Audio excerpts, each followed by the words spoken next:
the innocence of youth. Is there anything any better? But soon they'll be in high school and facing all the same challenges you faced. How to make friends, how to fit in, how to be cool. We want our children to have everything they'll need to live fulfilling and productive lives.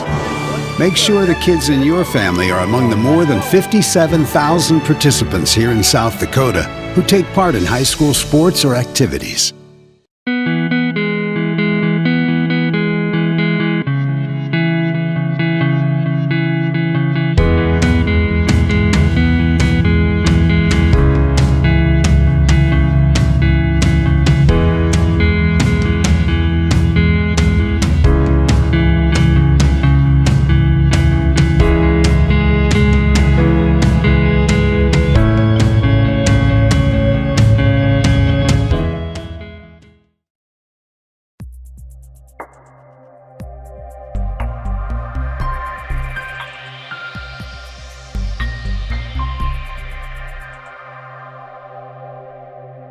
In times like these, it's good to know there's a place where people know who you are, no matter how long you've been gone. A place where the smells of home cooking are still in the air, where a simple wave warms your heart, and sharing stories is just a way of life. It's good to be home. Agraria Insurance Company, protecting what's important in life. Contact your local Agraria Insurance Company agent. Let's be real. You work. You worry. You wait. You wonder. These are the challenges of life on the farm. As a community bank, First Bank & Trust understands this rural reality. They're big enough to help ag producers grow for the future and small enough to get to know you right now. Our ag bankers have ag backgrounds, which means we'll help you work through the tough years and make the most of the great ones. First Bank & Trust. Real banking, real easy.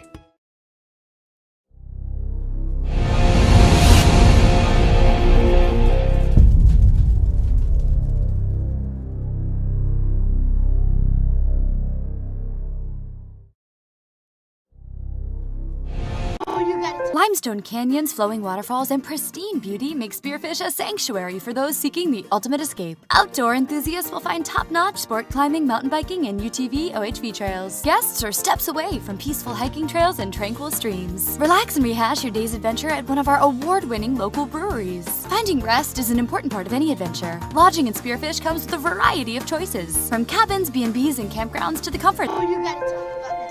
The innocence of youth. Is there anything any better? But soon they'll be in high school and facing all the same challenges you faced. How to make friends, how to fit in, how to be cool. We want our children to have everything they'll need to live fulfilling and productive lives. Make sure the kids in your family are among the more than 57,000 participants here in South Dakota who take part in high school sports or activities. Farmers know crop insurance is essential for managing risk. It's also valuable for maximizing revenue. The crop insurance officers at Farm Credit Services of America have proprietary tools and expertise to deliver the personalized crop and revenue protection you need for the peace of mind you want. Nobody delivers crop insurance like this. Discover the difference by calling 800-884-FARM. Agriculture works here. Let's be real. You work. You worry. You wait. You wonder. These are the challenges of life on the farm. As a community bank, First Bank & Trust understands this rural reality. They're big enough to help ag producers grow for the future and small enough to get to know you right now. Our ag bankers have ag backgrounds, which means we'll help you work through the tough years and make the most of the great ones. First Bank & Trust. Real banking, real easy. This is what matters. This is beyond X's and O's. This is the difference mutual respect makes. This is what character looks like. This is what defines us in South Dakota. This is sportsmanship. School sports. It's not the outcome that matters most, but the way the games are played. This message presented by the South Dakota High School Activities Association and the South Dakota Interscholastic Athletic Administrators Association.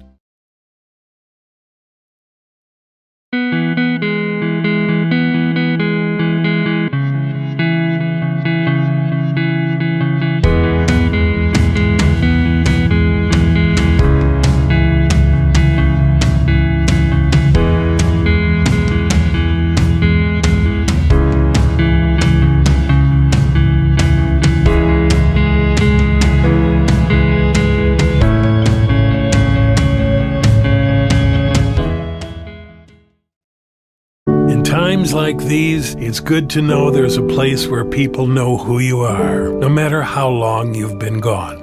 A place where the smells of home cooking are still in the air, where a simple wave warms your heart, and sharing stories is just a way of life. It's good to be home. Agraria Insurance Company, protecting what's important in life. Contact your local Agraria Insurance Company agent. Advertising can be a struggle. Where to spend your money? Are you reaching the right audience? If you are looking for an effective method that reaches a large fan base at once, then here is your spot with Live Ticket TV. With over 65 schools in the state of South Dakota, we can help you find the right market. Plus, you can work with me, Heath, and a portion of all sales made go right back to the school. Get a hold of me today and let's get started in helping build your brand with Live Ticket TV. There's no better organization that gives back to the student athletes than the Booster Club. The Vermillion Booster Club is committed to helping all student athletes grow. Join the Tanager faithful today by becoming a member at GoTanagers.com. While you're there, check out team apparel for your favorite sports team. Like them on Facebook to stay up to date on all the latest information and sports games. Join the Vermillion Boosters today and go Tanagers!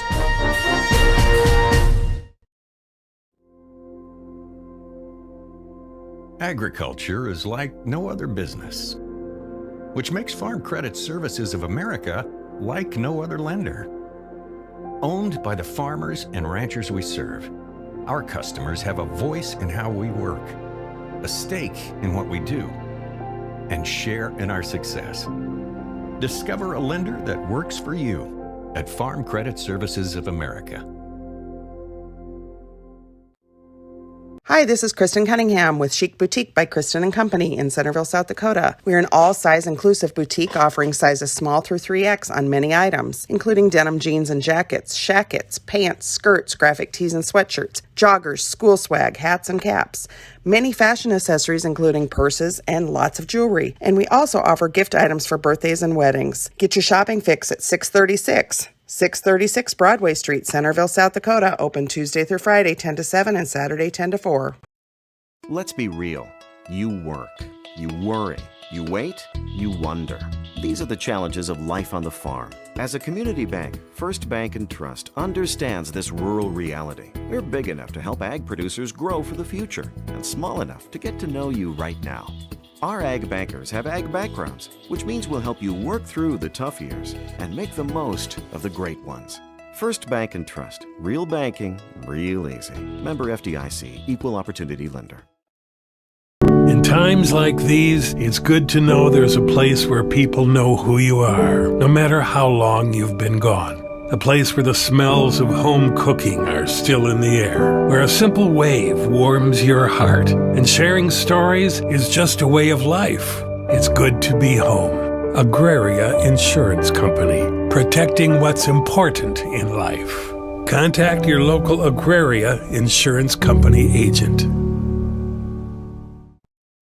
Limestone canyons, flowing waterfalls, and pristine beauty make Spearfish a sanctuary for those seeking the ultimate escape. Outdoor enthusiasts will find top-notch sport climbing, mountain biking, and UTV OHV trails. Guests are steps away from peaceful hiking trails and tranquil streams. Relax and rehash your day's adventure at one of our award-winning local breweries. Finding rest is an important part of any adventure. Lodging in Spearfish comes with a variety of choices, from cabins, B&Bs, and campgrounds to the comforts of your popular brand-name hotels. To find your unique adventure in Spearfish, go to visitspearfish.com now. The innocence of youth. Is there anything any better? But soon they'll be in high school and facing all the same challenges you faced. How to make friends, how to fit in, how to be cool.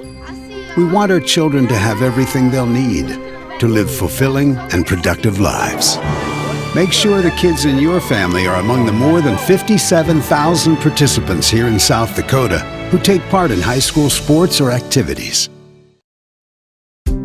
Farmers know crop insurance is essential for managing risk. It's also valuable for maximizing revenue. The crop insurance officers at Farm Credit Services of America have proprietary tools and expertise to deliver the personalized crop and revenue protection you need for the peace of mind you want. Nobody delivers crop insurance like this. Discover the difference by calling 800-884-FARM. Agriculture works here. Let's be real. You work. You worry. You wait. You wonder. These are the challenges of life on the farm. As a community bank, First Bank & Trust understands this rural reality. They're big enough to help ag producers grow for the future and small enough to get to know you right now. Our ag bankers have ag backgrounds, which means we'll help you work through the tough years and make the most of the great ones. First Bank & Trust. Real banking, real easy. This is what matters. This is beyond X's and O's. This is the difference mutual respect makes. This is what character looks like. This is what defines us in South Dakota. This is sportsmanship. School sports, it's not the outcome that matters most, but the way the games are played. This message presented by the South Dakota High School Activities Association and the South Dakota Interscholastic Athletic Administrators Association.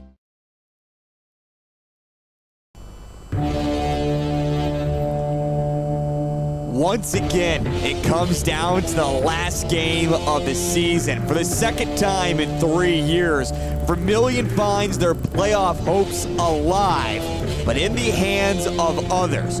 On paper, it seems like it's a simple win and you move on, but it's anything but that. And the Belle Fourche Broncs, they have a good chance at making the playoffs too. It's time for our pregame show here on Live Ticket TV. Buckle up, here we go.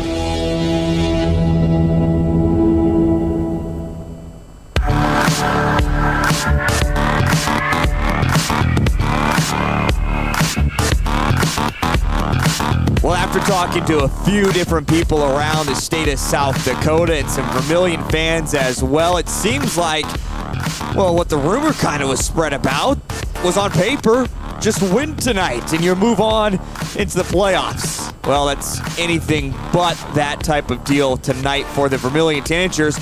And you have to look at a Belle Fourche Broncs team that is also extremely hungry, as both teams coming into tonight's action 3-5 overall. We'll be talking more about the playoffs here in just a moment, but first let's go back to where it kind of all started for the Vermillion Tanagers, knowing that really it couldn't get any worse of a spot that they were in last Friday going up against the Madison Bulldogs. They needed a win if they even wanted to have a little chance of making the playoffs, and they played their most complete game yet so far this season, as Hayden Christopherson, even with 4 interceptions in the football game, looked phenomenal, was able to find 5-6 different wide receivers at times throughout the game, and it was never just consistent, always keeping the Madison Bulldogs defense on their heels. And the run game maybe didn't put up a lot of flashy numbers, but was able to stay consistent throughout the ball game. And then, of course, as we know, they looked like they did when the first few weeks of this season rolled around. That Vermillion defense getting huge stops when they needed to, including a goal line stand in the first quarter and forcing a fumble, and then 2 interceptions, including a pick 6 from Connor Peterson, and then another interception from Landon Kearney to finish things off, and things seem to be trending in the right direction for the Vermillion Tanagers. Now, we're going to be talking about this a little bit more coming up here in just a moment, but the playoff picture, again, I've heard rumors that it seems like, all right, if Vermillion can win and Lennox will lose, which are maybe 2 great possibilities for tonight, Vermillion will be in the playoffs, but that's not actually how it's going to work, because first, you would say, well, actually, there could be, even if Vermillion wins and Lennox wins, the head-to-head would not allow the Tanagers to get in. But ultimately, what it comes down to, even if Vermillion wins and Lennox loses, it comes down to seed points and how those are all going to break out and shuffle out and how it all breaks down. So ultimately what it comes down to, yes, Vermillion needs to win. Yes, they need Lennox to lose, but then they need one of two scenarios to happen, which are very, very unlikely. They're going to need some support from teams that either haven't won a football game or have barely won football games so far this season. And both those two teams that we need help with are going against some of the top teams across the state of South Dakota in Class A. It is also official high school playoff football night as Class 11B and 9-man is getting their postseason started tonight. We'll talk more about that coming up. Speaking of coming up here on the broadcast, we have plenty to dive into on this evening. We'll take a look at the Vermillion Tanagers a little bit more. Also talk a little bit more about the Belle Fourche Broncs, where they find themselves at. Again, a team that's also extremely hungry. We'll talk more about them, but right now when it comes to seed points wise, they find themselves at 11th at 3-5 overall. But again, a win tonight for Belle Fourche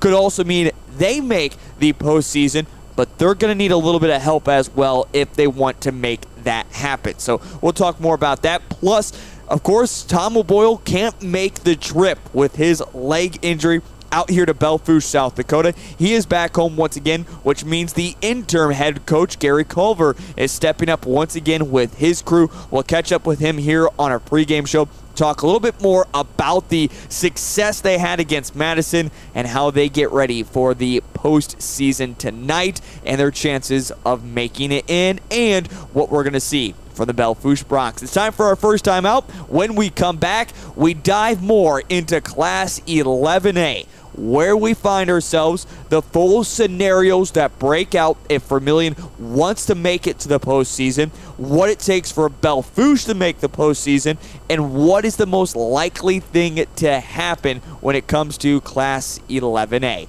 That is all on the way here on Live Ticket TV.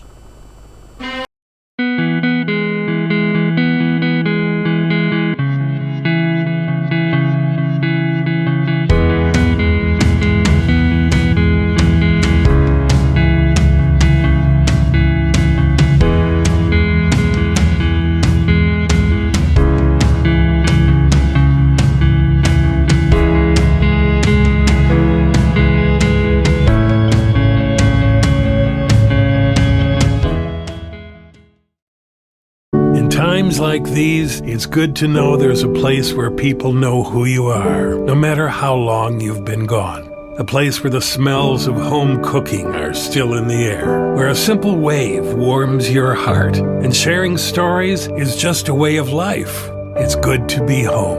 Agraria Insurance Company, protecting what's important in life. Contact your local Agraria Insurance Company agent. Advertising can be a struggle. Where to spend your money? Are you reaching the right audience? If you are looking for an effective method that reaches a large fan base at once, then here is your spot with Live Ticket TV. With over 65 schools in the state of South Dakota, we can help you find the right market. Plus, you can work with me, Heath, and a portion of all sales made go right back to the school. Get a hold of me today and let's get started in helping build your brand with Live Ticket TV. There's no better organization that gives back to the student athletes than the Booster Club. The Vermillion Booster Club is committed to helping all student athletes grow. Join the Tanager faithful today by becoming a member at GoTanagers.com. While you're there, check out team apparel for your favorite sports team. Like them on Facebook to stay up to date on all the latest information and sports games. Join the Vermillion Boosters today and go Tanagers!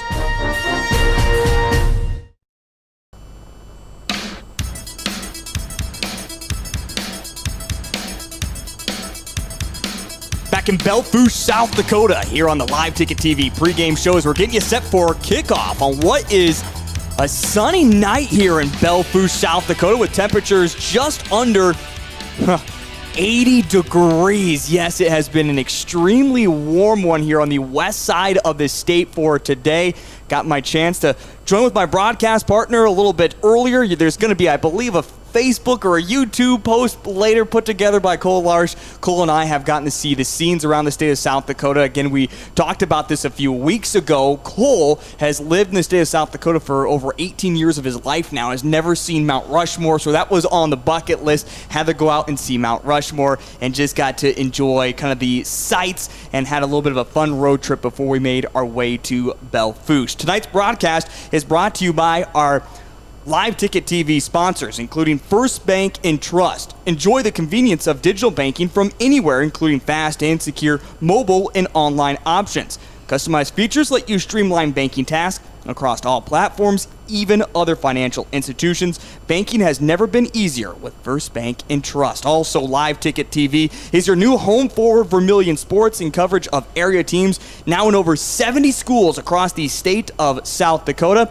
And don't forget, when you advertise with Live Ticket TV, a portion of the sales goes directly right back to the school. So if you'd like to sponsor today, contact your local rep and let's get you signed up on a great advertising campaign and get that money back to the schools as well. Well, as we mentioned, it is time to break down our Class 11A preview, how this is all going to work. First, let's begin with some breaking news that broke early this morning. It was kind of figured it might happen. It became official. That was Custer forfeited their game against Madison tonight. So Madison is going to finish their season 4-5. As we know, coming into tonight, they were 3-5. We expected, of course, a win. We just didn't know if it would come via the forfeit, which it did. So Madison finishes their season 4-5, where Custer drops to 0-9. Other big games across the state of South Dakota in Class 11A tonight include Canton versus Chamberlain, Millbank versus West Central, Lennox versus Sioux Falls Christian, Dakota Valley versus Del Rapids,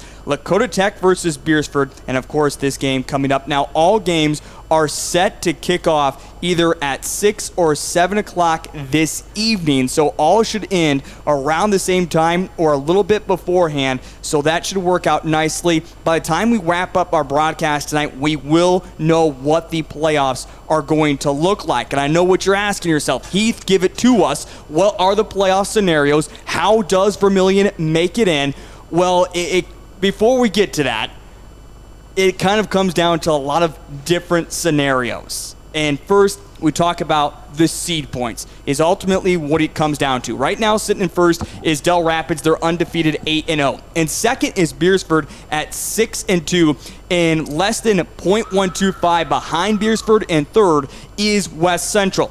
Fourth is Sioux Falls Christian. Fifth is Dakota Valley. Sixth is Canton. And this is where things get extremely interesting. Again, Madison right now in 7th. That does not calculate in their forfeit tonight. Lennox is in 8th. Vermillion is in 9th. Millbank is in 10th. And Belle Fourche is down in 11th. But what makes it so interesting is it's 1.125 that separates Lennox from Belle Fourche. A whole bunch of different scenarios on how teams can win. The easy answer to kind of end the entire debate on how the playoffs are going to wrap up and who's going to make it in, ultimately, if Lennox can beat Sioux Falls Christian tonight, you go back 2 years ago when Lennox needed to beat Vermillion inside the dome, and they needed 3 different scenarios to work in their favor for them to make it in. It worked out. Again, all they need to do tonight is win, and they are in. It's a very dominant Lennox team. For the Belle Fourche Broncs, it's very, very simple as well. Win tonight, and if Sturgis can beat Spearfish tonight, it will be the Belle Fourche Broncs that are in. You also have to look at Millbank at 2-6 overall, but at 38.375 seed points. A win for them tonight would make them finish at 3-5, and if Lennox were to lose, then Millbank would make the postseason. But Heath, what about the Vermillion Tanagers? What does it take? Well, in all these playoff scenarios, the toughest team to have a chance at making the playoffs, unfortunately, is the Vermillion Tanagers. Ultimately, it's simple. Yes, they need to win this game. The next thing they would need is a Lennox loss. They also need Millbank to lose. 2 different scenarios, so actually 3 different scenarios that are all could be kind of toss up in the air, could happen.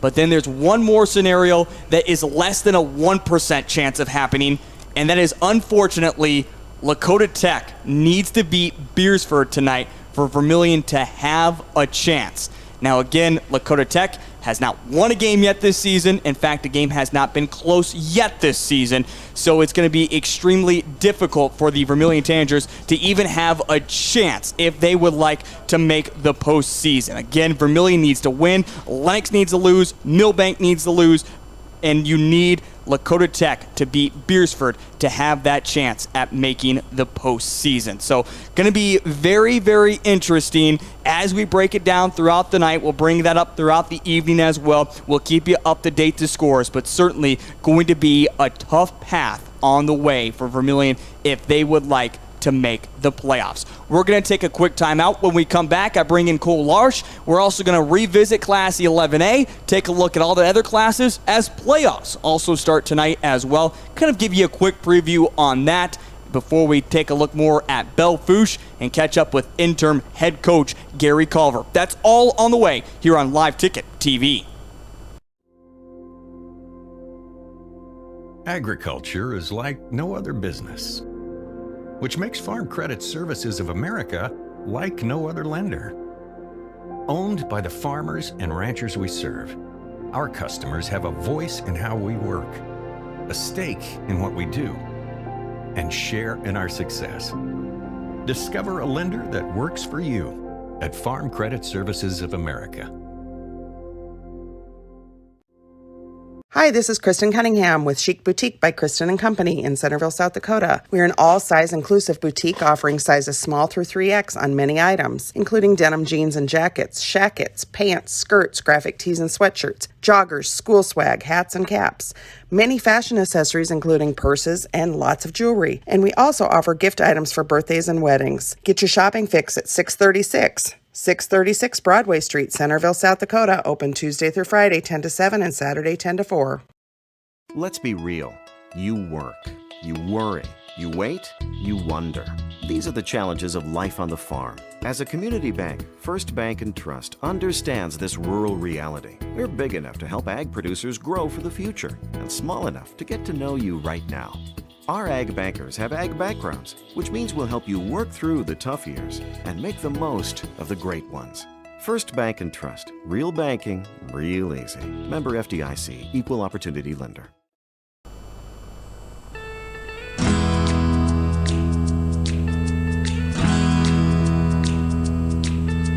Whether you're at home, maybe out getting ready for D-Days. Hey, happy D-Days, everyone. Welcome to the broadcast here on Live Ticket TV. We'll be making our way back to Vermillion coming up tomorrow for us. We have some business deals, Cole Larsch and I, to handle in the middle of the state of South Dakota tomorrow morning before back here on Live Ticket TV, where in fact we're going to make that road trip back. We're not going to be quite gearing up for college football yet, as we do have more volleyball coming up tonight. Big congratulations to the volleyball team. A huge win the other night against the Beersford Watchdogs, and they're looking to carry over that success. If you're just tuning in, once again, we're going to recap what we just missed out on. Again, the Class 11A preview. What does it take for the Vermillion Tanagers to make the postseason? Once again, they need to win tonight. They need Lennox and Millbank to lose, and then Lakota Tech actually to get the biggest upset of Class A this season over Beersford. And again, that's less than a 1% chance of that happening. So a lot of things could go right for Vermillion, but if you are a spiritual person, let's put it this way, start throwing up the Hail Marys and just keep them coming all night long, because we are certainly going to need all of them, as many as we can get tonight. But before we get into a look at the Belle Fourche Bronx, I bring in my broadcast partner tonight, Cole Larsch. Cole, first off, trip was successful. Was Mount Rushmore, did it live up to the hype? It lived up to just about exactly what I thought it was. Going to be a big rock in the side of a mountain, and that's exactly what I expected, and that's exactly what I got. But it was a good trip, yeah. I'm just glad that you got to see Mount Rushmore when it wasn't under construction, or at least the scenes around it. A couple years ago when I made the trip to Belle Fourche here, I also made that trip out there kind of under construction. You only got to go to certain places. Nonetheless, we bring in Cole Larsch to take a quick look at the playoffs, as all of 9-man and 11B are getting underway for tonight. Cole, just taking a look first at 9B. It seems like Harriet, Selby area, and right now Hitchcock-Tulare are on a collision course to meet there in the championship for 9B. Who do you like out of 9B? Who are you really paying attention to see if they can't make it to the Dome? Well, I think exactly what you said. Harriet Selby area and Hitchcock Tulare, they should run away with these first 2 rounds and meet the first 3 rounds, now that there's 16 teams in the playoff, and meet in the Dome. Honestly, I really don't see any other team, maybe Sully Buttes or Corsica Stickney, upsetting Harriet Selby area in that 3rd round there. But other than that, I expect a 1-2 matchup in the Dome, so that should be exciting. But, yeah, I don't really see any other team coming out of 9B, unfortunately. In 9A, Warner was the only undefeated team. When you look at, there's a couple great teams with Canastota, of course. They won a title a few years ago as Canastota Freeman before that co-op disbanded. Otherwise, I mean, even Lyman right now, they're already into their football game, leading it 14-0. But in 9A, does it seem like this is just going to be Warner easily taking it home from the Dome, or is there going to be kind of an upset story along the way? I don't think they're going to win it all the way. I think they might make it to the Dome. Their biggest competition, obviously, is Hardin County Bison, and that'll be in that 3rd round if they match up. That'll be a good game there, but I think they're going to get some trouble out of the bottom side of the bracket between Lyman and Gregory, or even maybe Woolsey Washington makes a run from that 6th seed, but I think either between Lyman or Gregory, Warner's going to have a good run for the money in the Dome. On 9AA, we got our chance to stop by Wall. We did not find the 5 cents coffee, nor do we find the free water either, but they are number 1 in 9AA, along with number 2, Elkton Lake Benton. In fact, the look at the seed points, Wall got the slight advantage over Elkton Lake Benton. But when you look at 9AA, I feel like it might be one of the most open. This is certainly going to be, I look at that top half of the bracket with Bonhomme, who actually had the toughest schedule out of all the teams that made the postseason for 9AA. Viber Curley as a 13 seed has always been phenomenal. Platte Geddes even in there. You could probably expect this is not going to be just cut and dry. A lot of upsets probably going to be coming from 9AA. Absolutely. Like you said, the top half of the bracket, honestly, I look at it right now, it's pretty open. Wall can win it. Bonhomme, like you said, they had 3 losses, and the teams they lost to had a combined 2 losses on the season. 1 undefeated, 1 7-1, 1 7-1 team. And then Hanson, Platte Geddes might even make a run out of that, and then Hamlin in that 4 seed. So I think that top half of the bracket is wide open. And then in the bottom half, you have Elkton Lake Benton at the 2 and Howard at the 3. Parkson can come up out of the 6th spot. Honestly, this is anybody's game. And then 11B, I feel like a lot of us would like, I mean, I love Winner, but you always like maybe an underdog story. But I picked Winner to win it all. One of the biggest reasons is I just think they have the talent, and looking at it, I believe they're 5 minutes into the football game right now into the first quarter. They're already up 24-0. I mean, it feels like in 11B, there could be some upsets. I think a lot of people are looking at Winner and Elk Point Jefferson to make it to the championship game. I know a lot of people are not high on Aberdeen Roncalli at the moment, but even then, it still feels like this is winners to lose. Yeah, absolutely. And if you've won 30 games in a row, every game is yours to lose, technically. I mean, if you're going in as the heavy favorite for every game, eventually you're going to slip it up, but I don't think they're going to slip up at all this year. Like you said, it's 24-0. They still got 8 minutes left in the first quarter to play there. The top half of the bracket, honestly, it pains me to say this as my alma mater is in the top half of the bracket at number 4, Mount Vernon Plankton, but I think the best game in the first round is going to be the MCM Sioux Valley game at the 5-12. They played earlier this year. I believe it was a 4-point game, if I'm not mistaken, so that one could go either way, but I think Winner's going to walk away with the top half of the bracket. And then the bottom half, like you said, Elk Point Jefferson, I don't see them having any problem. Maybe in the 3rd round they might have a problem, whether they run into Aberdeen Roncalli or Hot Springs or Bridgewater Emory Ethan or anybody like that, but I think it's going to be Winner and EPJ, and I think that game's going to be really close and competitive, but Winner's been there. They've done it a lot. Like I said earlier, 30 wins in a row. I think they're just going to run away with this one. Should be exciting. We'll keep you up to date on not just the scores here across Class 11A, but also for the playoffs for 9-man and also 11B. And we'll also take a look at it. The other teams that are wrapping up, I'll just mention this quickly. AA, it seems like another collision course for T and Pier. And right now in AAA, it also seems like a collision course once again for Sioux Falls, Jefferson, and Harrisburg. They saw each other first game this season. It was a blowout by Jefferson. A lot of people are expecting that to be different, but it seems a lot more cut and dried the higher you go on up. All right, we're going to step aside. When we come back, we break down the Belle Fourche Broncs and what we're going to see from them tonight. That's on the way next here on Live Ticket TV.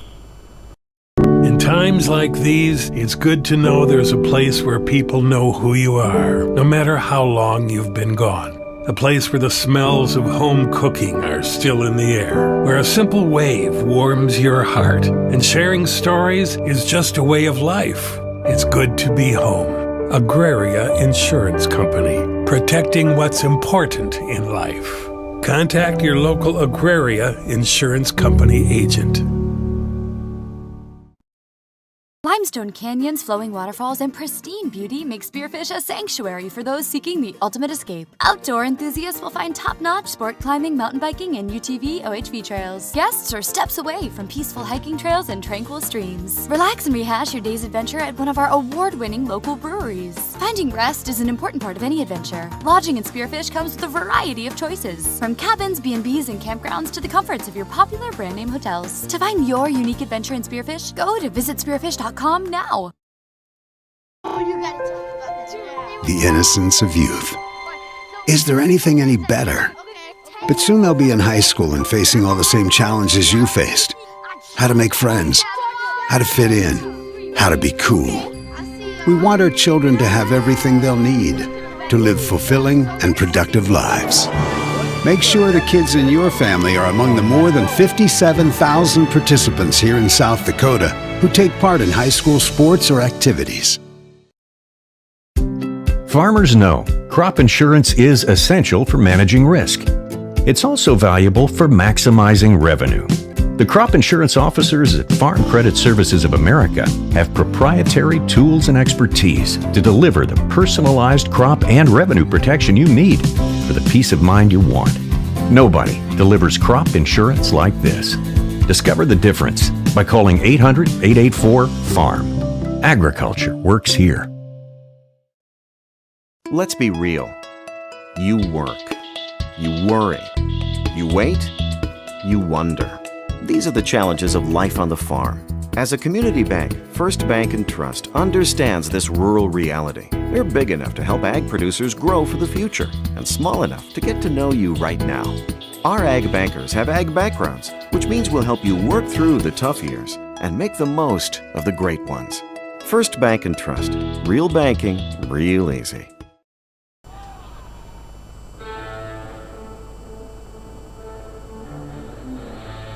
In Belle Fourche, South Dakota, as Trillian Sorrell asked a coach earlier as they were taking for warm-up fields, "Coach, are we in the corner of the state?" Not quite, Trillian, but we're about as west as you can go. It's true. We're much closer to Wyoming than anywhere else. Wyoming in the distance, just 10 miles away from Belle Fourche, South Dakota.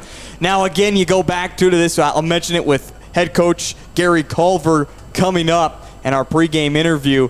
It seems like there was a petition at one point during the summer to move this up to, week 1 or even week 0, as you would call it, in Class 11A, because we thought there might be a chance this game never even happens due to long travel and maybe some snow. You never know what you're going to see this time of year out here on the West. No one I can think would ever expect, though. 82 degrees was the daytime high. Now temperatures starting to trend downward, but it feels like this is week 1 type of weather here in Belle Fourche, South Dakota, just setting up for a perfect night. And speaking of the Belle Fourche Broncs, let's break it down. A team that comes in 3-5 overall, a team that is very interesting here on the season, and a team that's ultimately really hard to get a read on as well. And that's, of course, because they play teams here on the west side of the state. It's very rare that they ever do make the trip over east. In fact, you take a look at the teams they played. In fact, 2 teams they did play from the east side of the state, 2 that Vermillion did not see, and 2 that actually made the trip out to Belle Fourche. In fact, Belle Fourche this year has not had to travel really to the east side of the state. They had to go kind of towards the middle, but next year, this is a mirrored schedule, so they'll have to travel quite a bit. But when looking at it so far, they opened up their season with a 27-16 victory over Douglas before losing to Del Rapids here at home 45-20. Also lost to Class 11B St. Thomas More 41-7. They beat Chamberlain in Chamberlain 20-6. Have lost to AA Spearfish 40-12, beat Lakota Tech 51-20, and have lost 2 straight against receiving votes. Sturgis Brown 49-14, and then last week right here on their home field against Sioux Falls Christian 48-7. The only thing you can really compare, and I think a lot of people would say this as well, you're comparing apples to oranges, because Vermillion probably played one of their worst games of the season, if not their worst game, against Chamberlain. Belle Fourche beat Chamberlain, but when it comes to size, these two are very similar. Can you even really draw to that game and say that's the one you look at, this is how Belle Fourche has the upper hand on Vermillion? Well, I thought about, looking at the SD Scores app, I saw that was their only, mutual opponent that they shared, and then I thought about them, like, Vermillion played, I hate to say this, but they played really bad against Chamberlain, and they lost because of it. And I don't know how the Belle Fourche-Chamberlain game went. Belle Fourche probably played all right, if I had to guess. Chamberlain probably played all right. I honestly have no idea, but like you said, it's like apples to oranges. You really can't compare the two because Vermillion played so bad. Now, if Vermillion played, decent or good and still lost that game, then you can compare it and say, maybe Belle Fourche has the upper hand, but just based on that game alone, I don't think you can compare the two games compare the two teams directly. Excuse me. And working with Live Ticket TV and Chamberlain, working with their crew, even they were at breaks at halftime. At the end of the game, they were just in utter shock of what had literally just happened, how they had won on their homecoming, had been their just second win in the past 15 years on homecoming. They never expected that type of game. So yeah, you mentioned it's just one of those kind of awkward situations that ultimately, in the end, even tonight, you can look at it and say that Chamberlain loss for Vermillion is at the moment what is costing them from making the postseason. A lot different of a scenario if you come into this 4-4, especially getting that huge win against Madison. You have maybe a little bit more better momentum going up against Canton. Maybe that loss doesn't look as bad, but again, that's all in the past. You can just kind of focus here on tonight and what the Belle Fourche Broncs bring. Again, a team that gives up quite a bit of points as well, almost giving up 35 points a game and averaging scoring just right around under 20 points a game. So it has that feel that this is going to be close. Now again, you go back to a few years ago when Belle Fourche jumped out in the first quarter 21-0, and if you forgot what happened in that game, you're about to find out. It's time for another timeout. When we come back, we do relive what happened last time Vermillion was here in Belle Fourche, South Dakota, as we catch up with interim head coach Gary Culver. We talk more about the playoff scenario and what ultimately he's saying to his crew, just to make sure they stay focused on the task at hand. Gary Culver, interim head coach, is on the way next here on Live Ticket TV.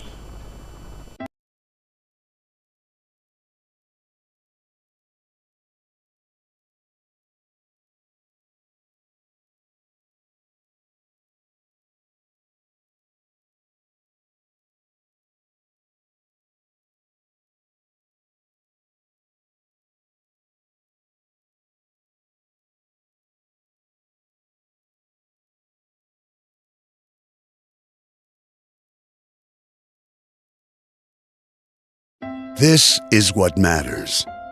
This is beyond X's and O's. This is the difference mutual respect makes. This is what character looks like. This is what defines us in South Dakota. This is sportsmanship. School sports, it's not the outcome that matters most, but the way the games are played. This message presented by the South Dakota High School Activities Association and the South Dakota Interscholastic Athletic Administrators Association.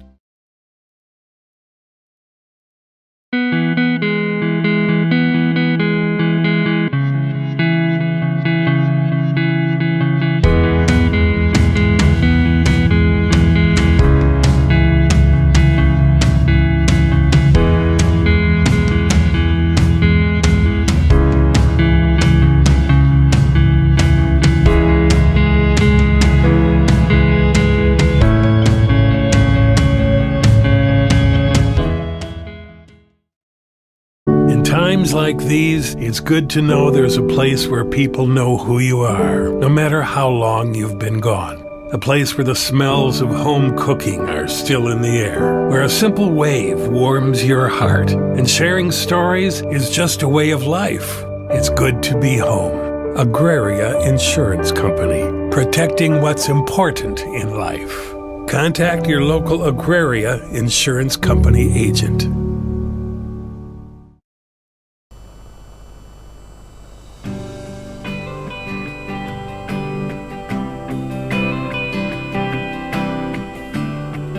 Against all odds, it looks like a lot of help is going to be needed. In fact, when it comes into the odds makers, it's less than a 5% chance, and it's going to be a difficult night for the Vermillion boys as the seniors make this long trip out to Belle Fourche, South Dakota, and it looks like this could be the end of the ride. Win tonight. Chances are still alive, but a lot of things need to go right for these boys, including Lennox needs to lose, and ultimately Beersford needs to lose against Lakota Tech. Lakota Tech, a team that has not won yet this season. It's just been, that kind of season for Vermillion that you were hoping things would go different, looking at the schedule, looking at the players that were returning. Just phenomenal boys, but in the end can't find some key victories midway through the season, and then in the end the odds just kind of stacked against the Vermillion boys as we're back here in Belle Fourche getting you set for our pregame show and bringing a little bit of Kenny Chesney, the boys of fall, as it is that time of the evening to catch up with head coach Gary Culver, as Gary Culver's no silly guy to this scenario that his boys are facing tonight. He knows what is up against them, but he has a really good message going into this road trip out to Belle Fourche, South Dakota, how he gets his team ready and how you just enjoy the moment, how you put aside the long 6-hour-plus road trip, how you put aside the feelings knowing that this basically is the end of the road unless there's some miracle out there. How you still stay focused and make sure you go out there and play with pride, not only for your team, but for yourself and for your town. Earlier, I caught up with Gary Culver. We talked about this road trip. We talked about the Belle Fourche Broncs and just enjoying the moment. Here he is on our pregame show, interim head coach Gary Culver. Well, joined here on the pregame show with interim head coach Gary Culver. And Coach Culver, a big matchup coming up against Belle Fourche. I know, as we mentioned last week, your math teacher, we know the full numbers, breaking it down on what it takes for your squad to get to the postseason. But even before that, let's go back to last Friday. A game against Madison. You knew your backs were up against the wall if you even want to have a chance at making the playoffs. And of course, you just want to put on a great performance on senior night. The way that defense stepped up, had turnovers, the way that Hayden Christofferson didn't really look like a freshman quarterback. He looked like a varsity quarterback. How great of a team win was that once the dust settled for your squad? Yeah, I can't put enough words, Heath, what that means for our squad, for our kids, most importantly, for, school and, our coaches, staff, and, as we've discussed before, short notice with Coach O'Boyle going down there via an injury, going onto the injured reserve list there. But, we didn't know that even for sure where things were going to be at until, Tuesday afternoon. And our coaching staff, took the bull by the horns and put together game plans on both sides. I kind of forgot myself a little bit, as the head coaching role. All the things that entails outside the realm of the X's and O's. Things just like interviews here today and after games, and as we get ready for Belle Fourche, putting so. Again, a great win for our program, and no matter what happens here, obviously we'd love to, the year 2-0 with those last two games, and the seniors going out on winning notes, and us, using it as a springboard for our young people, our returning players for next year, and showing them what can be done and how to do things and all that. So, again, a great win last week for us, and So we're looking forward to this road trip, actually, to Belle Fourche. I think it's a great experience for high school players to go on a trip like, experience a long road trip and see what you have to do to get ready to play a football. Well, you talk about it, Coach, making that long trip out to Belle Fourche, South Dakota, a 6-hour road trip. I know at one point they were trying to get this petitioned up to play that very first game of the season. It doesn't work out. The state keeps it on this Thursday. Luckily for you and for the school, you don't have school on Friday, so there's no hurry to get back to Vermillion right away. Some people can kind of take their time of getting back to school. Of course, they're going to be coming back for D-Days in town, but just making that 6-hour road trip, how do you make sure the guys stay focused, the guys stay locked in, and just get them ready to play a football game that matters so much? And for the seniors, what could be their last game? Question there,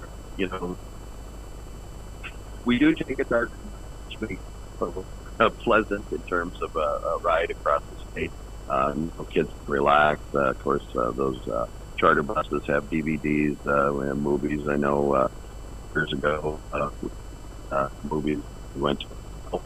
That's early in the season, of course, with that one. And so, you break up the road trip about halfway just as we cross over the river to Chamberlain at Oklahoma. We have to switch drivers there. Of course, the bus drivers can only drive for so many hours. And we'll have a break there, and that kind of breaks up the trip itself there about halfway. And then, get on the bus again, and we'll get to Chamberlain, to Belle Fourche about 3:30 thereabouts Mountain Time. That would be, of course, 4:30 Central Time. Of course, the change in the time zones, which enters into play here, especially for this football game. So we'll have time to stretch out and kind of get our bearings straight here and look at the surroundings and have the kids walk the field and those kind of things. So, it's not a bad trip really in that regard, especially when you got a charter bus like that. We just we hope the outcome's the same as when we traveled out there in 2019. We won 42-41 in overtime, and we're down 21-0 if I remember correctly. But we hope it's not quite a game like that, maybe in that we can win this maybe a little more easily than that one. But Belle Fourche has always been a very tough opponent, tough kids out there that be a great challenge for our team as well.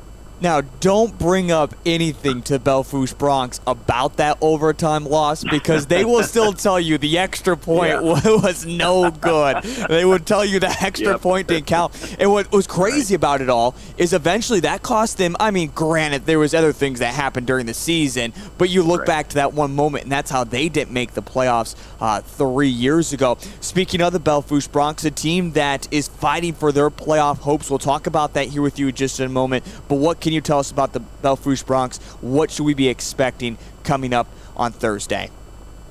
Yeah, they're a very good football team. They're 3-5, much like us, and I'm sure they feel that they've left some games on the table, so to speak, that they could have won very easily. But they're a team that has a new coaching staff, a new head coach out there this year. And, implementing maybe a little bit different things offensively. They're a multiple set type of team offensively. Now, that means that they may, do a lot of the same running plays in particular out of multiple different sets that you have to be ready for defensively. And then defensively, they run a 3-4 type of alignment. They'll come with linebackers and put some pressure on you, but very well coached and a good football team. And like I said, probably are thinking much like us that they certainly could have a better record than 3-5. So you got 2 3-5 teams kind of thinking the same things about themselves and would like nothing better to win the football game in that regard. I've been impressed with their quarterback. I've had, we have 4 game films on them. In particular, it's a Chamberlain game. That they did beat Chamberlain at Chamberlain, and that was a good win for them. And Devin Noweski, Nolan Walfeld as their quarterback, and kind of a rangy kid. He reminds me a little bit of the Madison quarterback, Brooks. There, not quite as tall, but kind of has that same throwing motion, kind of a 3/4, and a good quick release in that regard. And, has a multitude of receivers to throw. ranging from 5'8" type of guys to 6'3" type of guys that can go up and get the football. So and he can run the football as well. He's not a speedster by any means, nor is that their forte in terms of like running option with the quarterback or highlighting him. But he can scramble, and they do a lot of play action with him and get him out on the perimeter there to throw the football. So that'll be a challenge for us defensively facing them. And then, like I said, they have a wide range of running backs and skill people that they'll highlight within their offense. No particular guy that stands out, but all just good athletes, I think, and can run the football effectively. An offensive line that is much smaller than what we faced by a long shot here from last week against Madison. So that'll be a little bit different there. They're quicker. They do a lot of pulling and trapping here within their offense. So that'll be a challenge there. And then, like I said, defensively, a 3-4 look that, they'll try to put pressure on, bringing people off the edge or inside linebackers coming. So a little bit different look there as opposed to the 4-man front that we faced against Madison last week. Coach, before we talk about the playoffs, because I know that's on everyone's mind right now, and I know there's been kind of rumors, and I know you've gotten the question as well. I've heard a lot of rumors of just you win and Lennox loses and you're in. That's not how the scenario breaks down. We'll talk about that here in just a moment. But your coaching staff, the way you guys all filled in, because I know you're going to give a lot of praise to your younger guys as well, of just stepping up and what they were able to do with Madison and just getting ready with OB going down by such a surprise.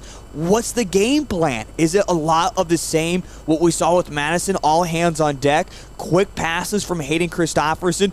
I don't know why you guys keep running it on 1st down and 10, but are we going to see that again? What's kind of the scheme that we're going to see from offensively and defense from the Tanagers? Yeah, I would say, you're not going to change a whole heck of a lot. We put in some more things offensively. And, on the offensive side of the ball, Joey Nelson, Louis Budmeyer, and Tommy Heisinger really handle that side of things, and they might ask our opinion from the defensive guys a little bit. But, I think we can maybe run the football maybe a little more effectively. We like to think anyway against Belle as opposed to Madison, which we ran the football effectively against Madison. They just made it a little tougher just because they're so darn big across that front four. That's not the case here in terms of size against Belle Fourche, but and they give that odd man front too a little bit that I think lends itself maybe to that inside running game a little bit better from tackle to tackle. So we'll see that. But we'll certainly have Hayden Christopherson throwing the football. And it appears that weather conditions are not going to be a factor out there. I'm looking at the latest forecast. They're actually looking at a high of 80 degrees out there tomorrow. So we hope that's the case and sunny and, hopefully lends itself to, kind of wide open football here on the offensive side. So that would kind of be the offensive game plan going in. But, I kind of rely on those 3 guys on the offensive side more so than anything. And I don't know if you're a big religious guy or not, but I was like, we're going to have to be sitting outside. God, I don't ask for a whole lot in this life, but I've done plenty of football games where it's been rainy or snowy this time of year, and you're sitting outside just trying to hold everything together. So, yeah, you mentioned it looks like the weather is going to be perfect. Well, Coach, again, I know you've gotten the conversation. And I want to say this trip out to Belle Fourche is all for it. It's all worth it. There's a good chance that if we win, we can make the postseason. And, maybe not the record we won to go in with, but 4-5, one game at a time, the rah-rah speech. But ultimately, I mean, I don't know the percentage, but I would say it's under 10% of a chance for us to make the playoffs. How does it break down, and how is it not just as simple as win, Lennox loses, and you're in? Yeah, there's a number of teams in the mix here in terms of, the playoff spot that remains there. And, as we mentioned, Lennox and ourselves, but also Millbank is thrown into the mix there. And also, I mentioned Belle Fourche, but, each of those teams, including ourselves, has a chance here. Now, our chance, as you mentioned, is certainly contingent on a couple things. The most obvious is that Lennox has to lose. Millbank has to actually lose. We have to win, of course.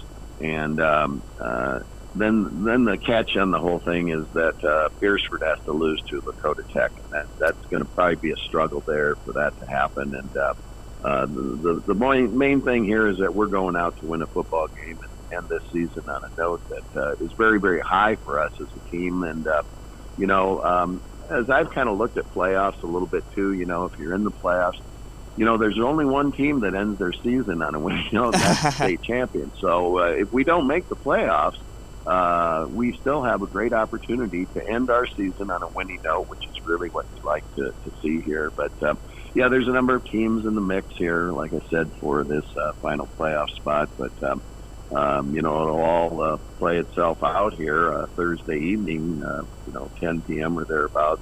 We'll find out for sure. But the odds for us, have dwindled a little bit. It really went back to more so the Dakota Valley Beersford game last week.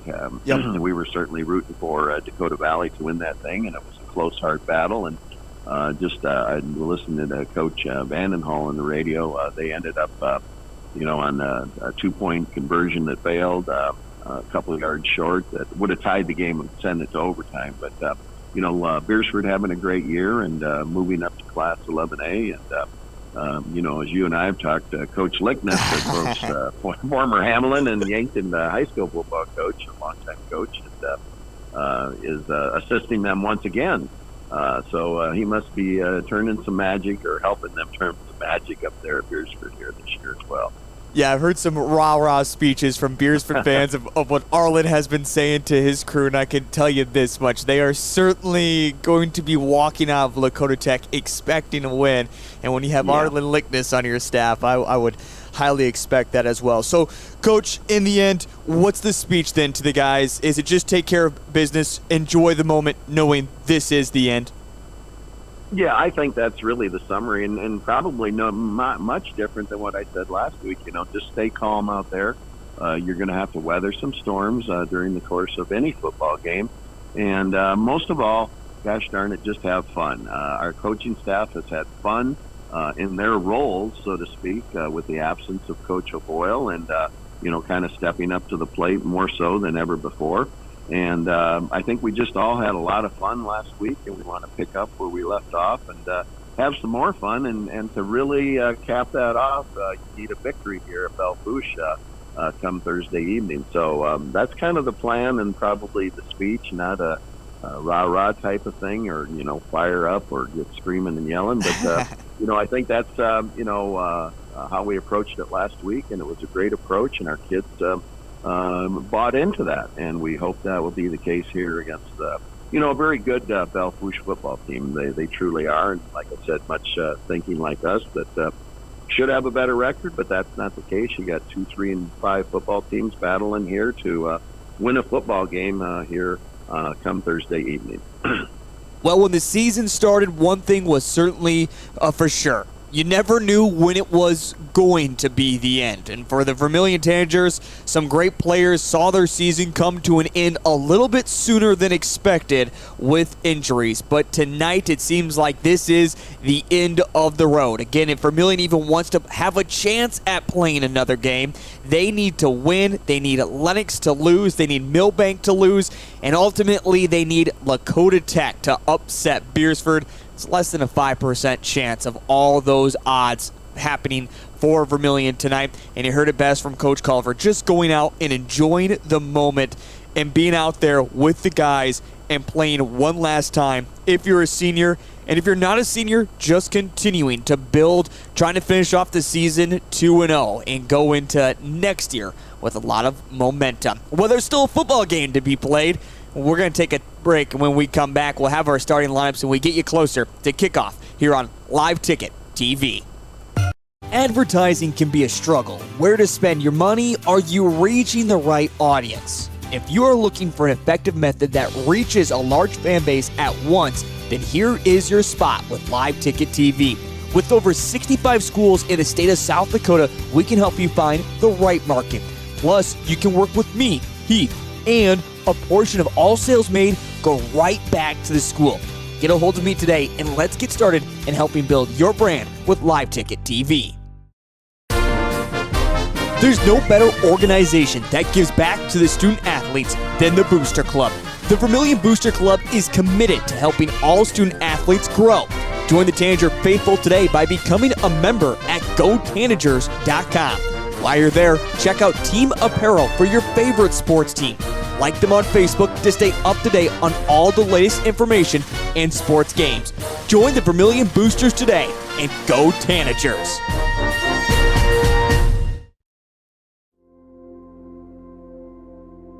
Agriculture is like no other business, which makes Farm Credit Services of America like no other lender.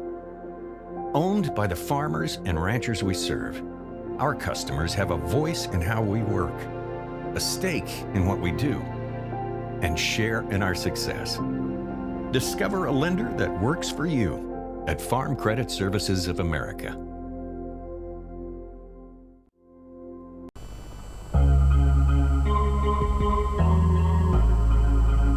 We get closer to kickoff here in Belle Fourche, South Dakota as we wrap up the regular season. As we just got done hearing from interim head coach Gary Culver, once again, Tom O'Boyle, after a leg injury last Monday, was not able to be with his crew on Friday. And again, according to doctors, not safe to make the trip for him, just needs to worry about re-healing and refixing that leg.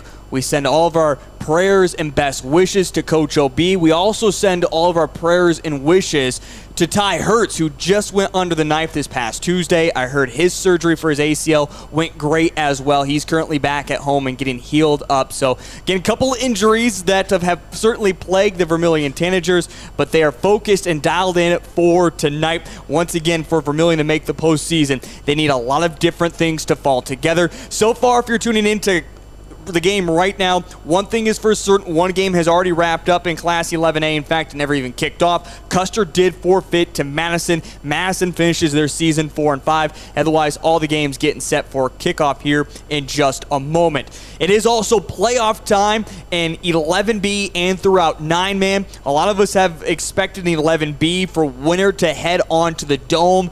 The question is, who are they going to be playing? Well, with 9 minutes remaining in the second quarter, they're already beating Lead Deadwood 48-0. Also, Elk Point Jefferson is beaten up on Rapid City Christian 35-7 halfway through the second quarter there. That is in 11B.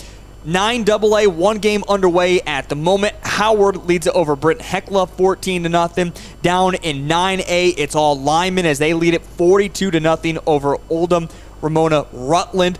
Also, Castlewood on top of Timberlake right now, 8-0. And Phillip over Esteline Hendricks, 8-0. A lot more of those games getting kicked off here in just a little bit. Also, coming up for 9B, a couple games that are right now underway. Del Rapids St. Mary leads it over Faith, 14-6. Avon is on top of Fulton area, 24-20. And don't forget, you can download the Live Ticket TV app. You can find these scores. You can find more exclusive interviews, including also a podcast that was put together with Jacob Wartz, who is usually with us back at home games for the Vermillion Tanagers. Ryan Deal and myself actually sat down and broke down all the playoff scenarios. You can find that. And again, you can find all these video streams to watch these games all across the state of South Dakota right there on Live Ticket TV. So if you like to catch some more football action throughout the evening, you can catch it there again on Live Ticket TV.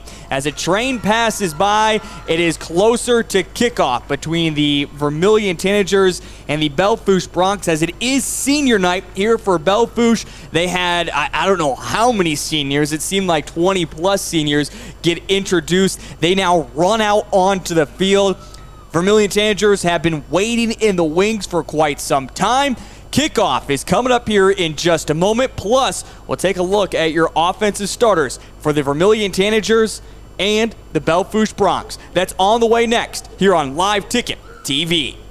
Hi, this is Kristen Cunningham with Chic Boutique by Kristen & Company in Centerville, South Dakota. We are an all-size inclusive boutique offering sizes small through 3X on many items, including denim jeans and jackets, shackets, pants, skirts, graphic tees and sweatshirts, joggers, school swag, hats and caps, many fashion accessories including purses and lots of jewelry. And we also offer gift items for birthdays and weddings. Get your shopping fix at 636 Broadway Street, Centerville, South Dakota, open Tuesday through Friday 10 to 7 and Saturday 10 to 4. Let's be real. You work, you worry, you wait, you wonder. These are the challenges of life on the farm. As a community bank, First Bank & Trust understands this rural reality. We're big enough to help ag producers grow for the future and small enough to get to know you right now. Our ag bankers have ag backgrounds, which means we'll help you work through the tough years and make the most of the great ones. First Bank & Trust. Real banking, real easy. Member FDIC, Equal Opportunity Lender. In times like these, it's good to know there's a place where people know who you are, no matter how long you've been gone. A place where the smells of home cooking are still in the air, where a simple wave warms your heart, and sharing stories is just a way of life. It's good to be home. Agraria Insurance Company, protecting what's important in life. Contact your local Agraria Insurance Company agent. Limestone canyons, flowing waterfalls, and pristine beauty make Spearfish a sanctuary for those seeking the ultimate escape. Outdoor enthusiasts will find top-notch sport climbing, mountain biking, and UTV OHV trails. Guests are steps away from peaceful hiking trails and tranquil streams. Relax and rehash your day's adventure at one of our award-winning local breweries. Finding rest is an important part of any adventure. Lodging in Spearfish comes with a variety of choices, from cabins, B&Bs, and campgrounds to the comforts of your popular brand-name hotels. To find your unique adventure in Spearfish, go to visitspearfish.com now. The innocence of youth. Is there anything any better? But soon they'll be in high school and facing all the same challenges you faced. How to make friends, how to fit in, how to be cool. We want our children to have everything they'll need to live fulfilling and productive lives. Make sure the kids in your family are among the more than 57,000 participants here in South Dakota who take part in high school sports or activities. Farmers know crop insurance is essential for managing risk. It's also valuable for maximizing revenue. The crop insurance officers at Farm Credit Services of America have proprietary tools and expertise to deliver the personalized crop and revenue protection you need for the peace of mind you want. Nobody delivers crop insurance like this. Discover the difference by calling 800-884-FARM. Agriculture works here. Let's be real. You work, you worry, you wait, you wonder. These are the challenges of life on the farm. As a community bank, First Bank & Trust understands this rural reality. We're big enough to help ag producers grow for the future and small enough to get to know you right now. Our ag bankers have ag backgrounds, which means we'll help you work through the tough years and make the most of the great ones. First Bank & Trust. Real banking, real easy. This is what matters. This is beyond X's and O's. This is the difference mutual respect makes. This is what character looks like. This is what defines us in South Dakota. This is sportsmanship. School sports, it's not the outcome that matters most, but the way the games are played. This message presented by the South Dakota High School Activities Association and the South Dakota Interscholastic Athletic Administrators Association.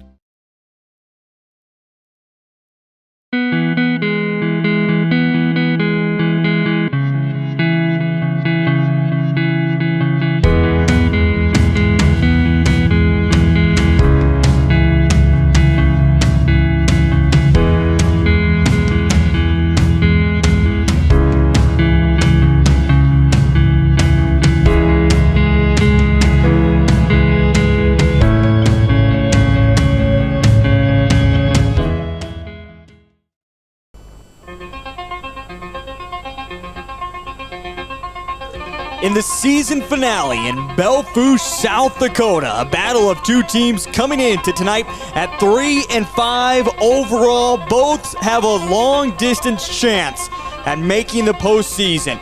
But before those dreams can even come to fruition, the first all begins with a win tonight and ending the season in the right way possible. Belle Fourche Bronx and the Vermillion Tanagers, it is time closer to kickoff. But right now, let's take a look at our starting lineups for both the Vermillion Tanagers and the Belle Fourche Bronx. We will begin with the Belle Fourche Bronx as we take a look at their squad.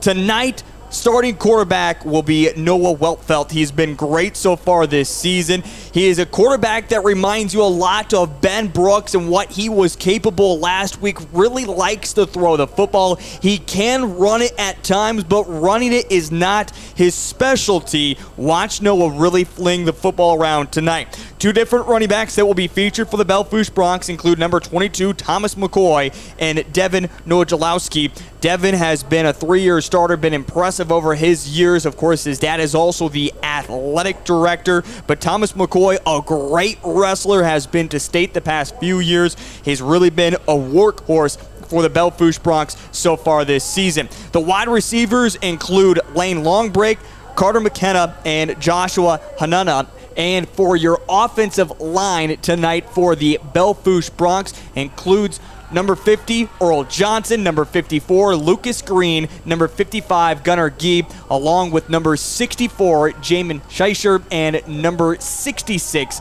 Andrew Tonsaga. For the Vermillion Tanagers, it is the same starting 11 that we saw a week ago. Hayden Christopherson coming off his best performance of the season, throwing for 278 yards, along with a few touchdowns in that game. Starting as a freshman, he's been phenomenal in his replacement for Ty Hertz. Of course, the running back will be number 25, Jeremy Crow, trying to finish his season on a strong note for the seniors. Otherwise, the wide receiving crew that's been phenomenal so far this season, you'll see Connor Larson, Zone Robinson, along with Connor Rorick and Trillian Sorrell. Sorrell carries some of the biggest numbers in Class 11A when it comes to receiving, along with touchdowns, and just a little bit behind him is Zone Robinson. Of course, they're not the main targets for Hayden Christopherson, but they can really make the plays down the field. And then on the offensive line, at left tackle, number 55, Carter Skogsberg. Left guard is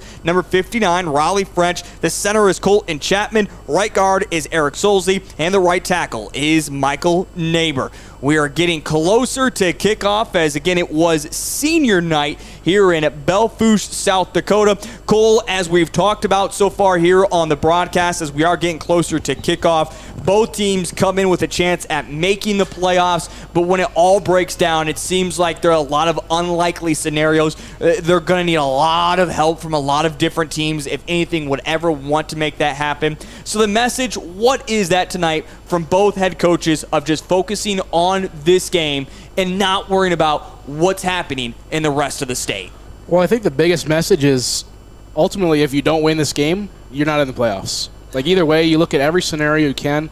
If you don't win this game tonight, you're not in the playoffs. And if you do, you're giving yourself a chance. You want to give yourself the best chance possible. And if you win, that's a lot better chance than 0% chance if you lose. I think that should be the biggest message is just go out there and play. No matter what the outcome, you want to win the game.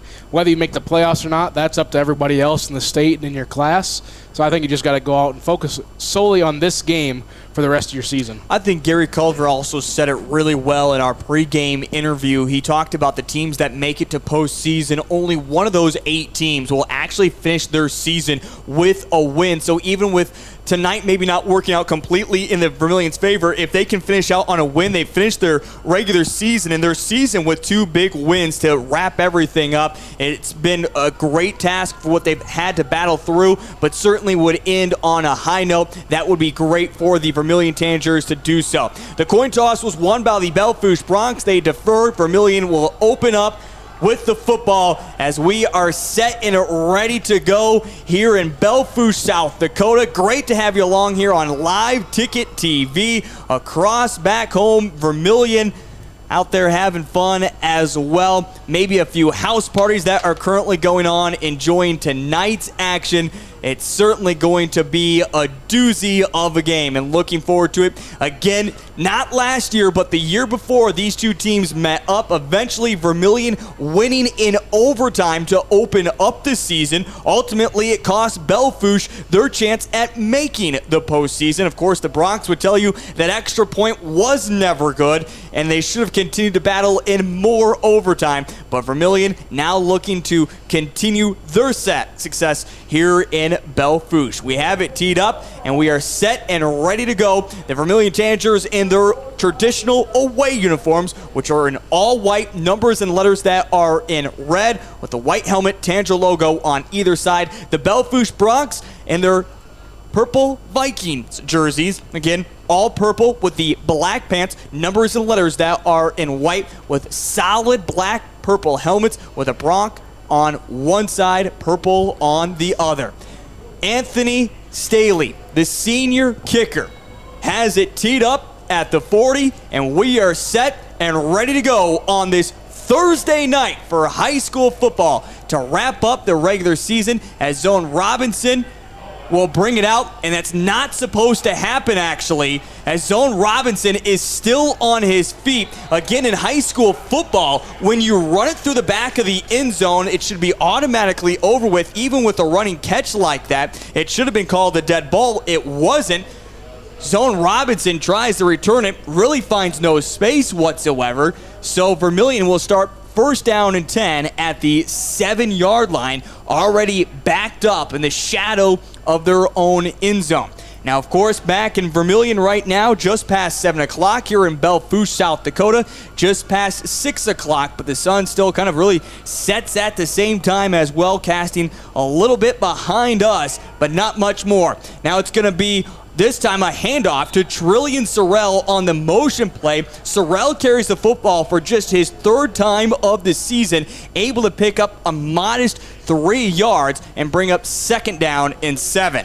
Well, you talked about that kickoff, and that's just a tough start because it looked like Robinson even stopped in the end zone expecting a whistle, and then when he didn't get the whistle, he just kind of, danced out of the end zone waiting for another whistle, but not the start you want if you're Vermillion. Second down and what they'll call 6. Hayden Christopherson on the read option kind of gives it delayed there to Jeremy Crow. He kind of waits the last moment to hand it off, but Crow honestly picks up some good yardage, getting 4 there and bringing up a very manageable third down and 2. Exactly, like I said, in that situation, you want to make it third and manageable at your own 10-yard line.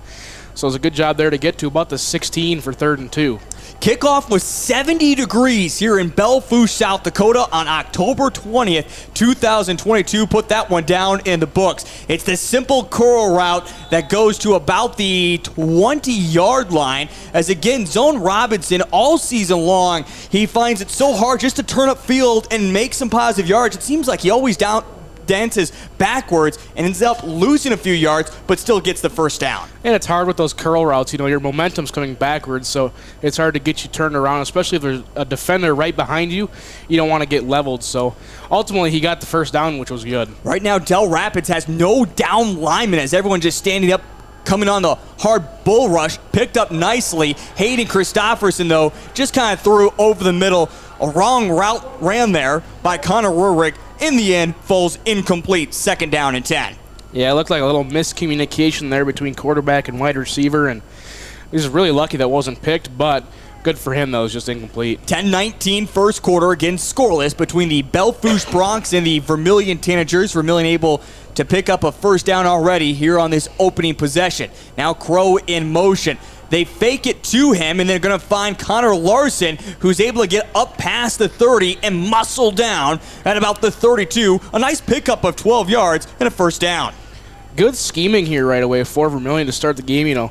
Take your yards when you can get them. If you throw an incomplete pass, just come right back and get a good 12-yard shot down the field. So good scheming so far by the Vermillion offense. Cole Larsh, I'm Heath Nimke. Great to have you along here on Live Ticket TV this evening. First down and 10, ball at the 32. Back to pass once again is Hayden Christopherson, as this time he finds Rurick. Rurick just kind of slid his way up, keeping his feet upright.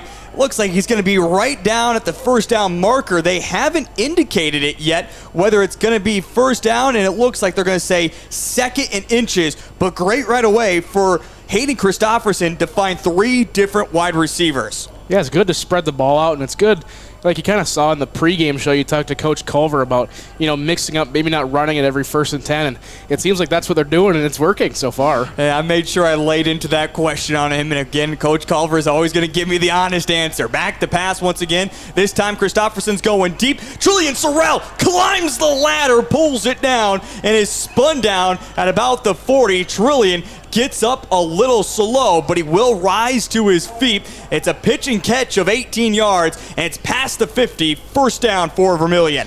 I mean, you really can't ask for much else from the Vermillion offense so far. I mean, you're a minute and a half into the game, and you've driven from your own 6-yard line to the opposing 40, so really good offensive efficiency so far for the Tanagers.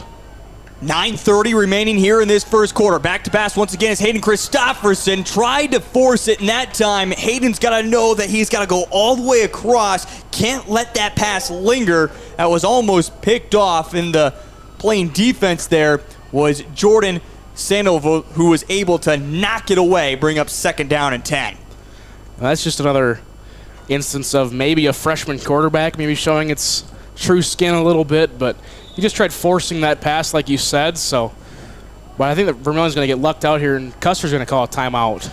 Custer uses an early timeout. 9:25 into the first quarter. Or no, that's going to be, it looks like Vermillion calling the early timeout. Well, let's keep it right here for the moment, as again, it is playoff time. We are watching scores from across the state of South Dakota, how everything is going to shape up right now in Class 11A, as all games are currently underway. Well, at least if I can get over there. It doesn't look like now my app's going to work to let me get over to the scores there.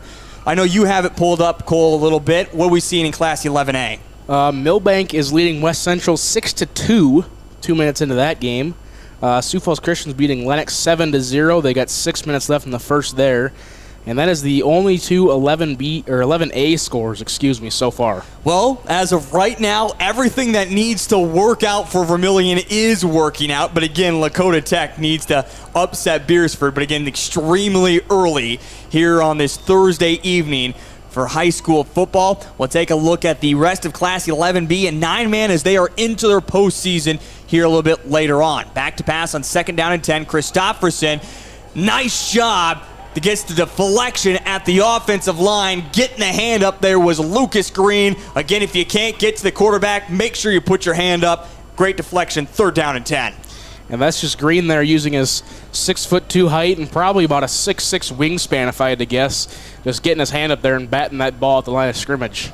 So now after Vermillion able to kind of move the football down the field, stalling out here for a moment, back to pass on 3rd down and 10, rolling out to the far hashes. Roehrig, this one's low, incomplete, 4th down and 10.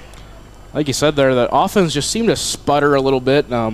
Maybe that timeout had a little bit of effect on them because it seemed to slow down their momentum, but overall, still a solid first drive for Vermillion. You got to look at the positives in a game like this. One thing you will walk away from that drive, they are able to get out of the shot of their own end zone, but they only ran the football twice on 10 plays. So we'll see if that changes up throughout the evening. Again, 9:16 remaining here in this first quarter. It is a low snap. Jeremy Crow is able to get it away. It takes a bad bounce, finally able to get on top of it. And nice tackle there by Trillian Sorrell, as it looked like Lane Long Break just couldn't get his hands on it. Went in between his legs. He fumbled it around. And Belle Fourche Bronx are not going to start in good territory themselves. 1st down and 10 at the 14. Well, just like Vermillion, how they didn't start in very good territory. Belle Fourche, they're not going to start in very good territory here either. We'll see what their offense can do, try to respond after that first Vermillion drive. Again, bring out a lot of different sets that you'll see from the Belle Fourche Bronx. Noah Waltfeld brings out his squad as he'll open up right now underneath center. They're going to hand it off, try to find some space right up the middle. A bunch of bodies. They're in for the tackle. Right back to the line of scrimmage, maybe a gain of a yard. It was Devin Nowichalowski, who has the pickup of just the yard. 2nd down and 9. And that was a good job by the defensive line there just to kind of crumb up the middle not Custer. Belle Fourche could not get any yards off that one. 2nd down and 9. They're going to hand it off once again, trying to find some space here on the near side. Jackson Heine using some wrestling skills to pull down the running back and able to do so nicely, and it's going to bring up 3rd down and long. So far in these 2 plays for Vermillion, we've seen a good team defense played so far. D-line's getting in there, filling their gaps. The linebackers have a clean hole to fill, and that's exactly what you've seen. 2 very short runs here for Belle Fourche. So 3rd down and 9, as long break wasn't even able to pick up a yard. 8 minutes and rolling here in this first quarter. Noah goes underneath center. He's back to pass. He wants his wide receiver who's saying go deep downfield. He's just going to lob this up in the air, and Vermillion Tanagers read that perfectly. Noah's got to know this isn't just backyard football. You can't tell your wide receiver to run a certain route than just, hey, go deep.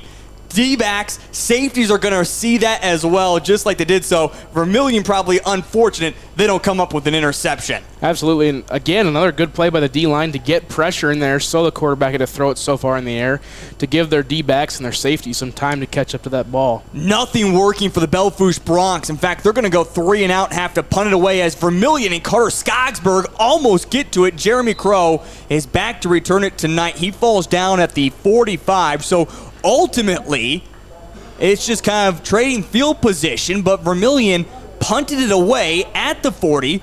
Again, don't allow Belle Fourche Broncs to get more than 2 yards and get it right there at the 45. If they put together kind of the offense that we just saw a moment ago, you can expect 6 points here on this drive. Absolutely. They just have to get back into their groove. I'm not sure what really happened at the end of that first drive. It just seemed like that timeout just slowed down all their momentum, and I think if Belle Fourche called that was a really good timeout, but I'm not positive. But we'll see if they can resume what they had started in that first drive. Stacked wide receivers on the far side, but instead they're going to hand off to Jeremy Crow, kind of use that as a decoy. How do you plan for 3 stacked wide receivers? That's going through your mind. All of a sudden come back the opposite way, pick up 5 yards with Jeremy Crow. That was a good counter to what they usually run out of that stack, if I'm not mistaken. Yep. Usually it's some sort of screen to that side or maybe a quick pass or some curls. So good job to use what they usually run and just try and fool the defense. 2nd down and 5. Christofferson shotgun formation standing at the near hashes. They're going to give it off to Jeremy Crow once again as the senior gets spun around and falls down at about the 39. Pickup of a yard, so it's going to bring up 3rd down and 4. So it looked like Belle Fourche only rushed 3 guys there, so I'm a little confused on how that D-line got so much pressure there on that Vermillion offensive line, and ultimately that's why the play didn't go anywhere. It's just a good job by the defensive line just getting in there. 6:45 first quarter. We are scoreless between Belle Fourche and Vermillion. Vermillion trying to pick up a 1st down on their 2nd drive of the football game. Just a little lob over to the sidelines. Larson, I don't know if he got the 1st down. He was right at the marker. They're going to mark him short. Picks up 3 yards. It brings up 4th down and 1. Cole, they get quickly back to the football. Hayden Christofferson's going to go underneath center. You don't have to wait for the defense. The Belle Fourche Broncs, though, do call a timeout just in time. Key heads-up awareness there by Belle Fourche and Justin Walker to get that timeout in time. Absolutely, because I'm pretty sure if that ball would have been snapped, he would have been about 6 yards down the field. So good recognition there by Vermillion to understand that it's 4th and 1, so you really need a fast play there, catch the defense off guard. And I think that's exactly what they would have done if the timeout wasn't called. In fact, if you're Vermillion, the only thing you would have been saying there is go a little bit quicker. Go, go, go. Just get set, because it looked like they got on top of that ball very, very quickly. Just didn't kind of say hike soon enough. Quick update for you. In 11B, it's already over with for number 1 winner. They demolished Lee Deadwood 62-7. Now, when we check back into 11A, again, everything is going right for Vermillion at the moment. Millbank does lead 6-2 over West Central. Sioux Falls Christian is beating Lennox 14-0. But the only scenario is, I guess I didn't see that score, just now updated. Beersford is beating Lakota Tech 16-0. Again, need Lakota Tech to win that. On 4th down and 1, they're going to hand it off to Jeremy Crow. They mark him right down. The official doesn't want to bring in the chains on the far side. He says that's enough for a 1st down, and Vermillion will have it at the 35. And that's a little trick there that almost all referee crews use is, especially when you get the market on that first down, mark it right on the yard line so you know the exact yard line that they need to get for the first down so you can get that quick call like that to get the chains moving. Twins on either side as Christopherson standing at the 40, 6:20 remaining in this first quarter. Back to pass, Christopherson gets hit as he throws. Trillian Sorrell tries to go down but can't pick it up from the green monster, falls incomplete. Yeah, just Belle Fourche's defensive line, is really getting pressure on this Vermillion offensive line. So the Vermillion O-line just needs to settle in, get in that pass block situation, and hit one step back, hit, and just quit letting so much pressure to get to Christopherson. Hayden Christopherson now 1 of 5 on his last 5 passes for just 3 yards. Trips to the near side. Christopherson looks this way, finds in the middle there Trillian Sorrell. He shakes off one whippy tackler and wrapped up and pulled backwards. They're going to give him forward progress up to the 29. Pickup of 6 yards and brings up 3rd down and 4. And another common route combo we've seen from Vermillion really all year is just those quick curls, get your 5 yards, and hope that your receiver can maybe get a couple more yards. And he almost did, but just got rocked right there at the 29. Trillian Sorrell now 3 catches for 27 yards this evening. 3rd down and 4, ball at the 31. You feel like this is 4-down territory for the Vermillion Tanagers. They're going to hand it off to Jeremy Crow. Crow up to the 25 and Russell down at the 20. Cole, Jeremy, knowing this could be the end of his career, running strong and making sure he puts his number on this game. Absolutely, and I think that's what all seniors should be thinking about is obviously you want to win this game and you know winning gives you a chance, but ultimately it comes down to things out of your control, so you want to make this game your best game that you can possibly play. 1st down and 10 inside the red zone now for the Vermillion Tanagers as standing in the pocket, hit as he's about to throw. Football is loose. It's going to be picked up that time, and trying to get a good return, just making something out of nothing, was Michael Neighbor, but Hayden Christopherson got popped as he was about to throw it. I don't know if Belle Fourche threw on some sort of blitz there, some sort of stunt up front. I didn't quite see that, but that D lineman or that linebacker, whoever he was, I didn't quite catch a number. He was coming completely unblocked on that entire play. That was Lucas Green once again who got free against Michael Neighbor. It's a loss of 8 yards. So bring up 2nd down and 18 after the fumble. Vermillion recovers. Christopherson back to pass once again. This time the protection is decent, but throws it to really no one in particular. Connor Rohrig was the intended wide receiver. In fact, the closest guy was the man in purple of Thomas McCoy. It's now 3rd down and long. Now we're starting to see the freshman side of Christopherson come on a little bit. He's really locking on to his first read on those plays, and he really just tried throwing it through the defender on that play, and he's really lucky that didn't get picked. 3rd down and 18, 4:42 remaining here in this first quarter. 3 wide receivers off to the near side. Rohrig alone at the numbers on the far side. Back to passes Christopherson as he is looking the near way. Now over the middle, and this one is going to be broken up. Nice job on the defense there from Kyron Newell, who breaks it up against Trillian Sorrell. Falls incomplete. It's 4th down and long. That was a really good pass breakup, like you said.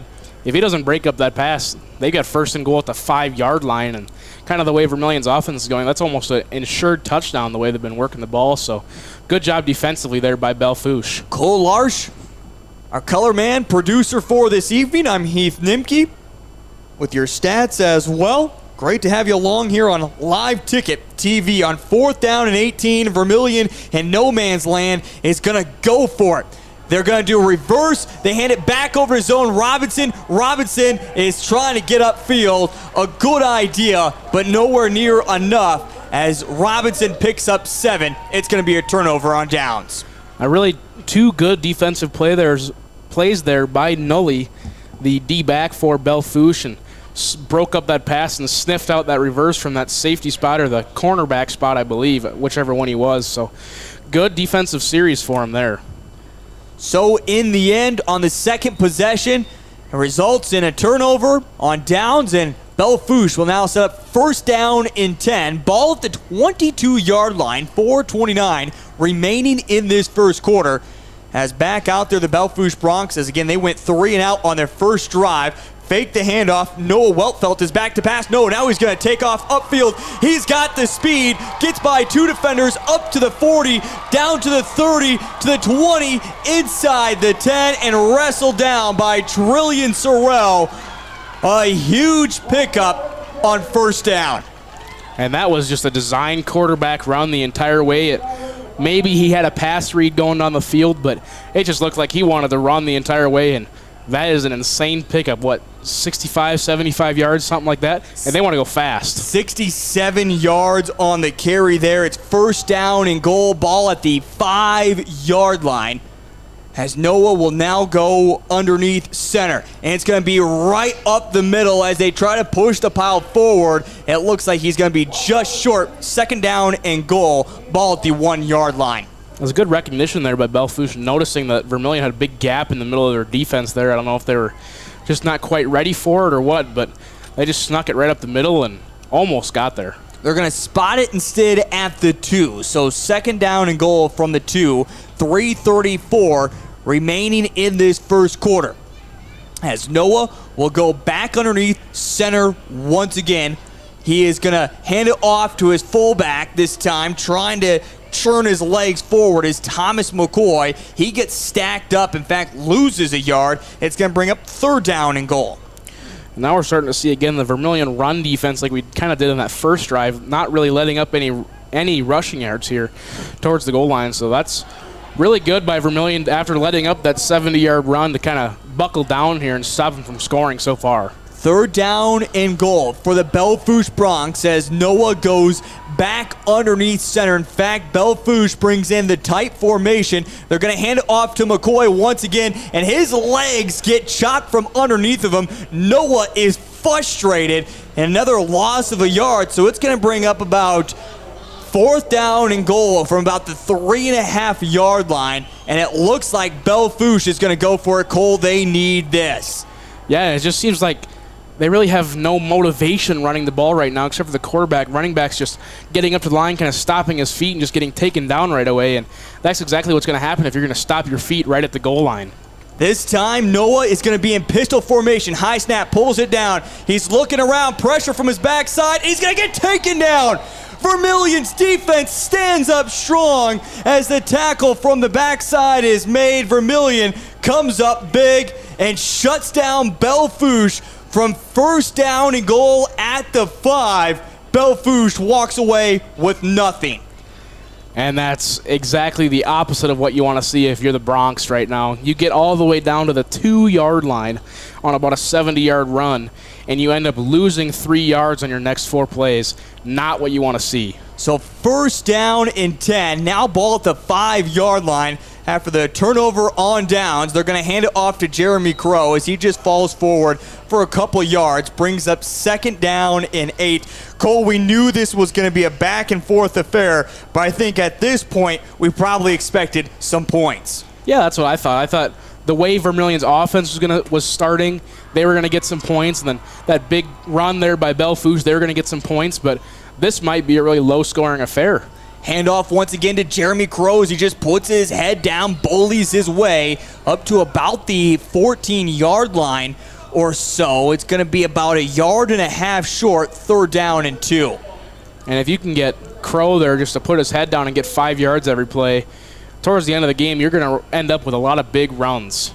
So third down and 2. Christofferson claps his hands together. They're going to hand it off to Crow once again. Again, put his head down before he even hit the line of scrimmage. This time, the Belle Fourche Broncs have him stacked up. It's a loss of a yard with 1:06 remaining in this first quarter. Another punting situation for the Vermillion Tanagers. Well, so far, it's just been a game of offenses sputtering when they get chances, and they're going to punt it from their own end zone here, and Belle Fourche might end up with some really good field position after this. Jeremy Crow back to punt it away.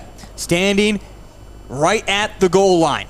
Gets a good boot into this one as it's going to bounce at about the 30, but starts rolling back way towards the Vermillion, then takes that Tanager bounce down at the 32. But Belle Fourche will set up in great territory. The defense is going to need to make a stand once again.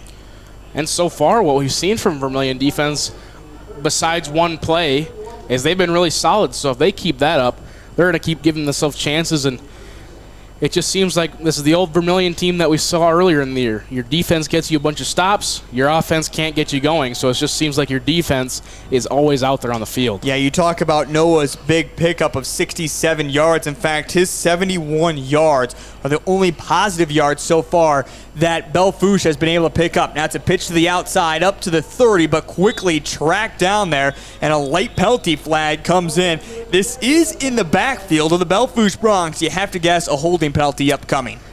That's going to be my guess here, especially from where it came from. I don't know, they're moving it up to the line of scrimmage a little bit, maybe more here, but I expect this to be holding. It was head referee Joe Martin who threw the penalty flag and does indicate a hold on the Belle Fourche Broncs. It is our first penalty of the football game as well. Move it back 10 yards, and it's going to bring up first down as they'll redo it. Ball will be spotted at the 41-yard line, first down and 20.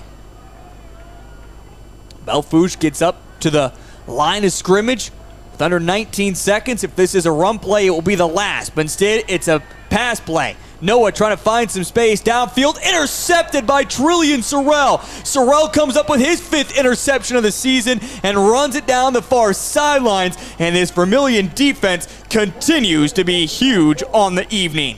That's exactly what we've really seen all season is the Vermillion defense making all these plays and keeping their offense in it, so hopefully Vermillion can capitalize, getting decent field position here again. Sorrell comes up with another interception on the season. Again, Trillian missed a couple games this season as well due to a hand injury. Is still kind of wearing a brace on that right hand for protection, but comes up with another huge interception. Vermillion will now have it first down and 10 at the 46-yard line with 7 seconds remaining here in this first quarter. Christofferson back to pass as he's looking deep downfield. He's going to find, though, instead Connor Larson just past the 45. It's going to be a pickup of it should be about 10 yards. Depends on where the officials spot it. As they're starting to move this one back, Larson caught that beyond the 45-yard line, and it looks like they're going to mark it at the 45. Wow. Wow. Bad spotting here. Nonetheless, it's going to bring up second down and 1. That is the end of the first quarter. We're back in just a moment here with the second quarter on Live Ticket TV. In times like these, it's good to know there's a place where people know who you are, no matter how long you've been gone. A place where the smells of home cooking are still in the air, where a simple wave warms your heart, and sharing stories is just a way of life. It's good to be home. Agraria Insurance Company, protecting what's important in life. Contact your local Agraria Insurance Company agent. Advertising can be a struggle. Where to spend your money? Are you reaching the right audience? If you are looking for an effective method that reaches a large fan base at once, then here is your spot with Live Ticket TV.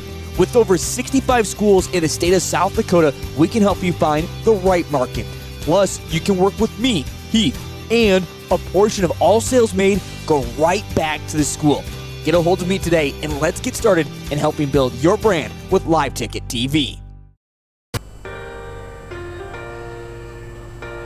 On second down and 1 as we open up the second quarter here in Belle Fourche, South Dakota. But between the Belle Fourche Broncs and the Vermillion Tanagers, it's a handoff to Jeremy Crow. He'll pick up 3 yards. I made it clear that I did not like the spot from the officials. I would say I'm never one to be too hard on officials, as I do know several officials across the state of South Dakota. I know their job can be extremely difficult, but it didn't seem like the right spot there. But nonetheless, Vermillion able to pick up a first down here to start this second quarter. Cole, it's all about finishing it now for both teams. Absolutely, especially if you get this good a field position like Vermillion did, and Christofferson just going to throw that one out of bounds. Really didn't have anything going there, but yeah, like you said, finishing drives. So far, all we saw in the first quarter is big play, or a big drive, nothing. And currently it's 0-0, and honestly, we've seen some good offense from both teams except for maybe Belle Fourche, but we've seen decent offense. We just see no points to count for it. Second down and 10, 11:27 before halftime, as we do have a great halftime interview coming up as well. We'll preview that a little bit later on. Hand off to Jeremy Crow as he has met in the backfield.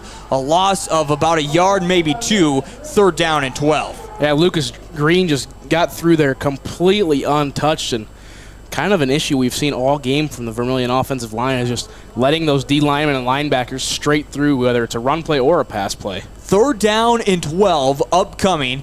Interim head coach Gary Culver is not the one who makes the official play calls on offense. In fact, Gary is more of a defensive-minded type of guy. He is, of course, there in on the plays, but right now is not officially making the calls at the moment. Back to pass is Hayden Christopherson, keeping his eyes downfield, just trying to run it out, sacked from behind. A loss of 4 yards, fourth down and 16. And you look in the secondary there, we had 4 Vermillion receivers and 6 defensive backs and linebackers back there. So Christopherson really had nothing going on. So you really can't blame him for taking that sack because he had no one to pass it to. Carter McKinnon runs him down from behind and comes up with the sack for the Belle Fourche Broncs.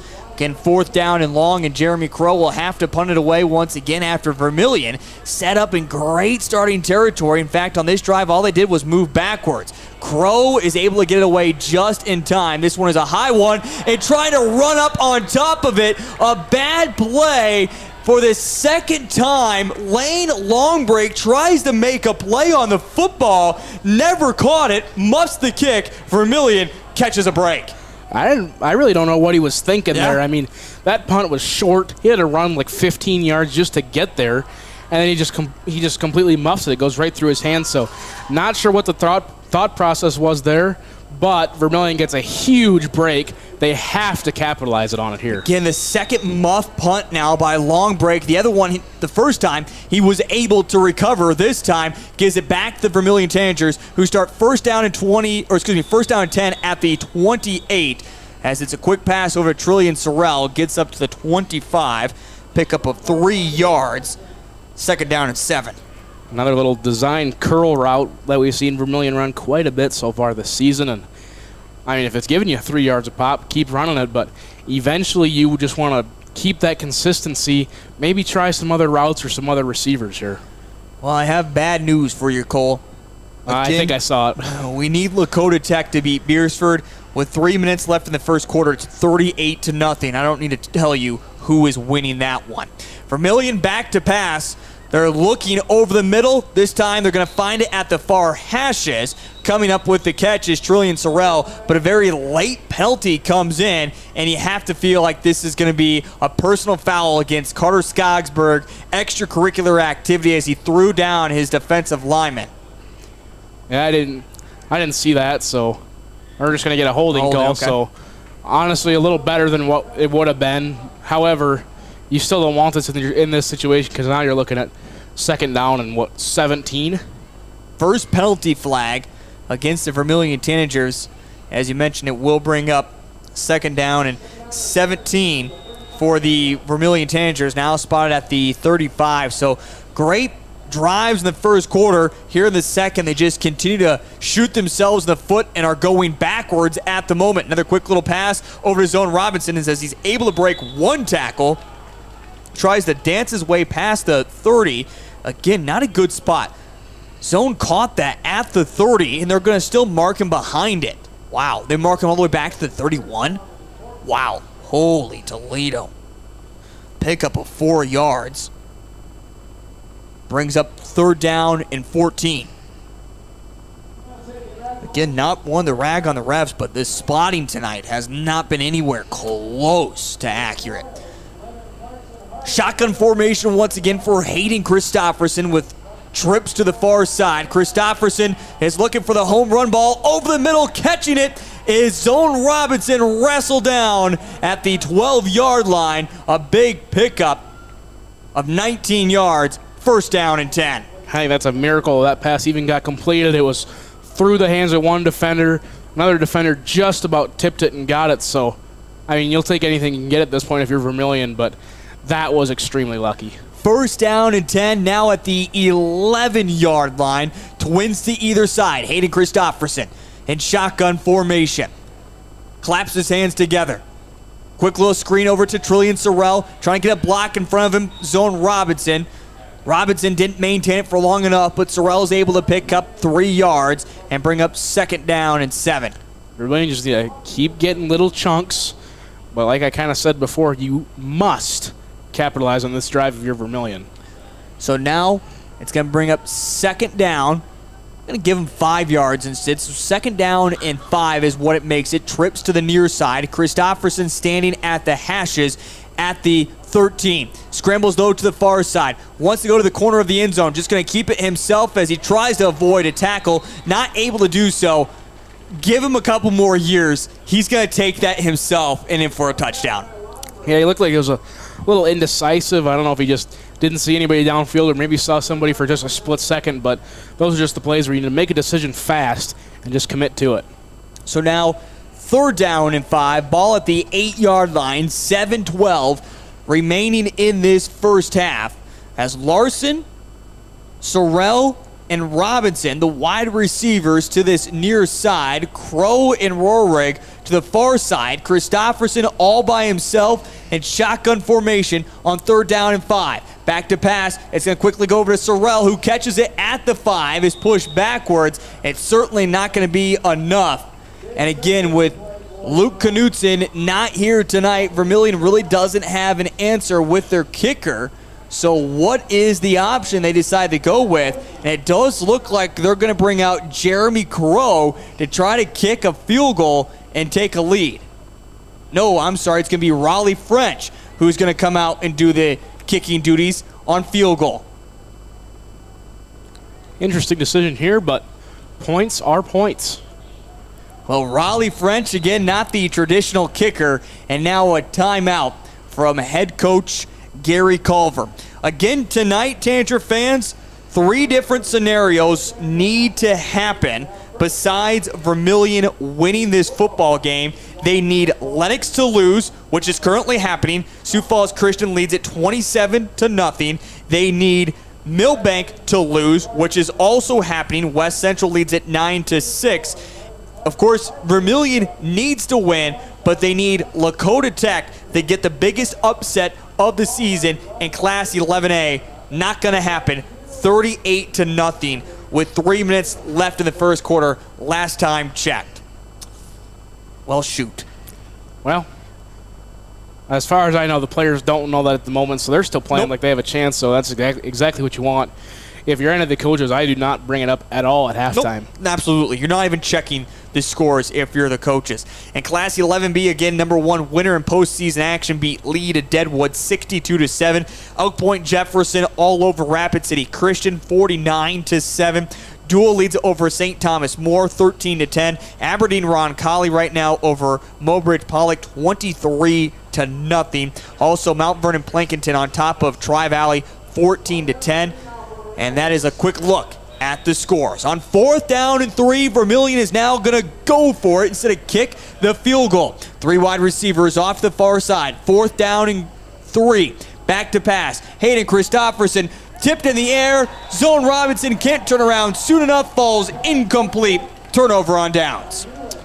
Well, when I said if you're Vermillion here in this situation, you must capitalize on that field position that you got when they had to punt it away. Belle Fourche muffed the punt. I said again, you must capitalize on this drive.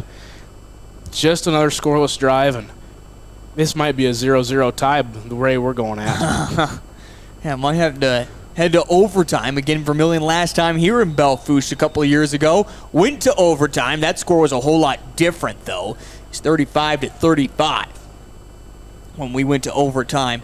And that game, again, Vermillion on a controversial extra point won the game over the Belle Fourche Broncs.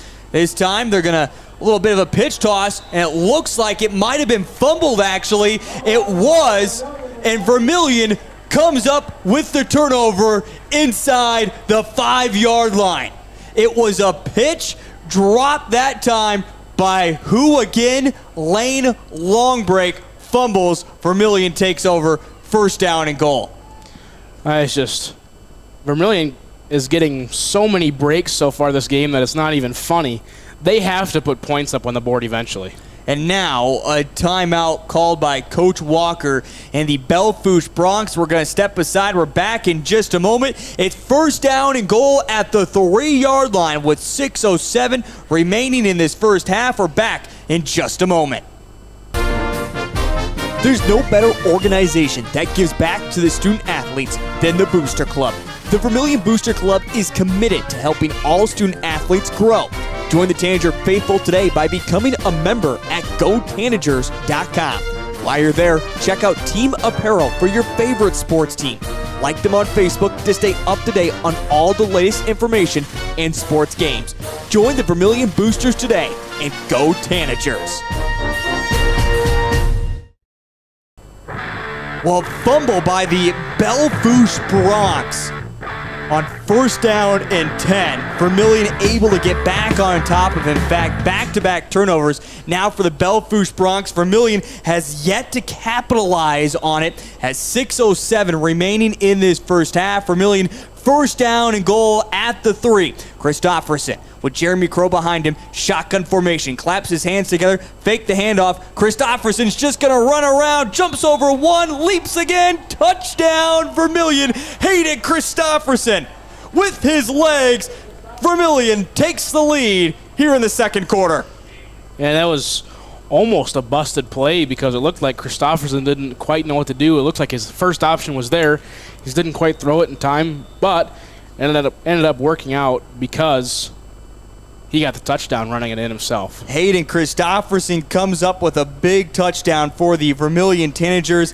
Of course, he hasn't been known for using his feet a whole lot so far this season. Of course, when you count in stats as well, the numbers haven't always been positive, as right now there is a Belle Fourche Bronx down on the turf. But again, talking about Hayden Christopherson, that is just his second rushing touchdown of the season. Coming into tonight, he had 35 carries for just 18 yards. In fact, so far tonight with 3 carries, he's down to -1 in that category, but a touchdown for him. And again, an injured Bronco getting up on his own power. That is Jaden Shesher, the senior, who was able to come up. But Vermillion right now with the lead, 6-0, with 6:01 remaining in this first half. And now again, Raleigh French, not the normal kicker for the Vermillion Tanagers, as Luke Knutson is not with. It's a high snap, pulled down. Raleigh doesn't need a whole lot of power, but puts it through the uprights. Vermillion leads it 7-0 over the Belle Fourche Bronx. We're back in just a moment here on Live Ticket TV. Agriculture is like no other business, which makes Farm Credit Services of America like no other lender. Owned by the farmers and ranchers we serve, our customers have a voice in how we work, a stake in what we do, and share in our success. Discover a lender that works for you at Farm Credit Services of America. Hi, this is Kristen Cunningham with Chic Boutique by Kristen & Company in Centerville, South Dakota. We're an all-size inclusive boutique offering sizes small through 3X on many items, including denim jeans and jackets, shackets, pants, skirts, graphic tees and sweatshirts, joggers, school swag, hats and caps, many fashion accessories including purses and lots of jewelry. And we also offer gift items for birthdays and weddings. Get your shopping fix at 636 Broadway Street, Centerville, South Dakota. Open Tuesday through Friday, 10 to 7, and Saturday, 10 to 4. Vermillion opens up with the opening score here to wrap up the regular season for the Vermillion Tanagers in the Belle Fourche Bronx. As Vermillion, after the Raleigh French extra point, they lead it 7-0. Raleigh French has it teed up for the first time this evening for the Vermillion Tanagers. Puts a boot into this one. Of course, not as deep as Luke Knutson as this one goes to an up man. Belle Fourche trying to get some space. Oh, boy, there. Coming in and laying the wood with a big tackle is Spencer Bush, the freshman. Nice job there by Spencer. But again, you go back to the touchdown, Hayden Christopherson. As you mentioned, it kind of looked like a broken play. Just ran around. Missed one, missed two, follows over. He's in the end zone. And again, Raleigh French adds the extra point, and Vermillion leads it 7-0 here in the second quarter. As Belle Fourche, again, really, Noah Weltfelt has had 2 carries for 71 yards, one of those carries for 67. That's really been the only positive thing so far for the Belle Fourche Broncs. As this time they're in tight formation, it's going to be a screen, overthrows his intended target that time of Kyron. 2nd down and 10. Hello, Belle Fourche. Someone might need to remind them they're playing football out here tonight. Yeah, you take away that 67-yard run, and I don't even know how many yards of offense they have other than that. 15 maybe? Yeah. And that's a maybe. I don't know. No, I'm sorry. No, it's not even positive. You take away all of Noah's rushing yards so far, they have yet to get positive yards. Yeah, well, there you go. That's just kind of what Belle Fourche has done so far today, and that's not a whole lot of anything. 2nd down and 10. This time they're going to hand it off, trying to get it to the far edge, but wrapped up quickly. Really no room to work. 3rd down and 10 as Vermillion read that play nicely. That was a good play up front again by the D-line. Both D-lines here have really been playing pretty good.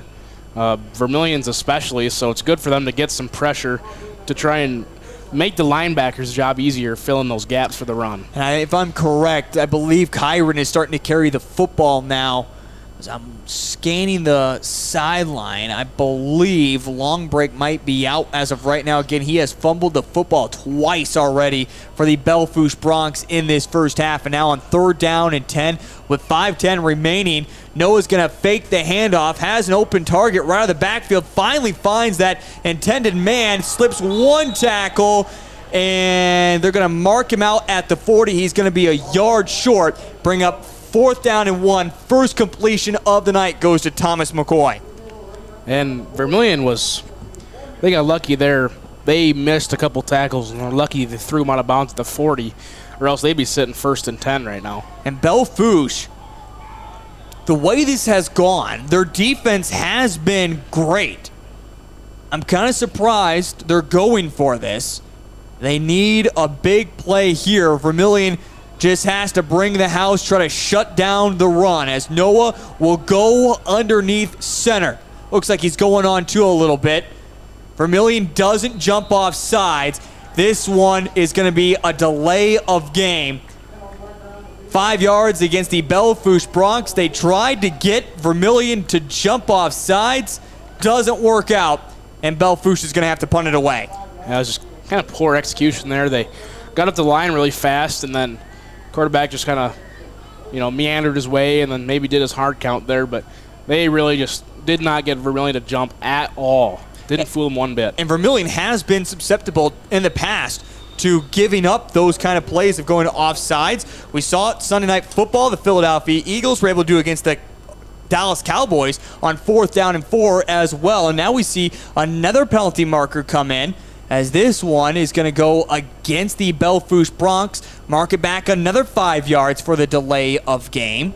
Again, the clock resets to 25, and the official has blown his whistle. So that clock is now rolling, and Belle Fourche wasn't paying attention. So going from 4th down and 1 now to 4th down and 11 at the 30-yard line. Belle Fourche, a little bit of a high snap, able to get the punt away. Jeremy Crow calls for the fair catch, brings it in nicely at about the 43-yard line. 1st down and 10.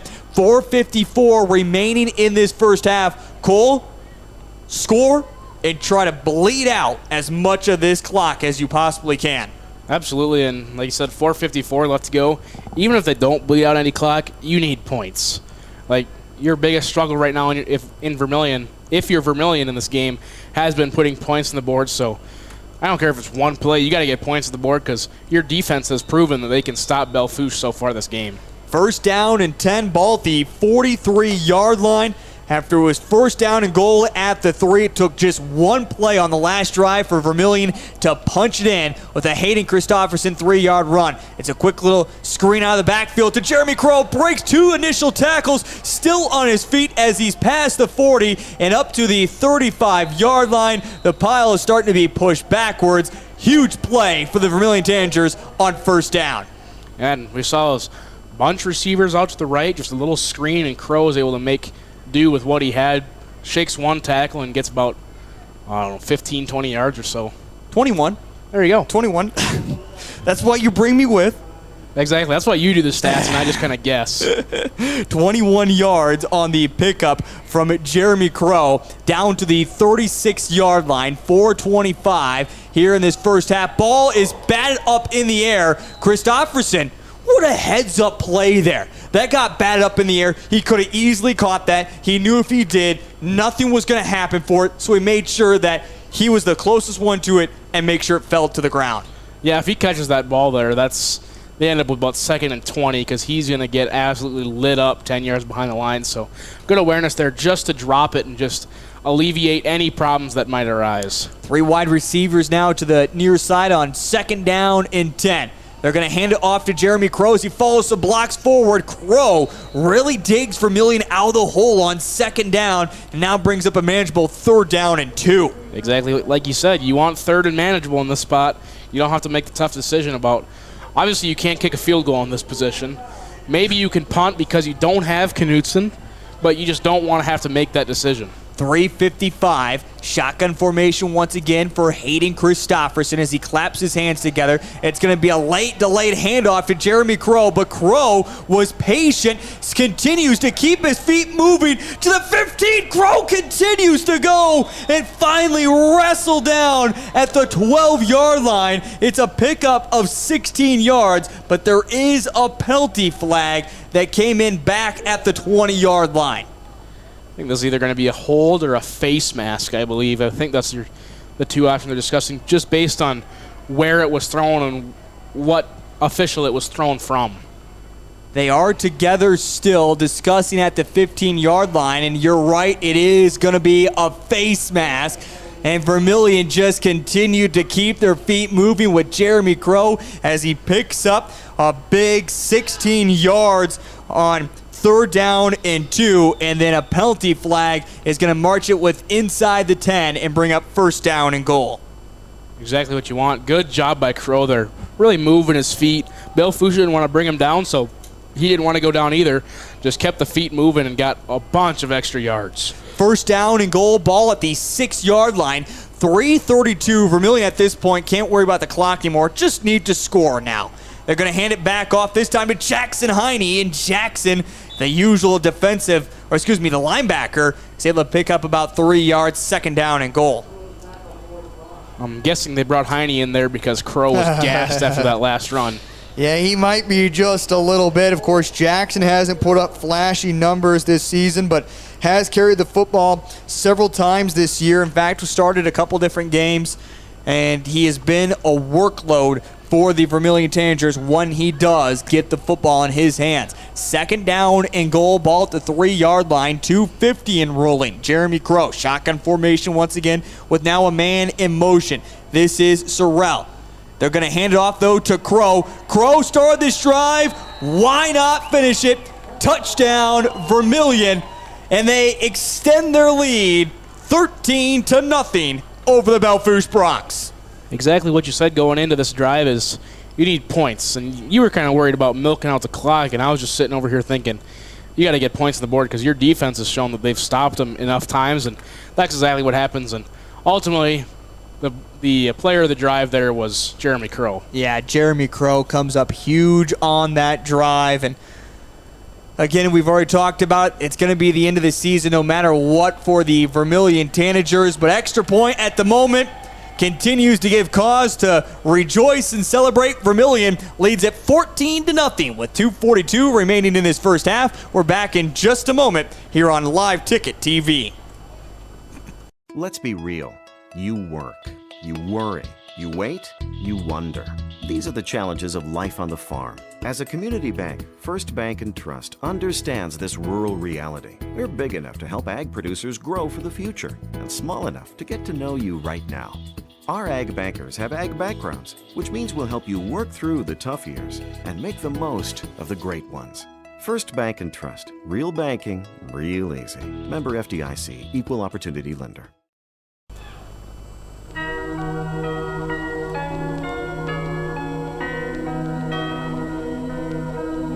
Vermillion able to add back-to-back touchdowns here in this second quarter. Now lead it 14-0 over the Belle Fourche Bronx with 2:42 remaining here before halftime. As Riley French has it teed up once again. In fact, 2 touchdowns via the running tonight. In fact, Hayden Christopherson has thrown the football 22 different times. But Hayden Christopherson a rushing touchdown, and now Jeremy Crow a rushing touchdown as Riley French has it teed up. Again, Riley French doesn't have the biggest of legs, but oof, proves me wrong as he puts this one all the way back to the 10-yard line. It's going to be returned right up the gut and up to the 35 and finally wrestled down at the 41. Belle Fourche Bronx will set up first down and 10, but there is an injury right now on the field, as currently injured was, I believe, Anthony Staley, the kicker for the Belle Fourche Bronx, who also gets a little bit of time to play special teams. He is currently down on the grass. Well, again, Vermillion, if they want to make the playoffs, they need 3 different scenarios, including to win here tonight. The other 3 scenarios is they need Lennox to lose, with Sioux Falls Christian right now all over Lennox 27-0.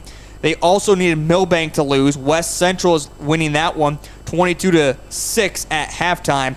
But again, needed Lakota Tech to beat Beersford. And right now, Beersford all over Lakota Tech. In fact, I don't even think they're going to play the second half in that game. It's 46-0 with 7 minutes remaining in the second quarter. So Vermillion is almost going to get everything to go right except for what we all expected, the toughest scenario to ultimately happen. Other scores in Class 11A, Del Rapids right now at halftime leads over Dakota Valley 14-6, and also Canton all over Chamberlain 26-0. Again, Madison finishes their season 4-5 overall via the forfeit from Custer, who finishes their last 2 games of the regular season by forfeit due to injury and sickness within the team.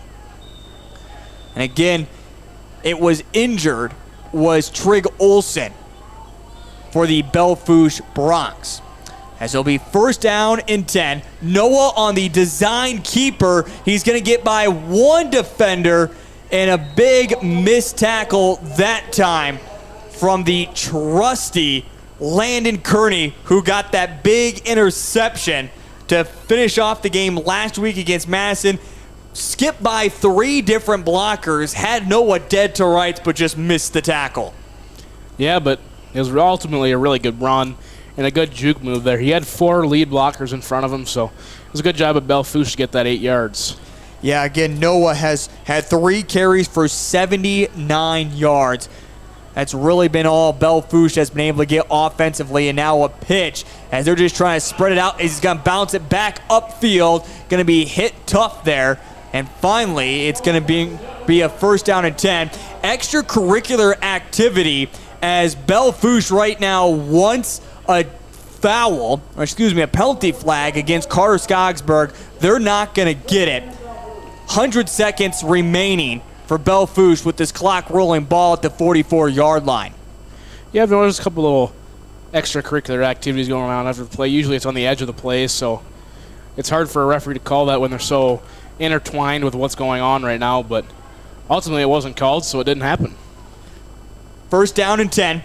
Noah back to pass. He wants to go deep. Now he's just going to tuck it himself, and he's going to take a shot, then wrestled out of bounds by Carter Skogsburg. A completely legal play, and it's going to bring up second down and 2 with 1:12 remaining, and now we're going to get a timeout called by the Vermillion Tanagers, which, again, didn't matter anyways. That Vermillion uses the timeout because it was going to be a stoppage of the clock with Noah going out of bounds. Ball at the 36. One thing you can't give up here if the Tanagers points to Belle Fourche, as they will begin the second half with the football. Checking in on Cole Larsh. Cole, seen any other big scores from across the state when it comes to playoff action? Well, you kind of hit on all the 11A scores. Beersford leads Dakota Tech 52-0. Oh, well, there you go. There's mercy. 11B scores. Winner won by a mercy rule. Elkwood Jefferson won by mercy rule. MVP's up 22-10 at the end of the first half, and really no other close scores in 11B. Well, on 2nd down and 3, 1:12 remaining here in this first half. Noah has been able to get down with his feet, back to pass once again. He's looking downfield, going up against, hand battling all the way across, climbs the ladder but falls incomplete as Zone Robinson knocks it away. Good no call by the officials there as well, as both wide receiver and defensive back were battling but falls incomplete, trying to get to Jaden Scheischer down the field. Yeah, Scheischer, he had it dead to rights. I mean, he had the position. The ball ultimately just bounced off his chest pad in the end zone. So now brings up 3rd down and 3 with 1:03 remaining here in this first half. 4 down territory, of course, for the Belle Fourche Broncs.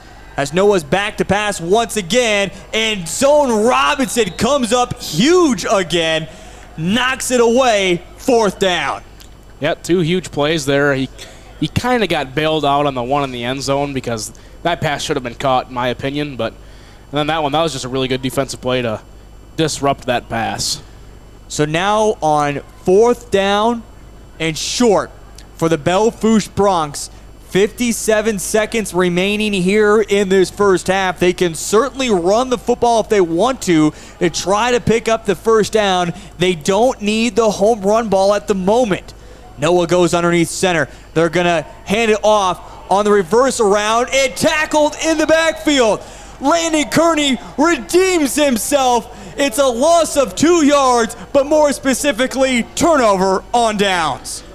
And that's a huge play there for Kearney. If he doesn't make that tackle, Belle Fourche is probably still running as we speak, maybe into the end zone. So really good open field tackle there in that situation. Vermillion has burned up through all 3 of their timeouts. And now they'll take over 1st down and 10 at the 37. You have a little bit of time, might as well try for something. That's exactly what the Tanagers are going to do as they split everybody out. Christofferson is back to pass, goes over the middle, popped up in the air, falls incomplete. 2nd down and 10. I think if you're Vermillion here, you take a couple shots. Yep. If you don't get anything, I think just run out the clock to the half and just take your 14 points and take your awesome defensive performance so far and just run away with it into halftime. Yeah, it has been one heck of a defensive performance from the Vermillion Tanagers. Coach Fischbach will be coming up here at halftime as well, a part of our Vermillion Boosters conversation. Stick around for that.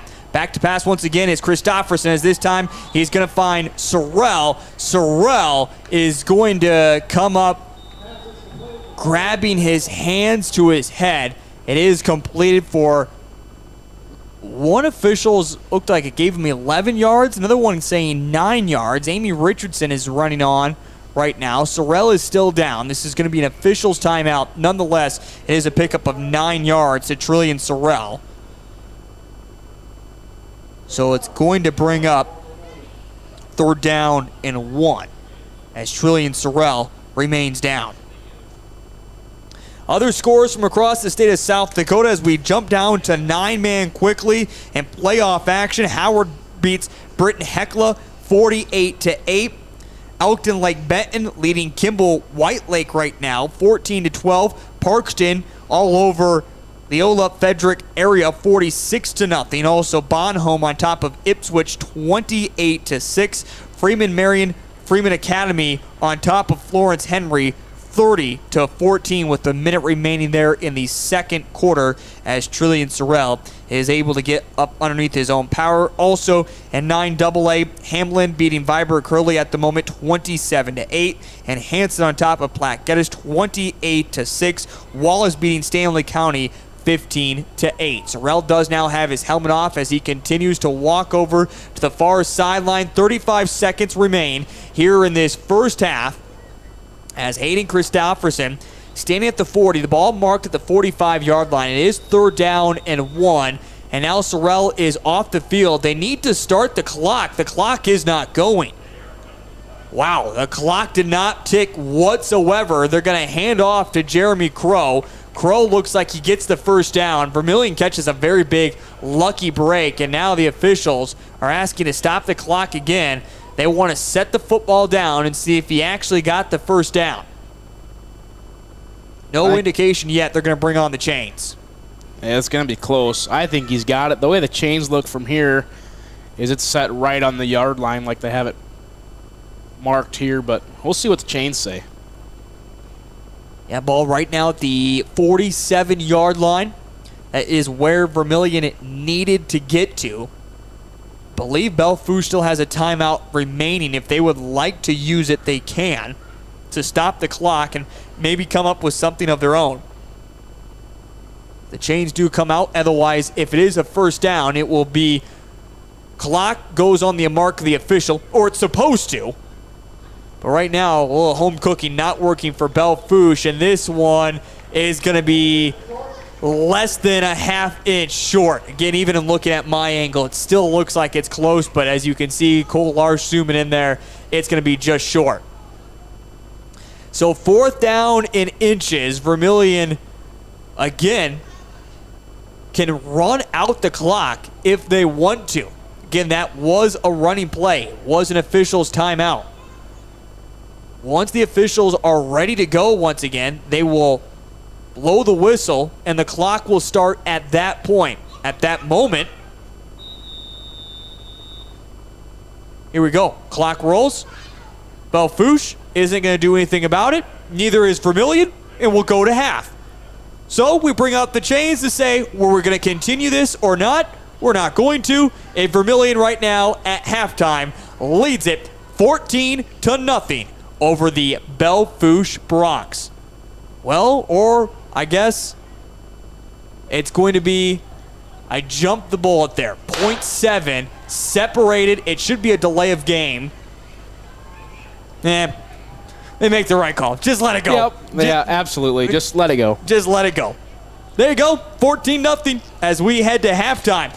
When we come back, we have our special conversation with head coach Fishbach of the cross-country team as they get ready for a state tournament coming up this weekend. The boys and the girls. We take a look back to the moment they got there and what we should be expecting. That's all on the way here on Live Ticket TV.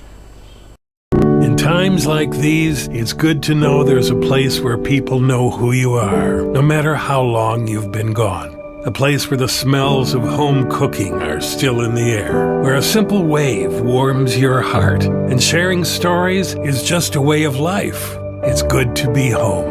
Agraria Insurance Company, protecting what's important in life. Contact your local Agraria Insurance Company agent. Limestone canyons, flowing waterfalls, and pristine beauty make Spearfish a sanctuary for those seeking the ultimate escape. Outdoor enthusiasts will find top-notch sport climbing, mountain biking, and UTV OHV trails. Guests are steps away from peaceful hiking trails and tranquil streams. Relax and rehash your day's adventure at one of our award-winning local breweries. Finding rest is an important part of any adventure. Lodging in Spearfish comes with a variety of choices, from cabins, B&Bs, and campgrounds to the comforts of your popular brand-name hotels. To find your unique adventure in Spearfish, go to visitspearfish.com now. The innocence of youth. Is there anything any better? But soon they'll be in high school and facing all the same challenges you faced. How to make friends, how to fit in, how to be cool. We want our children to have everything they'll need to live fulfilling and productive lives. Make sure the kids in your family are among the more than 57,000 participants here in South Dakota who take part in high school sports or activities. Farmers know crop insurance is essential for managing risk. It's also valuable for maximizing revenue. The crop insurance officers at Farm Credit Services of America have proprietary tools and expertise to deliver the personalized crop and revenue protection you need for the peace of mind you want. Nobody delivers crop insurance like this. Discover the difference by calling 800-884-FARM. Agriculture works here. Let's be real. You work. You worry. You wait. You wonder. These are the challenges of life on the farm. As a community bank, First Bank and Trust understands this rural reality. They're big enough to help ag producers grow for the future and small enough to get to know you right now. Our ag bankers have ag backgrounds, which means we'll help you work through the tough years and make the most of the great ones.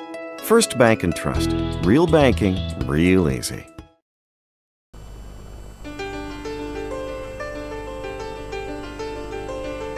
What has been a defensive battle, Vermillion able to get 2 touchdowns back to back.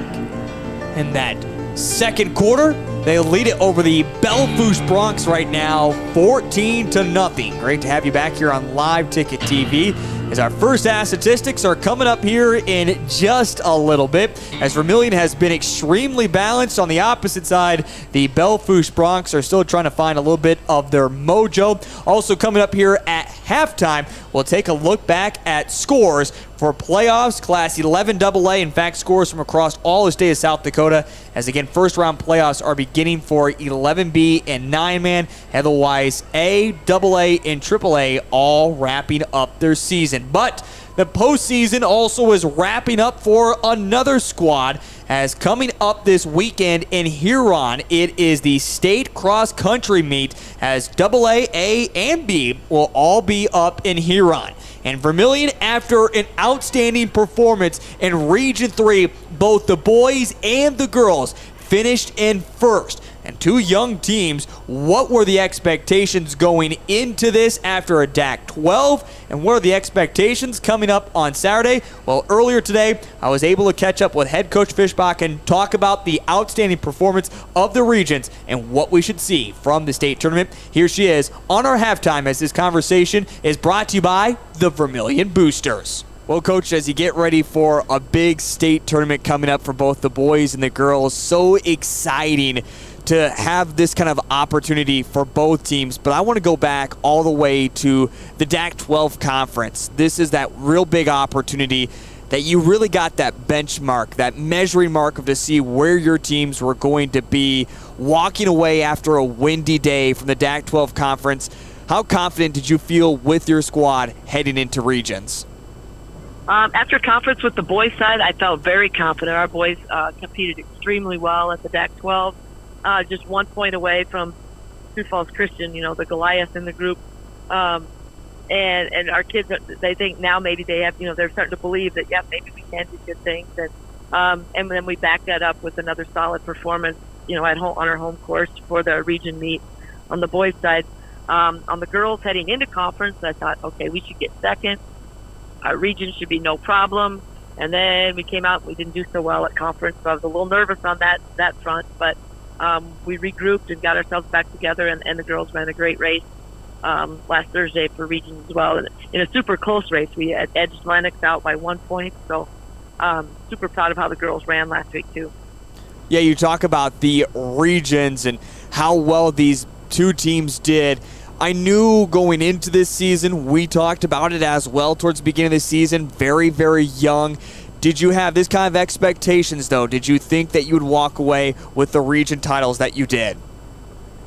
Well, no walk away. I said, right now, regions are probably more stressful than the state thing, because it's like if you don't perform well that day, you don't get to go. It's not like you have another chance or you can qualify on time like you do in the track season. I mean, you got to put up or shut up on that day, and luckily both groups showed up and did that. It was good. Yes, going into the season, we definitely, Coach Bill, we're going to have to, we got they're young, but they're pretty seasoned, and they had a successful track season, and get that experience under your belt that we, if we run like we're capable of, we should have a chance to, to be in the mix for the title in the region. But the fact that we actually did it on the same day was great. And so we celebrated for about 1 day, and then it's back to business, because that was just the first step. Now we got to take it and do the next step here on Saturday. You talk about now the state tournament coming up. Of course, it's going to be happening this Saturday up in Huron. What do you expect to see with both your squads, and what are the expectations? I know you're going to see a lot of great competitors from across the state, but what's the expectations for both the boys and the girls? Well, we try not to put a lot of pressure on them, and we just say, just go out and run. You don't have pressure from anybody else. We're not the favorites by any stretch.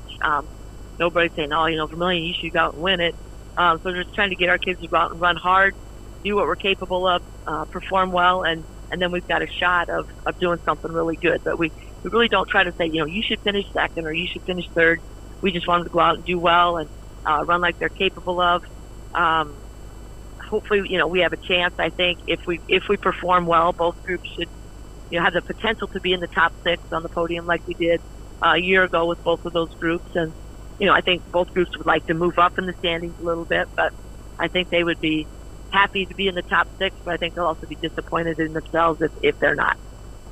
As a coach, how happy does it make you to see these kind of turnover year in and year out? The boys and the girls are both so competitive. A lot of these athletes as well kind of participate in other sports, whether it's tennis, whether it's golf, soccer as well. How happy does it make you as a coach just to continue to see the great success that you have in cross country with the boys and the girls? Well, obviously that's what you want to do, and we have great kids, great families that support us. It's good, and it really, when you look back, I say Jack Freeberg, we were waiting around for the trophy and medal presentations after region. Says, Coach, how many of these have we won together? And we thought back, and so this is 4 out of the 5 years that Jack competed as a varsity athlete. We won the region, so that's something to be proud of. There she is once again, Coach Fischbach, and talking about the success that she had with the boys and the girls at the region tournament, both finishing in first, both by just a small margin, but now get to have their chance at just competing tough. And of course, she mentioned it there, one finishing a little bit better in 6th, bringing home a state title, of course, is the ultimate goal, but some great competition in front of them. We wish the cross country the best of luck, as again, they will be running up in Huron, South Dakota. If you can make it up to Huron to support them, please do. Of course, that's during D-Days as well. But you can always tune in to the Vermillion Boosters Facebook page. We will have updated results on how the boys and girls do finish. Again, Vermillion has had some great water so far this season when it comes to their sports. Of course, golf and I guess Legion baseball. Yeah, you can't quite count at high school level, but both able to bring home state titles and just a lot of other great, phenomenal sports so far this season. We'll see if cross country can't make a mark as well. We're going to step aside. When we come back, it has been just 9 yards in the passing game compared to 120. In fact, you wipe away 87. Numbers are just one way. Full stats on the way next here on Live Ticket TV.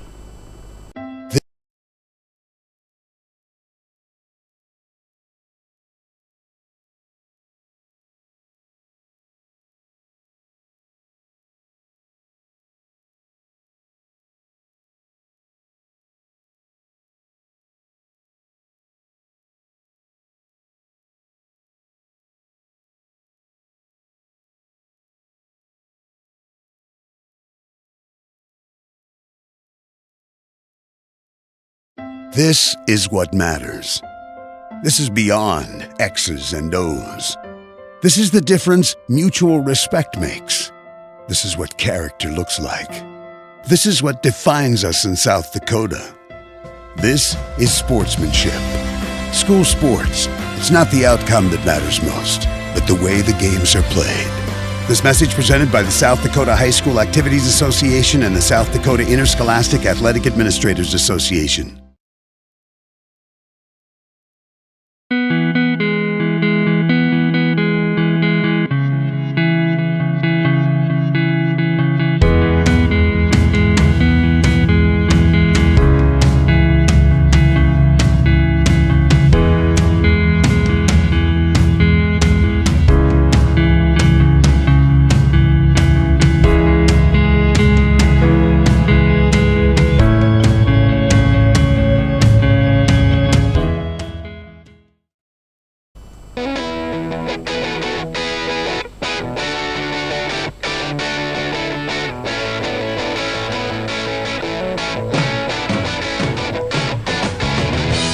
Here in Belle Fourche, South Dakota, as right now at halftime, the Vermillion Tanagers lead it 14-0. Bring back in Color analysis and producer tonight, Cole Larsh. Of course, Cole has just been phenomenal on the camera duties all season long, bringing you some great highlights and just bringing really that great camera work that gets you inside and that great views on the game. He'll bring you your scores from around the state of South Dakota here in just a moment, but first the stats. We're going to start with the Belle Fourche Bronx as Noah Waltfelt. You count 87 yards rushing for him out of a total of 92 yards. In fact, one of those plays was for 71 yards. So you talk about all the other guys who have ran the football tonight. It has been stout defense from the Vermillion Tanagers. And Noah, by the way, has thrown the football so far 5 times for just 9 yards and an interception. On the opposite side, Hayden Christopherson right now is 13 of 24 in the passing game for 120 yards, no touchdowns, no interceptions for him. Jeremy Crow has also had a phenomenal game for 14 carries and 56 yards. In fact, Vermillion has put together a total of 69 rushing yards, with both touchdowns coming from Jeremy Crow and Hayden Christopherson, both using their feet. I would expect really that same type of balance, maybe even a little bit more running in this second half upcoming for the Vermillion Tanagers. As we continue to roll on, it's time to get into our scores from across the state of South Dakota and take a look at playoff action. Cole Larsh, take it over. Well, everybody, it's playoff football night for 9-man and 11B, and let me tell you what, there are some interesting score lines here. So I'm going to start with 9B, work my way up, just go down through every game, give you the score. Number 1, Harriet Selby area is leading Lemon McIntosh 48-6. 2 minutes left in the second quarter there. High scoring game alert. Number 8, Avon, and number 9, Fulton area. Avon leads Fulton 50-48. Upset alert. Potter County is ahead of Sully Buttes 12-6. Another upset alert. Irene Wakanda is ahead of Corsica Stickney 26-18. No surprise here. Hitchcock Tulare takes care of Jones County 50-0. Another upset alert here in 9B. Number 10, Del Rapids St. Mary's is ahead of number 7, Faith 22-14. Kadoka area taking care of New Underwood 54-6. And DeSmit is taking care of Colombe 40-0.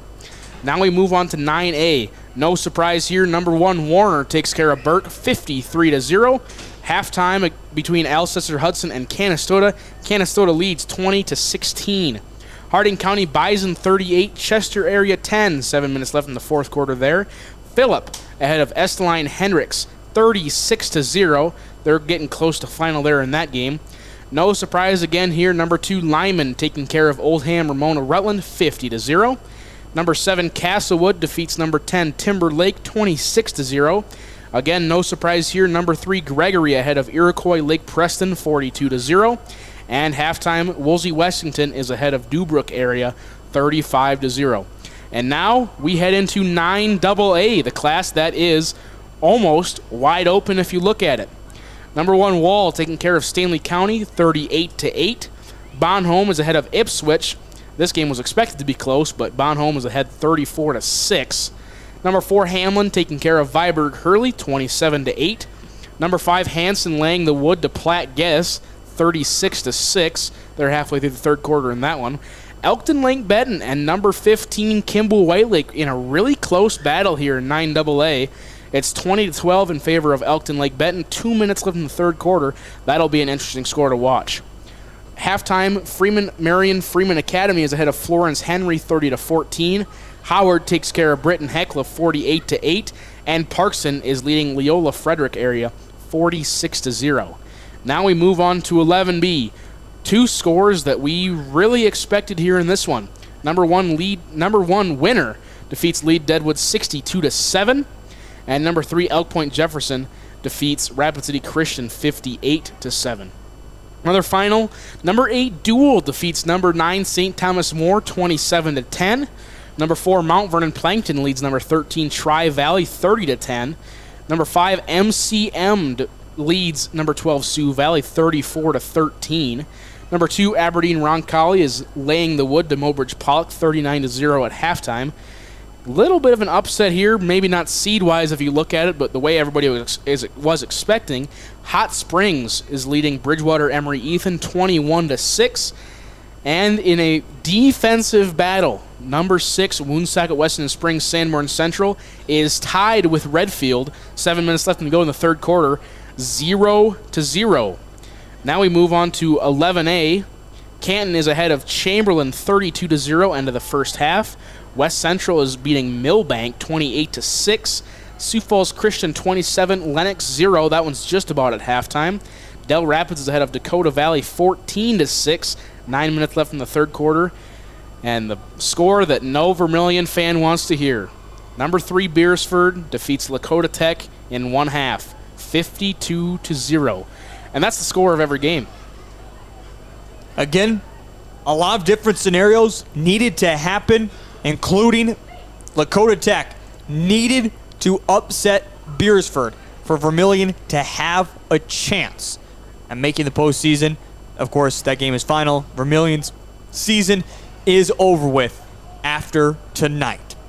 Vermillion will open up this second half, kicking it off to the Belle Fourche Broncs. Again, Vermillion at this point, I know Gary Culver, I know his staff.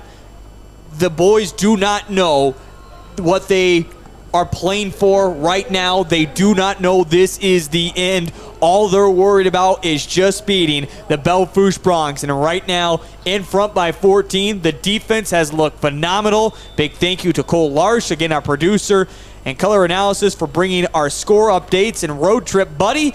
Raleigh French has this teed up and gets a boot into this one as it's going close to out of bounds. It's going to stay inbounds, though, and be picked up on the return far sideline. Belle Fourche is able to get up to about the 30 or so, where they will set up first down and 10.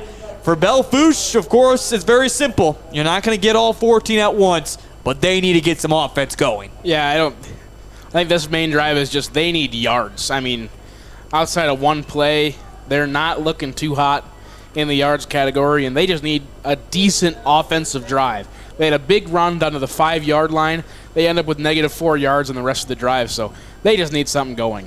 First down and 10, ball at the 30-yard line. Noah is back to pass on first down, tries to float it over one wide receiver's head, but it goes straight to Trillian Sorrell. Sorrell still on his feet, breaks another tackle. Sorrell takes it back, pick 6 to open up the second half. Trying to get it to his intended target of Thomas McCoy. Trillian Sorrell caught it about the 40 and returns it to the house, and Vermillion opens up with a touchdown to start this third quarter. Well, there's two sides to every story. If you're Belle Fourche, that is the opposite of what you wanted to start this second half. If you're Vermillion, you can't ask for a better start. I mean, that is picture perfect right there. Good job jumping the route there just to get it out of the way, and man, what a start to this second half for Vermillion. And it's Trillian Sorrell's second interception of the football game. This one is no good, off to the left, but Vermillion now leads it 20-0 over the Belle Fourche Broncs. We're back here in just a moment.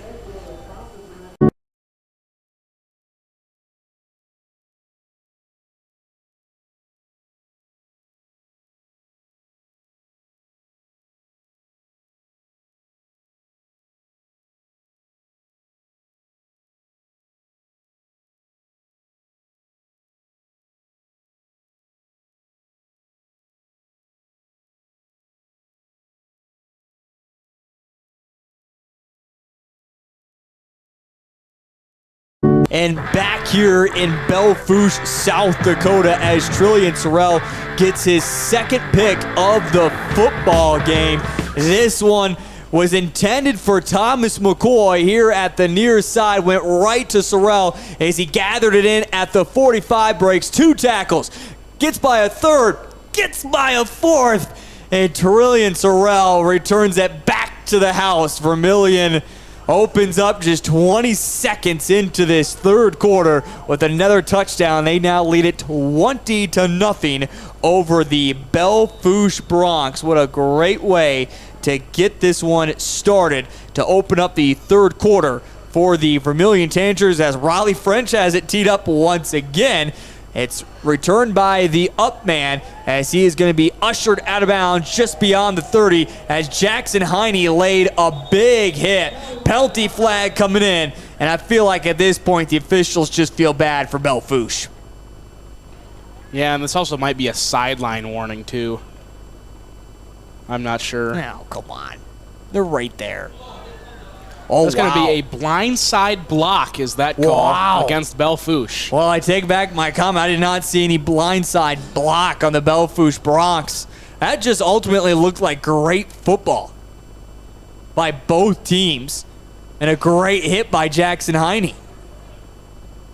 So it's now going to be pushed back. It was supposed to be first down and 10 at the 31. It's going to get pushed, all the way back to the 16? Wow. I'd say at least that, depending on where they spotted the foul. But actually, technically, I believe that is an illegal crackback block, or a blindside. One of those two, I'm not sure. And which became illegal about 5 years ago, if I'm correct. Get back to that here in just a moment as it's going to be a pitch to the outside, staying on his feet. And Ross Baylor, a little bit of a rough tackle there. Pick up about, 4 yards for Devin. So, again, I bring up that, crackback block. When I was still in high school, Cole, those were legal. And those were put into our playbook on specific plays to lay somebody out, to get momentum, and just, make a great hit. And I want to say it might have been shortly after I graduated high school, which I don't want to date myself too much. Would have been 8 years ago. It was shortly after that where those became illegal. Another pitch to the outside as Devin tries to pick up some positive yards, and he's just going to be pushed out of bounds as that time running out the play was the Vermillion Tanagers. And a nice job that time in there was Connor Peterson to make sure he was run out of bounds. So now, a loss of 2 brings up third down and 7. I think Vermillion might have an argument for another crackback block there on that last play. It seemed like on my camera I was kind of only half paying attention to that side of the play, but it looked like one of the Vermillion defenders got laid out late. And I thought a block in the back I saw as well. Trying to get a little bit of reverse. Carter Skogsberg, though, stays home, and he's going to wrap him up. But Carter Skogsberg, I don't know if he necessarily got the face mask there. It looked like he did tackle high. I think that's what they're going to call. Yeah. Face mask penalty is going to give a first down to the Belle Fourche Bronx. So after we didn't see a whole lot of laundry in that first half, it's been quite a bit of penalties to start this third quarter. Again, face mask against Carter Skogsberg, 15-yard penalty, and a first down. Yeah, it's starting to get a little chippy. Yep. I think both teams are realizing that, especially Belle Fourche here, that they lose this game, they're done. Yep. So I think it's just going to stay this way for the rest of the game, I believe. So might as well just get used to it now. 15-yard penalty will march it all the way up to the 36-yard line where Belle Fourche will start first down and 10. This time, Noah is going to have a design keeper. He misses one tackler, but has nowhere to go as Trillian Sorrell. And now another late hit, kind of some extracurricular as a push in the back by Earl Jordan against Carter Skogsberg. They've been going at it all game long. In the end, it's a loss of 8 yards and brings up second down and 18. Yeah, that's not what you see if you want to. Not what you want to see if you're Vermillion. Skogsberg looks to be in the middle of almost all these little late scuffles. So I think he just needs to level out and just maintain his composure here towards the end of the game. Second down and long. Noah back to pass as he looks over, and Trillian Sorrell, did he catch it? They're bringing in an official. One says yes. One does say yes. Trillian Sorrell caught that for an interception, and they say incomplete.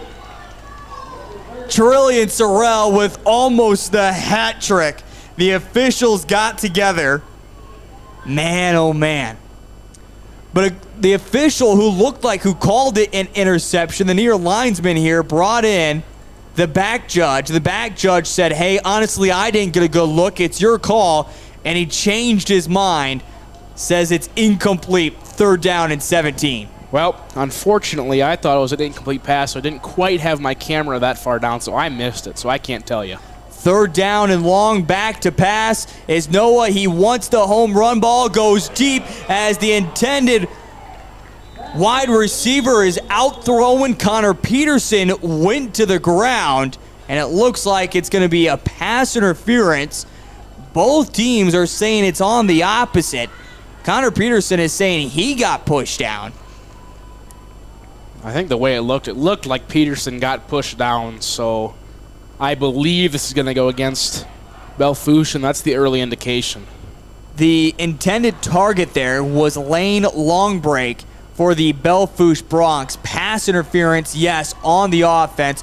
Of course, it's going to be declined, which just brings up now 4th down and 17, and it will be a punting situation upcoming once again for the Belle Fourche Broncs. With 9:21 remaining in this 3rd quarter, Vermillion leads 20-0 over Belle Fourche.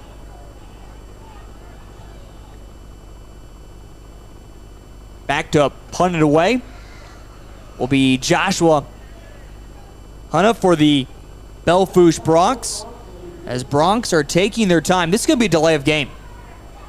They're going to get off just in time. 2-1 delay of game. Or wow. Timeout. Wow. Coach Walker, just let that one go. Just let it go. If you want to make a comeback, you're going to need those eventually, sir. It's 4th down and 17. It's okay. 4th down and 22, I think, at this point. It's okay. Oh, well. Trying to reason with hurricane season, as Jimmy Buffett once said. What a great night it has been for the Vermillion Tanagers.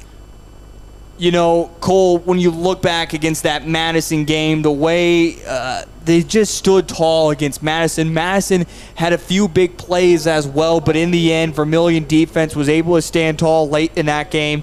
They've rode this momentum right into this game. As we know, can't make the postseason anymore.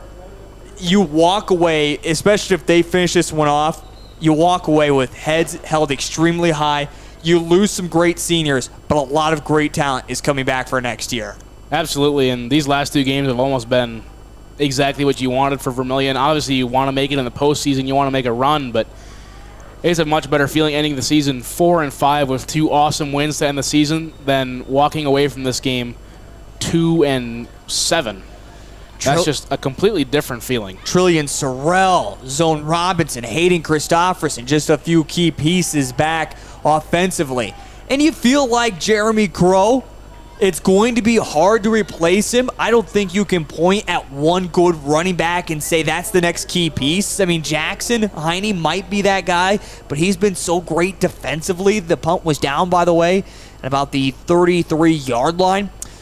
And then you lose, of course, some great offensive linemen as well. Carter Skogsberg is going to be extremely hard to replace. You can even look at a few others on that line. Defensive line, Ross Baylor is going to be hard to replace. So, I mean, it certainly is going to be tough, but a lot of good key pieces like Colton Chapman and Riley French, both just sophomores, coming back for next year. Vermillion just building on something great over the next few years. I'm going to continue off this as it's a screen out of the backfield to Jeremy Crow. He gets up to the 50. It's a pickup of 17 yards. But going off that as well, this schedule that Vermillion has seen this year, it's going to be exactly the same, just mirrored. So ultimately means Vermillion's going to make a few more road trips than home games next year, including playing, Canton on the road, Millbank on the road before they finish off their season against Millbank, but certainly in a great spot building towards the future.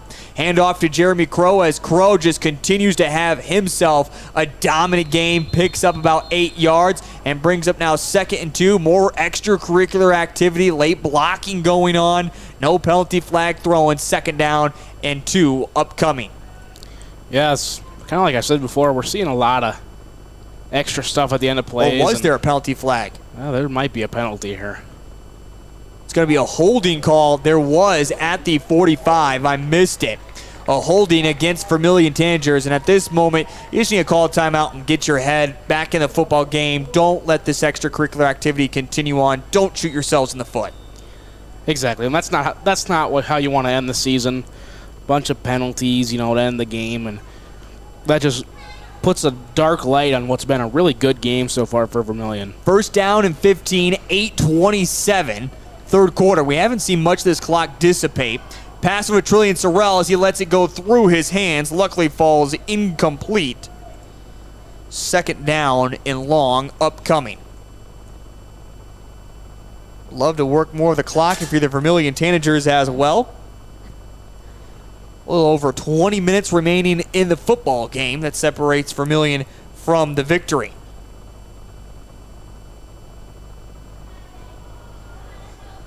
Christofferson, shotgun formation, standing at the 40-yard line. Two wide receivers set to either side. Back to pass, going to go over to Zone Robinson as he tries to dance free.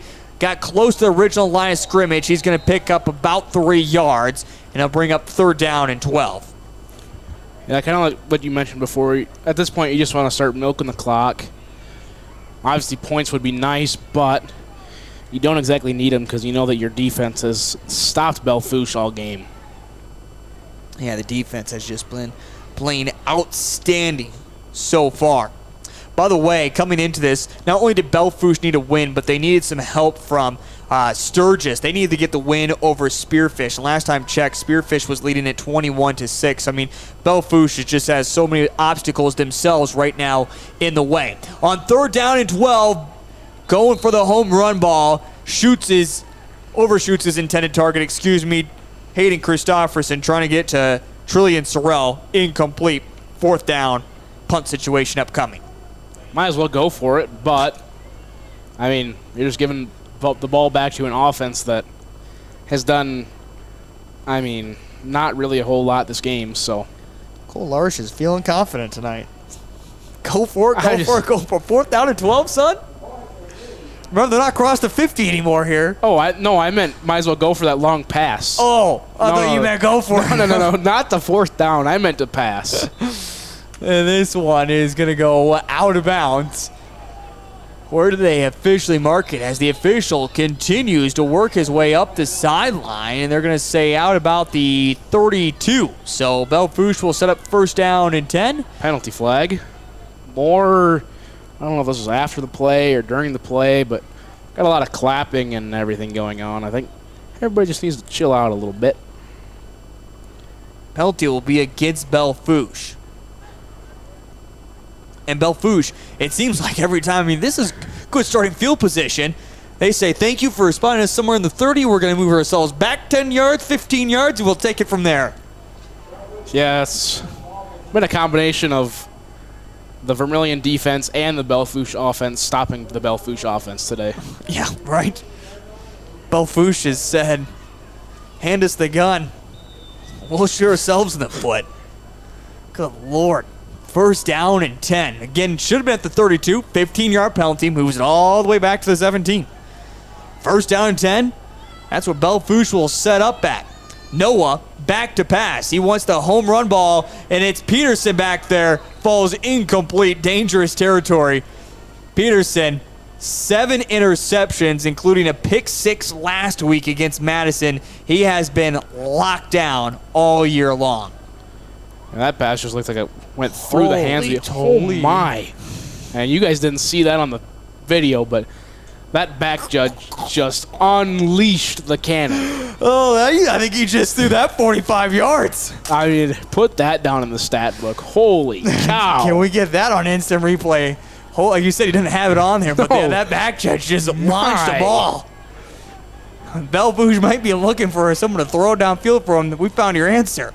This time they're going to pitch it out, pick up to the 25-yard line. This time for the Bronx with Devin on the carry. Bring up a manageable third down and 3. Now Belle Fourche is starting to move the ball a little bit, but let's see how much time is left. We got 7 minutes left in the third quarter. This game feels like it's 2 minutes left in the fourth quarter, just the way everything's been going, but there's still a whole quarter and a half left to play.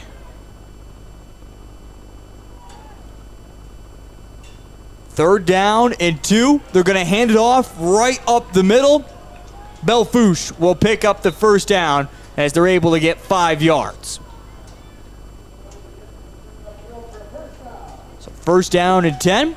6:45, 3rd quarter. Of course, Belle Fourche has plenty of time. They're just trying to find their own stride. Again, coming into this game, both teams 3-5 overall.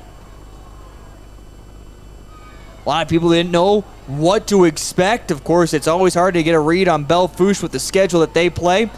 End around, trying to find his way up through the middle. Pickup of 2 yards this time for Thomas McCoy. But when you play a lot of West River teams compared to playing a lot of East River teams, it's always hard to know what you should expect. Especially since most of the time, at least in my experience, it uses almost a different brand of football. Especially when you get to 11B. Most, especially teams in my area, from where I came from, Mount Vernon, it was we're going to line up 11 guys in the box and run the ball until you can stop us, and then we got to here and play some different teams. They like to spread it out and pass, so it's definitely a big adjustment coming out all this way. 20-0. Vermillion leads it here in the 3rd quarter. Back to pass. Penalty flag is out. Noah's just continuing to scramble around. He's going to take off upfield and run out of bounds himself at the 42. It is enough for a 1st down as he's able to pick up 8. An injured Belle Fourche Bronc on the ground. And another penalty flag again as this one has gotten extremely chippy. I believe this is now the 7th penalty flag we've seen in this 3rd quarter. It looks like it's going to be against Belle Fourche. Belle Fourche Broncs. The penalty against them. Illegal chop block. Oh, that's what that was? I think so. Because I was so confused because a chop block is down at the knees where he placed his hands. That's about all I can guess that it was. I had that exact reaction. I just didn't say it, so I'm assuming. That's why I hesitated as well. I'm assuming it's a chop block. Chop block is down at the knees. He went usually right about the shins, maybe, but that was not the shins. Nowhere close. Nowhere close. If you couldn't figure out what we're indicating to, then never mind. We'll just move on from that. 2nd down and now 22. Back to pass are the Belle Fourche Broncs as it's a screen play. Jackson Heine read it perfectly, breaks it up. 3rd down and long. I mean, you don't got to get it close. I mean, just a little bit of better indication.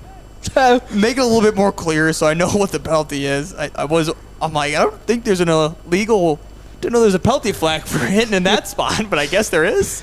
Didn't know the new one for me. Yeah, a little speechless almost. Yeah. But my best guess is that was a chop block. It was, kind of that penalty yardage as well. So now 3rd down and 22 with the ball at the 30.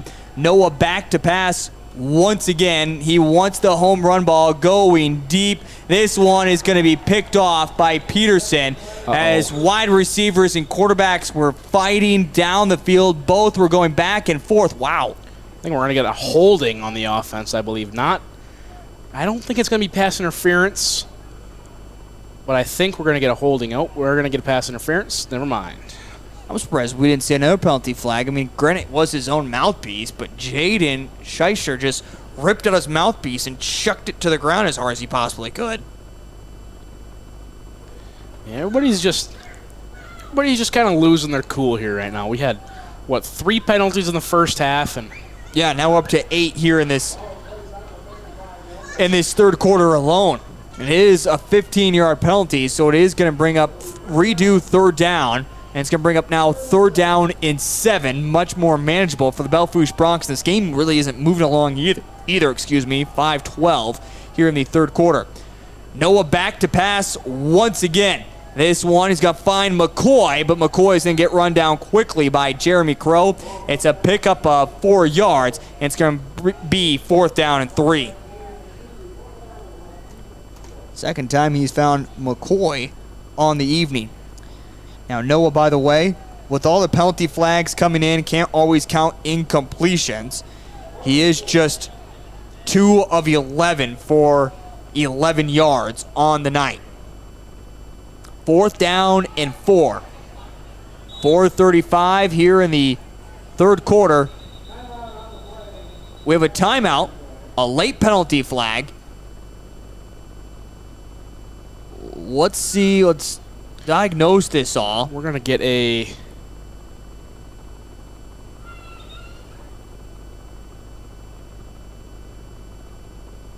I don't know what that signal is. It's a delay of game. That signal's delay of game? But there were 9 seconds still on the clock. And Walker called the timeout to avoid the delay of the game. And he says, okay, if you're just going to back it up, then give me my timeout back. The officials say, that's okay, you can have it back. 4th down and 9. I'm really confused as well. It's now Belle Fourche back to punt. I'm going to break it down for you here in just a moment. We're going to see a false start. Yep, here we go. So what makes it really confusing is Walker, the head coach for Belle Fourche, was trying to call a timeout because there were 9 seconds still on the game clock, but I'm guessing the indication was they didn't start they had the clock going at the wrong time, as the officials do also count it down themselves. So a delay of game, and then a false start, back-to-back penalties on Belle Fourche. And again, makes it now 4th down and 14. We have seen the clock operator mess up at different times with how the clock should be rolling. And now a punt that just goes out of bounds at the 43. So, in the end, 2 penalties. When it was 4th down and short, Belle Fourche doesn't have a chance at it. And Vermillion sets up in plus territory with 4:28 remaining in this third quarter.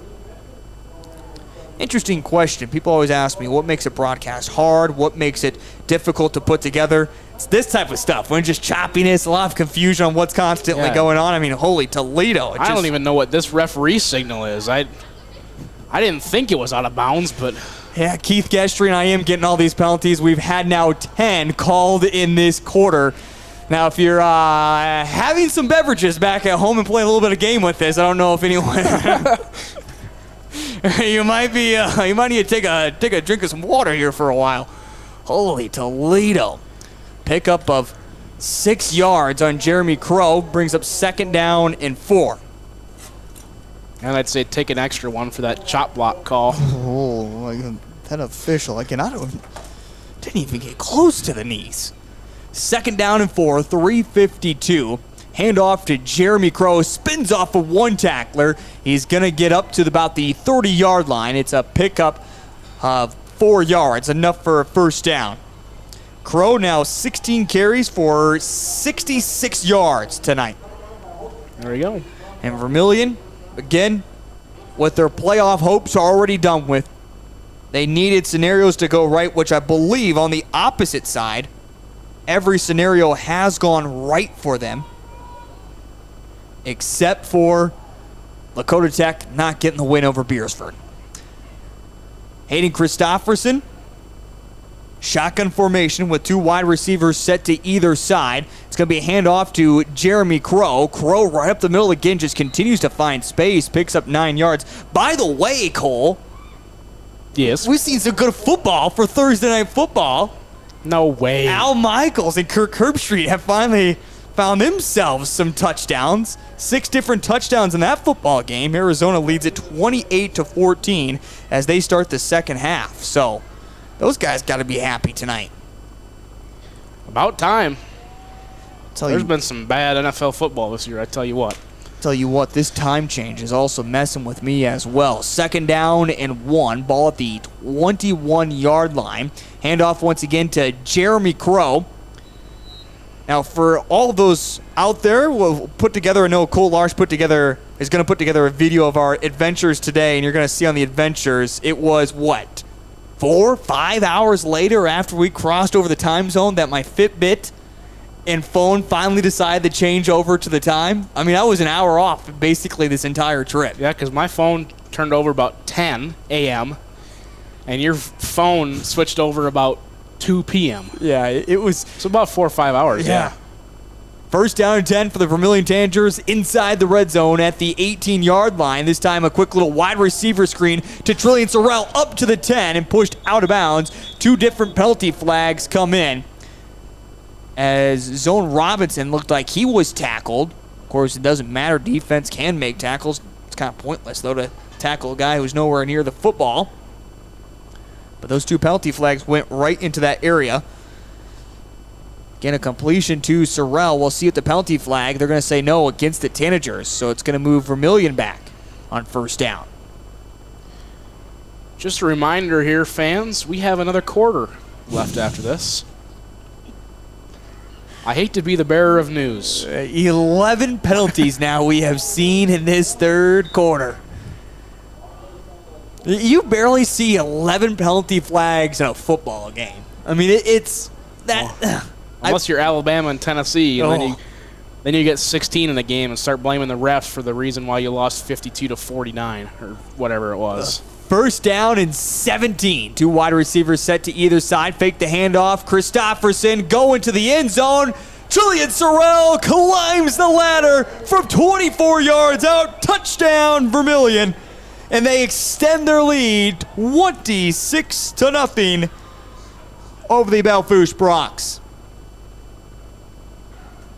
Exactly what you wanted if you're Vermillion. Why not put another touchdown on the board? Great completion for 26 yards. It's also the first touchdown pass of the evening for Hayden Christopherson. Again, we've heard it several different times throughout this season how he's matured so much. I'm excited to watch him just grow and grow over the next few years just as a freshman. Raleigh French puts this one through the uprights. 27-0 with 99 seconds remaining in this third quarter. We're back here in just a moment on Live Ticket TV.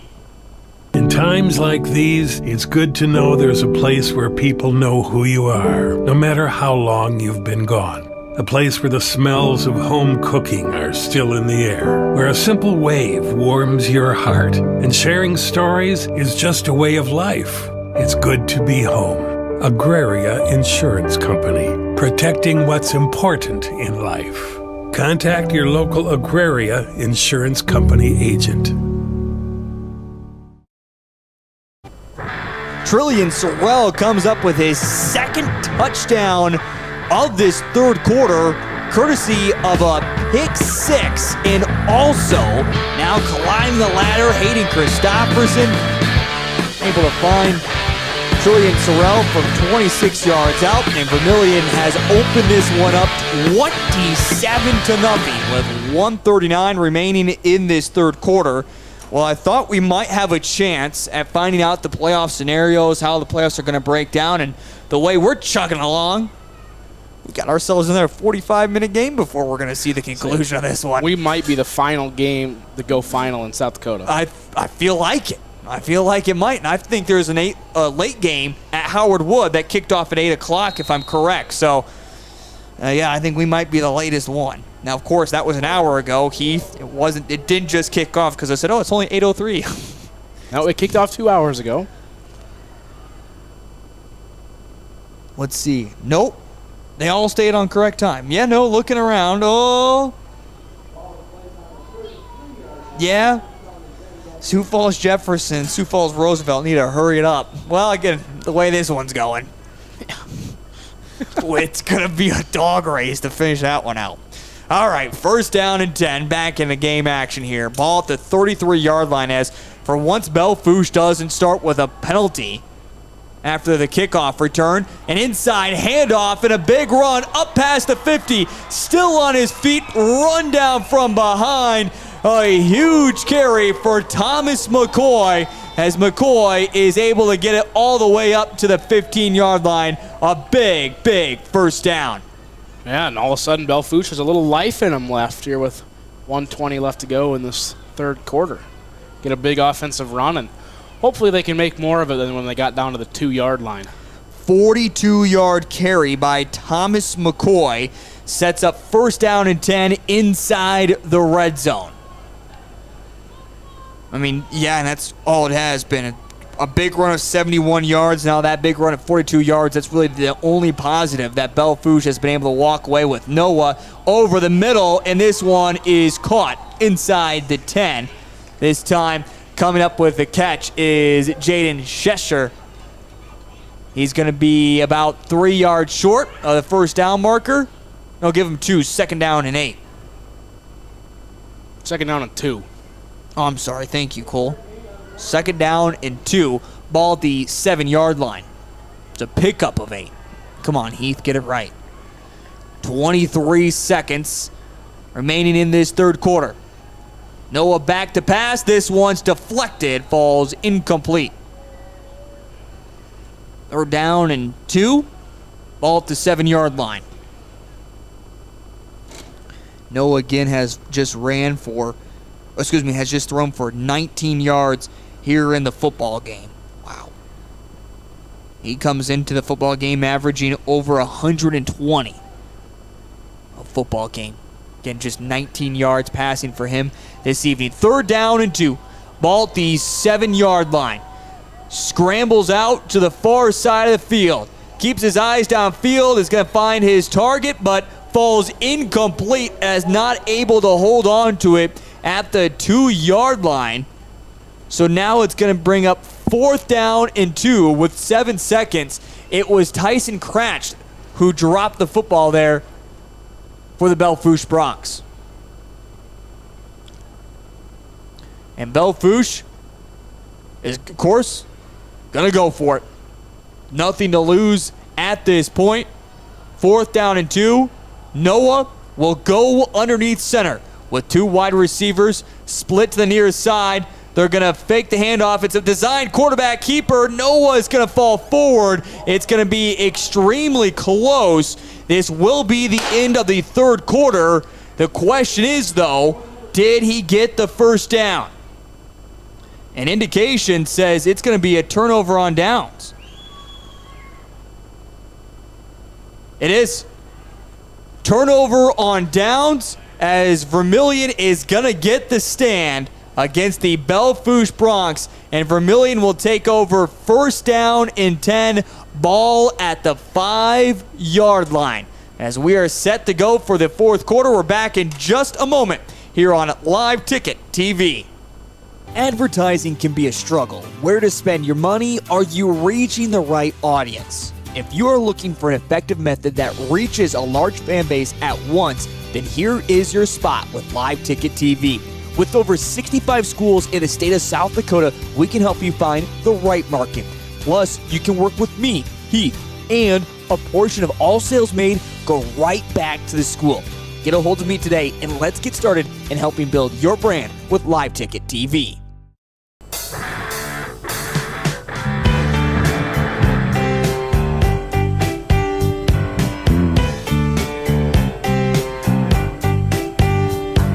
Oh, we're going to measure it now. Oh, okay. They just brought the chains. They determined it was short? Yeah, they did. They just confirmed what we already knew. Thank you, officials. Okay. Appreciate you. Guess if there is any more questions about it, well, that cleared everything up. Scores! What do you got for us, Cole? Well, we'll start with a little 11B because that's what I'm on right now. MVP defeats Tri-Valley 38-10.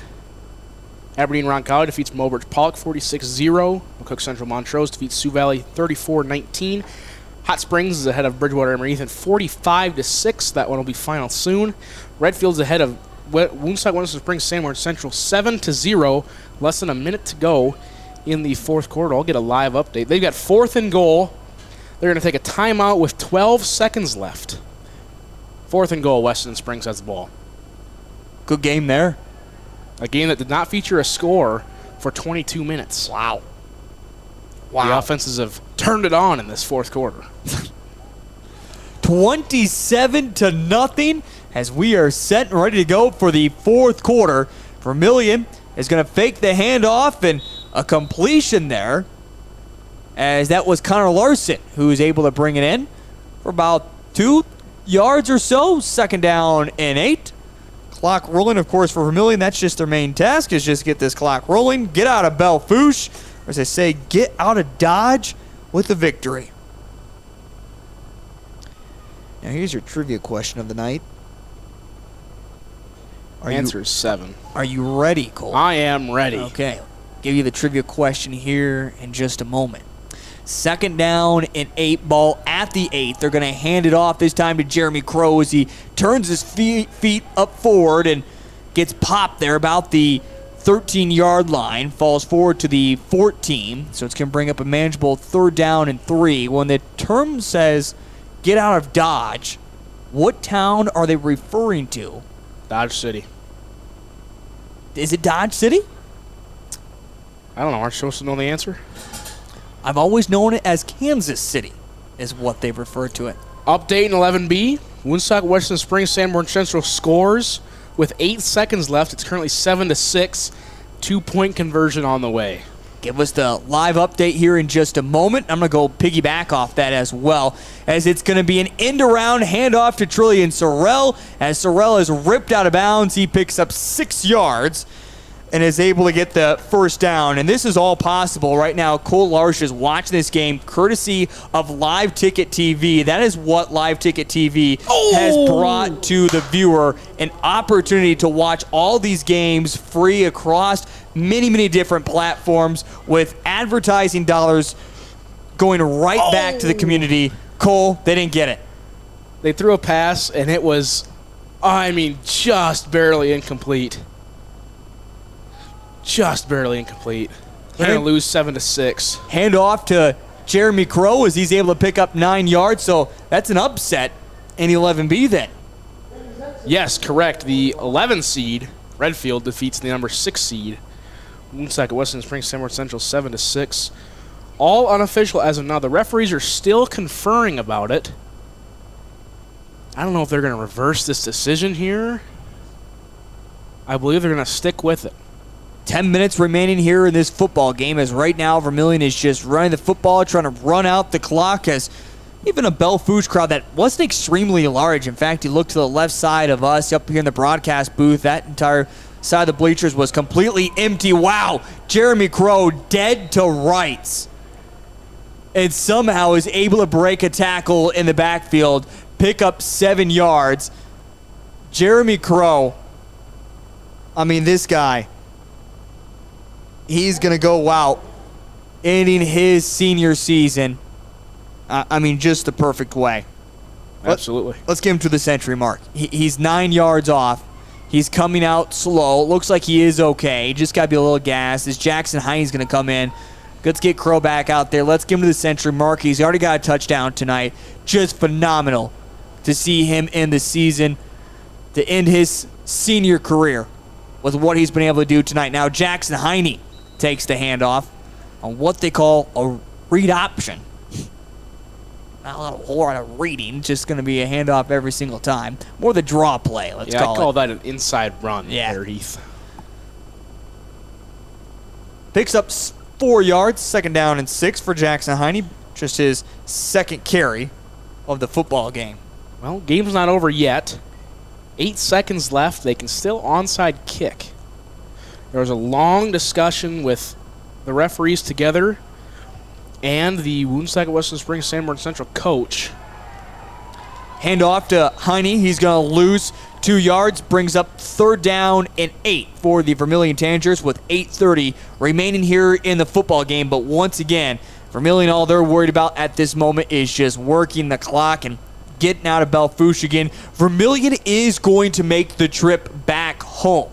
Now, the players do have the option that if parents came with, they don't have to go back on the bus. They can go home with parents. If they want to stay in the area, they can. Otherwise, the team is going back home tonight. Hand off to Jeremy Crow. He's back in, breaks a tackle. Crow just is going to get back to the line of scrimmage.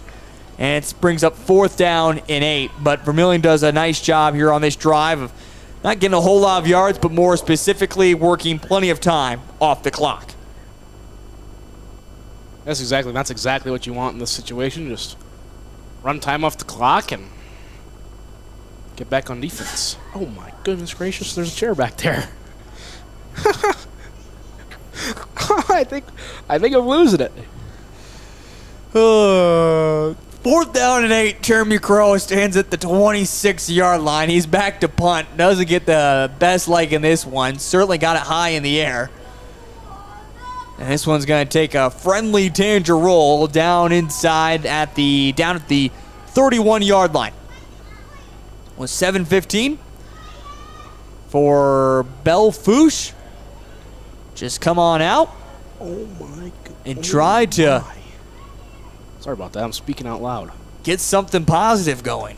I just looked at a 9B score. Avon Faulkton area. No, I said it was 50-48.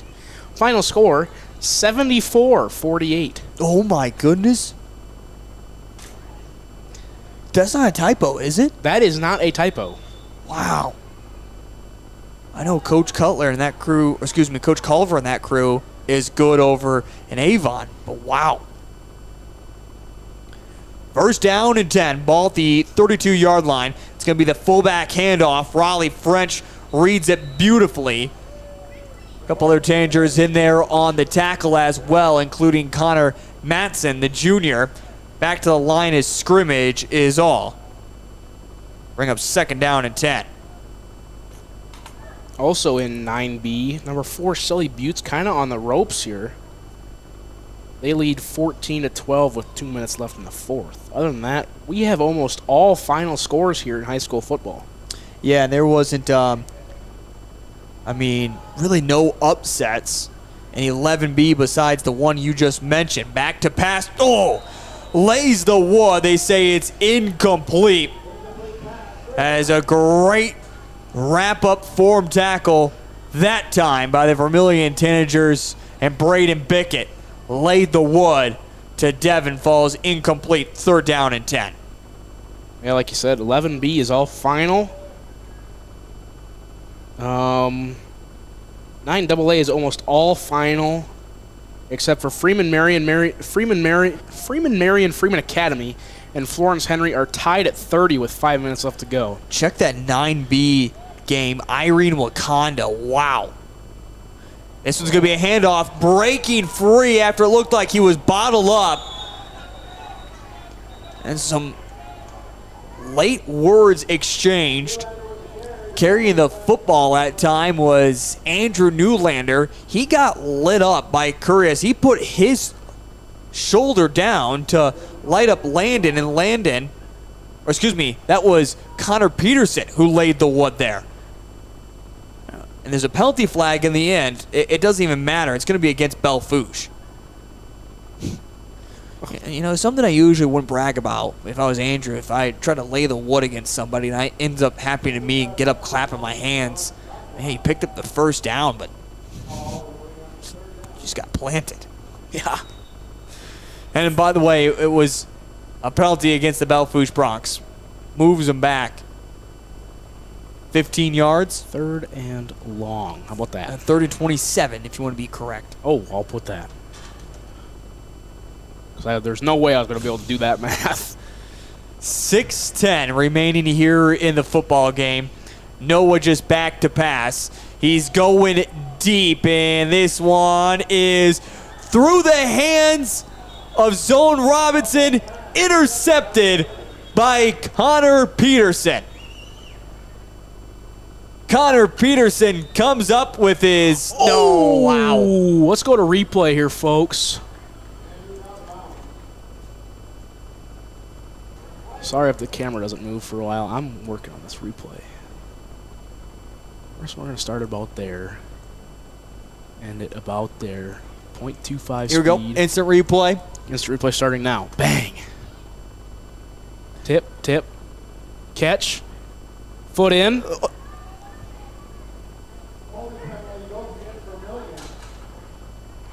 Let's watch that one more time. Yeah, that's a clear interception. That doesn't get any more clear than that. Tip. Yep. Catch. Foot in, foot in, foot in, foot in. Unless his foot's on the line, but from our angle, that's an interception. By the way, there was a holding penalty now on the Vermillion Tanagers. It's now seen our 14th of this second half, so it makes it third down and 17. We redo third down. Noah's coming to the near side, and Zone Robinson almost tried to come up with the interception there. We're going to continue to be technical. That was actually a pass interference there, as Jaden Schechner actually made contact with Zone Robinson at his helmet before the ball was there. Now, who cares? Fourth down and 17, punt it away. Let's go back to that instant replay one more time, folks. tip. Catch, foot. See, now, okay, go back one more time here, and I want to give you my evidence here, right? Watch this inside foot, right? He catches it there with that foot not on the ground. Oh, so yeah. His outside foot wasn't even down yet, but his inside was. Yes. Oh, that's clear, yeah. Interception there. Gosh. Interception. I wasn't even paying attention to that part. I was watching his outside foot. You know what is so cool about all of that? Bad snap, and now Belle Fourche is going to have to just fall down on top of it.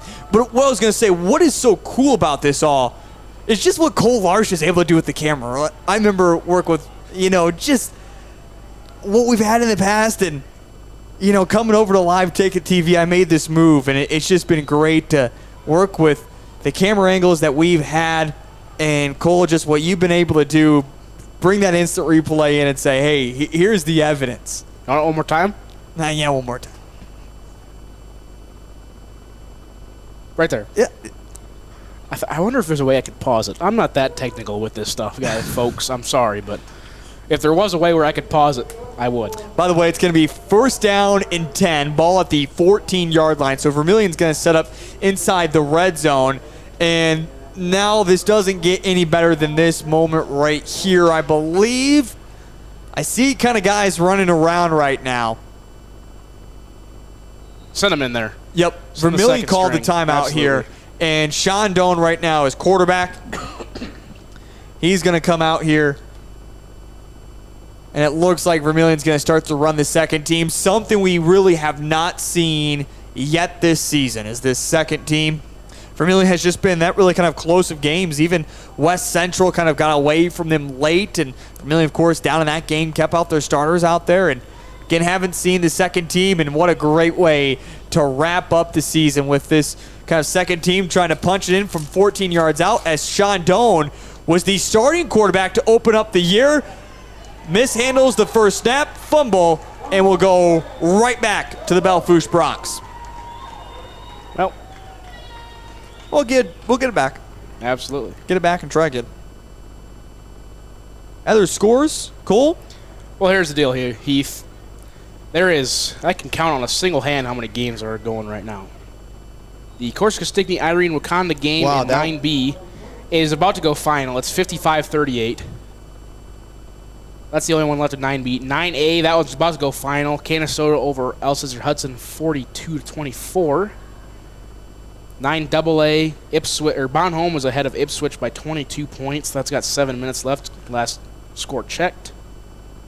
I believe there's one more 9AA game. Maybe not. Oh, the Freeman Academy game score has just been updated completely. Remember when I said it was 30-30? The new updated final, 36-14. Wow. So somebody was not reporting correctly. So I apologize for giving you incomplete scores. And of course, these scores have been running across the bottom of our ticker all night long. Another great feature about Live Ticket TV is having those scores right there on hand. Well, after one play, incomplete, handoff up the middle, and wrestle down quickly on the Belle Fourche Bronx. Pick up about a yard or so. Bring up now 3rd down and 9. Actually, they're going to give him a few more. 3rd down and 7. I apologize. Now seeing a little bit of cramping from McCoy. He was the one who just carried the football. Starting to smell some Papa John's pizza up in here. I'm hungry for Papa John's pizza now. Man, I don't know what I'm hungry for, but I'm hungry. Anyway, you want some scores? Or do you want to save them for the post game? No, keep giving us scores. We got them. We got another injured player down. I might as well start running through all of them. So, we're going to look at 9B. Everything's final except for one game, and that's about to go final. Yep. Harriet Selby area, the 1 seed, defeats Lemon McIntosh 56-6. Number 8, Avon defeats number 9, Faulkton area 74-48. No, that is not a typo, folks. Number 4, Sully Buttes barely hangs on against number 13, Potter County 14-12. Number 12, Irene Wakanda leads number 5, Corsica Stickney 55-38. 3 minutes left to go. We can basically count that one as final. Shocker there for me. Absolutely. Number 2, Hitchcock-Tulare defeats Jones County 50-0. Dell Rapids St. Mary, the 10 seed, defeats Faith 30-20. No surprise. Kadoka area defeats New Underwood 60-6. And DeSmet 50s Cologne. Or Cologne, excuse me. Hand off to Belle Fourche. Just trying to find some space that time. Not able to pick up many yards was Andrew Newlander. Picked up about 3 or 4 himself. About 3 yards. Brings up 4th down and 4 with 5 minutes remaining here in this football game. It's getting even starting to see a little bit more. It looks like the second team starting to get kind of mixed in for the Vermillion Tanagers defensively. And on 4th down, Belle Fourche will be back to punt it away. For Belle Fourche, certainly not the night that they were hoping for. And now another bad snap. Picking it up, great job just punting this one away. Taking it on the bounce, a return as well. Great job.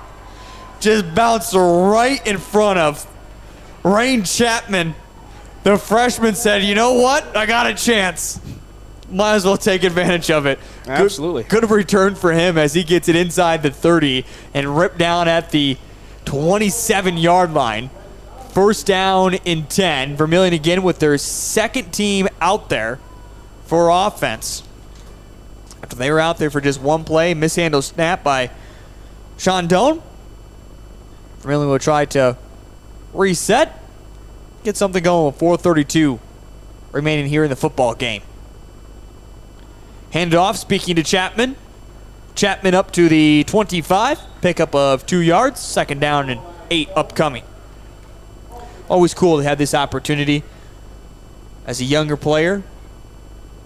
Don't always get that opportunity to play all the time, but when you get a chance like this, especially to wrap up the season, Cole, I know right now we're comfortable in the broadcast booth. It is starting to get kind of colder out there. Nice to just have these guys, everyone have the chance to play, break a little bit of a sweat out there tonight. Absolutely. And just the experience, even though it's not very much experience out here on the game, this will help them tremendously going into next season too. Sean Doan's just watching that play clock as well. It's a rare time, but it is featured here in Belle Fourche, so you can watch it. Again, as the head officials are keeping it as well. Pickup of a few yards as Chapman will come out of the football game. And now Brody Myron, the sophomore running back, will get his chance at a carry here. 3rd down and 5. 2 wide receivers split to either side. Again, Vermillion playing with their second string right now at the moment. 10 seconds and rolling left on the play clock. 3:15 remain here in the football game. They're going to hand it off, as I mentioned. Just ripped down immediately was Brody Myron. 4th down and 4 upcoming.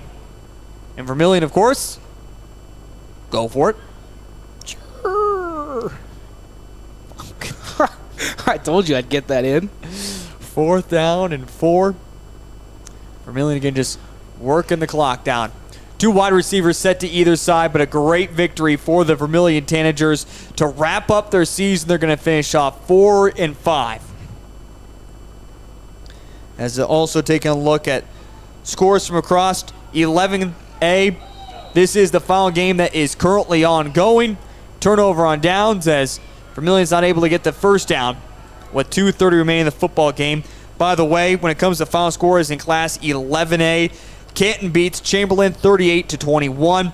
West Central beats Millbank 34-6. Sioux Falls Christian dominates Lennox 40-0. Del Rapids beats Dakota Valley 22-18. And again, Beersford beats Lakota Tech 52-0. And Vermillion is going to beat Belle Fourche to wrap up the season. Right now, it is first team versus first team, and now a fumble as Belle Fourche is able to get back on top of it. The 15th penalty flag of the second half comes in. This one comes in late as well. It's going to be some extracurricular activity. They say goes against the Vermillion Tanagers, so it'll be an automatic 1st down upcoming. By the way, in AA games too, only a couple are still going. Yankton's going to beat Huron. And right now in overtime, Sturgis made a comeback And right now it's 21-21. Sturgis and Spearfish. Again, that one has entered overtime. And in AA, Sioux Falls Jefferson's beating Sioux Falls Roosevelt 30-13, and Rapid City Stevens on top of Rapid City Central 42-6 out here on the west side of the state. Handoff. What was on 1st down and 4?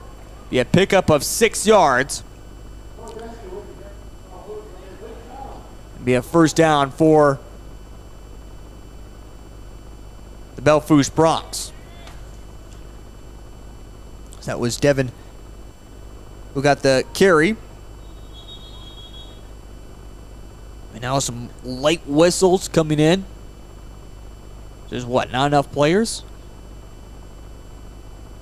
Is that illegal? That must be illegal substitution. Yeah, it looks like a legal substitution this time. Under 100 seconds remaining in the football game. This is chop block, by the way. Yeah, but that was not chop block that he indicated earlier. I'm just scrolling through these because I'm trying to figure out what the hand to the chest one was. No, that chop block. No, I know. But I think that's what he meant. Don't bail him out here at this point. I'm just trying to say what he meant.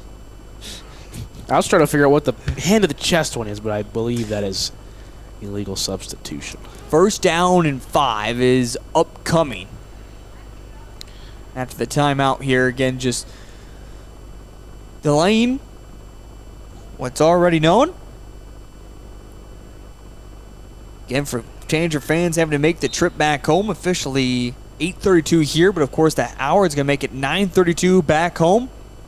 We still have post-game upcoming. We'll have all the final scores for you.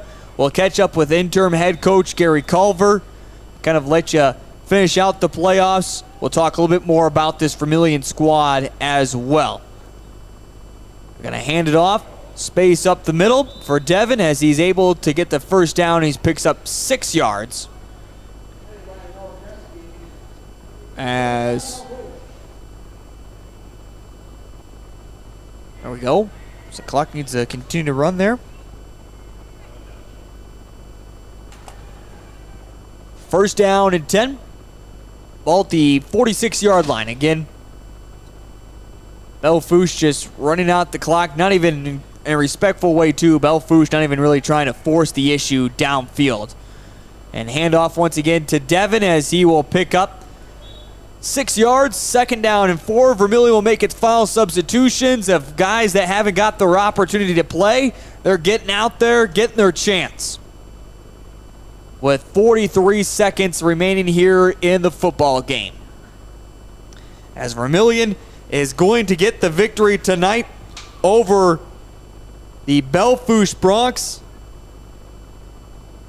And what a great performance as well for the Vermillion Tanagers and this squad of what they were able to do in their past 2 games against Madison and against Belle Fourche as well. Just been so exciting to see the end of the season as we talked about the growth that is going to happen as well. So again, the final seconds are ticking away. Vermillion is going to walk out of here with a victory tonight as Belle Fourche is going to run one more play as it goes right up the middle, running strong, finally taken down at the 35. But this one is going to be ball game. Vermillion is going to get the victory over the Belle Fourche Broncs by your final score of 27-0. Congratulations to the Vermillion Tanagers on a season that doesn't quite finish the way they were hoping, but finishes off with 2 big victories. And Vermillion will finish their season at 4-5. Getting the victory tonight over the Belle Fourche Broncs by the final score of 27-0. We're going to step aside, and when we come back, we have plenty coming up here on the post-game show, as we'll take a look back at the numbers, take a look back at the final scores from across the state of South Dakota, and plenty more. That is all on the way here on Live Ticket TV. There's no better organization that gives back to the student athletes than the Booster Club. The Vermillion Booster Club is committed to helping all student athletes grow. Join the Tanager faithful today by becoming a member at GoTanagers.com. While you're there, check out team apparel for your favorite sports team. Like them on Facebook to stay up to date on all the latest information and sports games. Join the Vermillion Boosters today and go Tanagers.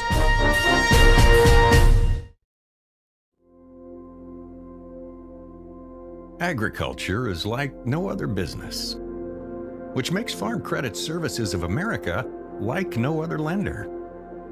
Owned by the farmers and ranchers we serve, our customers have a voice in how we work, a stake in what we do, and share in our success. Discover a lender that works for you at Farm Credit Services of America.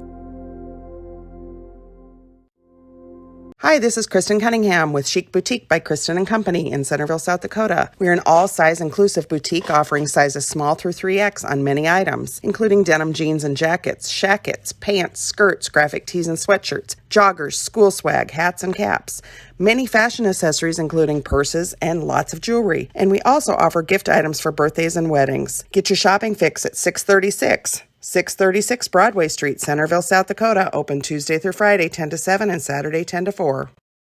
Let's be real. You work, you worry, you wait, you wonder.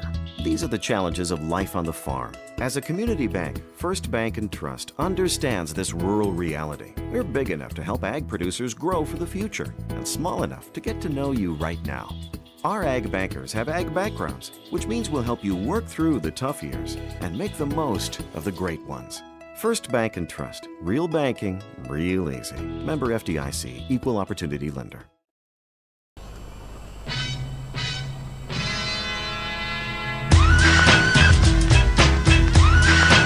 Some jumping around inside the huddle.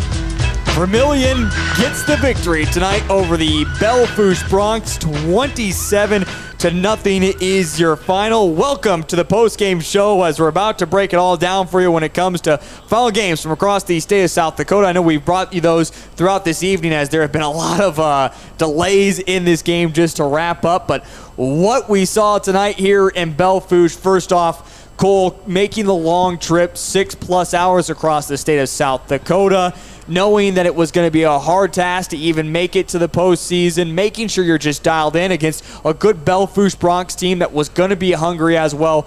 Ultimately, you look back at the way this season began with missing Ty Hertz the first couple of games. A lot of people will say, what if he was available? What could have been? Things kind of dirty wins. At times it was a victory, but it didn't feel good. A bad loss against Chamberlain. I mean, this was such a roller coaster of a season. But to end the way it did at home against Madison, and to way that ends here against Belle Fourche, defense gets the shutout. Offense looked great. I mean, yeah, you finished 4-5, but you have to feel extremely proud of the way these guys never gave up, the way they finished off this season. I mean, what can you say but hats off to the way these boys finished off this season? Absolutely. I think, honestly, the best way to look at it is they finished the season 2-0. And these two last games are like a completely different season for the guys. I mean, it feels like a completely different team than what we started. You know, you bring up all these what-ifs and what-ifs, but hindsight 2020, you got to play through it. You got to be prepared to play through it. You don't obviously want to prepare for, you know, your starting quarterback missing the first two games, but that's just something that you have to persevere and overcome. But that's just, like I said, these last two games just felt like a completely different team. I mean, they had going into Madison, once they started going and realizing they were ahead, they played completely different. And then coming into this game, pitching a shutout and putting up 27 points, I mean, it just feels like a completely different team. So, honestly, that's the best way you want to end the season. Obviously, you missed the playoffs. Not what you want there, but these last 2 games have just been exactly what you wanted if you're Vermillion. Yeah, just a phenomenal way to finish off the season. Looking at the numbers, Hayden Christofferson finishes off his night 17 of 28 for 168 yards and 1 touchdown in there. Even Jeremy Crow, phenomenal night for him. 20 carries for 91 yards and a touchdown. I mean, Vermillion got it done offensively through running it and through passing it. Very, very balanced. I mean, what was more impressive? The balance on offense that they had, or the way the defense just stood tall once again? Well, I think it's more impressive that their offense finally got something together and brought a balanced attack throughout the entire game. I mean, we knew coming in that this defense was solid. They've shown it throughout multiple games. Just their offense has been the problem for most of the year. And pitching a shutout here, honestly, was it expected? No. But was it definitely possible? Yes. So it's good for your offense to finally put points on the board, alleviate the stress off your defense a little bit. So I think the offensive performance, just how balanced it was, is the most impressive. 122 yards in total running the football for the Vermillion Tanagers, and again 168 yards in the passing game. On the opposite side, the Belle Fourche Broncs held in check with Noah. It just wow. He went 3 of 14 in the passing game for 19 yards. I mean, you wipe away a 42-yard run from Thomas McCoy and a 71-yard run from Noah. I mean, this just was held completely in check. In the end, the Belle Fourche Broncs finished with 176 rushing yards. But again, you look at 3-4 runs, and then just garbage running here at the end against the second D. Just impressive that Vermillion stout defense, making sure they had Noah dead to rights when he threw it, but also making sure nothing opened up in the running lanes. Absolutely, that was the most impressive. I mean, like you said, you take away those 2 big runs and this garbage time rushing yards, they probably have 25, 30 yards rushing. And that is such a good defensive performance that is unbelievable. I mean, this Belle Fourche team was solid coming in offensively. We knew that. They've been putting up points. It's just their defense was kind of the issue looking at it.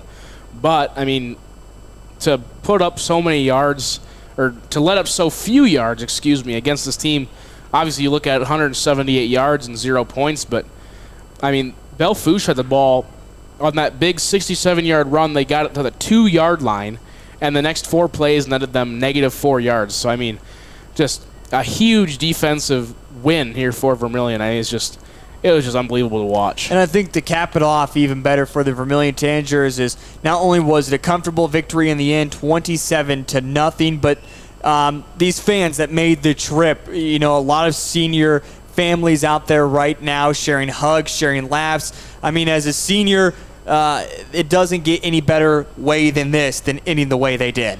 Absolutely. You always want to end on a win. Even though it means the end of your season, a win to cap it off with your guys is just the best feeling ever. It's so much better than losing your last game, and it's just, this they can remember and hang their hats on forever. The celebration continues out there on the field as I see water buckets. I believe a coach got water dumped on him earlier. Again, a lot of smiles happening for the Vermillion Tanagers as they get the victory tonight, 27-0. Now, I can't tell if Gary Culver is down still in that huddle or not, or if he has made his way up to the broadcast area. We'll see if we can't catch up with an interview. I did get a text message. Oh, there he is. Well, what are you doing? What are you doing over there? Hop on the headset. Let's do an interview with you. Set your stuff down here. You got some time. I couldn't see it down there in the huddle, and I was wondering if you were still down there. Gary Culver's good. That is true. That is true. You do still have some quickness in you. What's that? Yeah, yep. Michael's over there. So we'll get you over to Michael here in just a moment. You bet, yeah. Cole Larson's got a big noggin, doesn't he? I say, there you go. Adjust it. You got to flip the other ear out now. There we go. Test. There we go. All right. The only thing that was stopping you tonight was that headset. Well, we got it adjusted, so Coach, I work them a little bit on Saturdays once in a while too. So yeah. The way this one started, you could tell there was just the fight in the guys, the never quit, the never die attitude. I mean, you talked about it in our postgame as well. There's an opportunity to finish this season off with 2 straight victories, a lot to hang the hat on.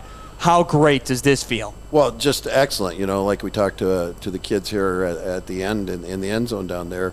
What a way for our seniors to go out these last 2 weeks here, playing just super football, lights out football, and a great springboard for our young guys that are coming back. My goodness, how can you not like that and remember these 2 weeks here that we put in? And hats off to our coaching staff getting everything ready and making adjustments here a little bit on the fly last week. We were a little bit more organized this week, but we had a shorter week to get ready for.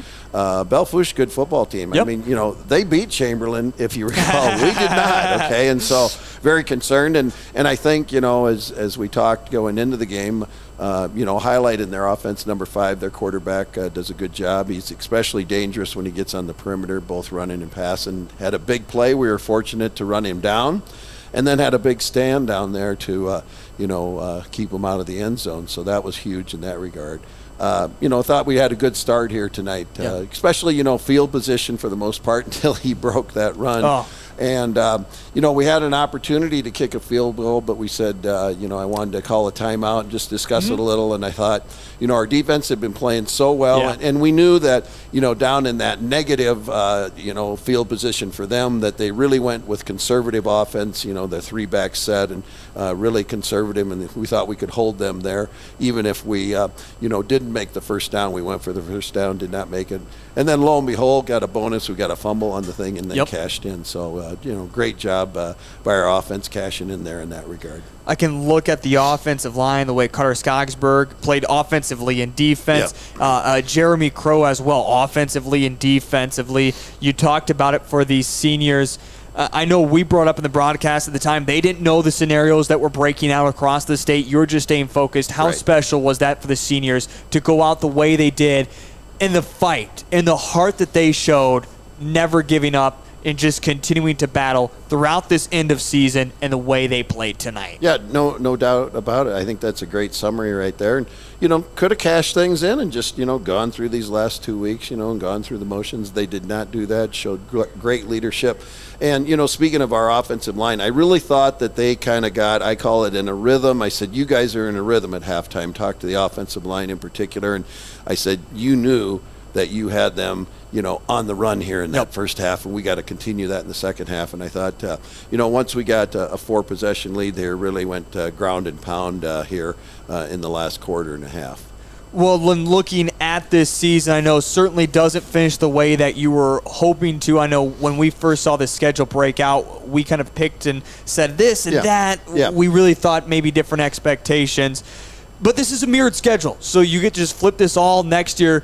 So going in, what are the expectations, especially with Hayden being back? The wide receiver crew is back. A lot of the guys on the offensive line are back. A lot of the guys defensively are back.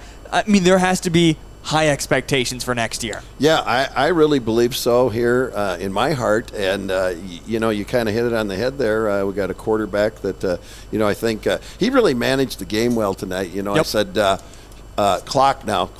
And he said, yep, we got her down. And he'd go on with 6 seconds left, we take as much as we could there. So just great management on his part. And, so we have a great contingency coming back here, especially the skill positions, there and the wide receivers. And, the cupboard's not bare by a long shot. We know what our schedule's going to be, just reversed home and away, of course. And, I'll just kind of have to look more closely. I kind of always do that, in the off season, find out how many graduates does Belle Fourche, how many are they losing, how many starters. So we always know that with a team coming back next year, we'll know, hey, this guy was a returning starter and kind of go through that each week in terms of personnel. So we'll get more detailed, as we get in the off season and have time there. I got wrestling coming up and all those kind of things. And but now the off season, we looking forward to that with our guys, either basketball, wrestling, or maybe just lifting. We hope that they're in a competitive situation. I think that's always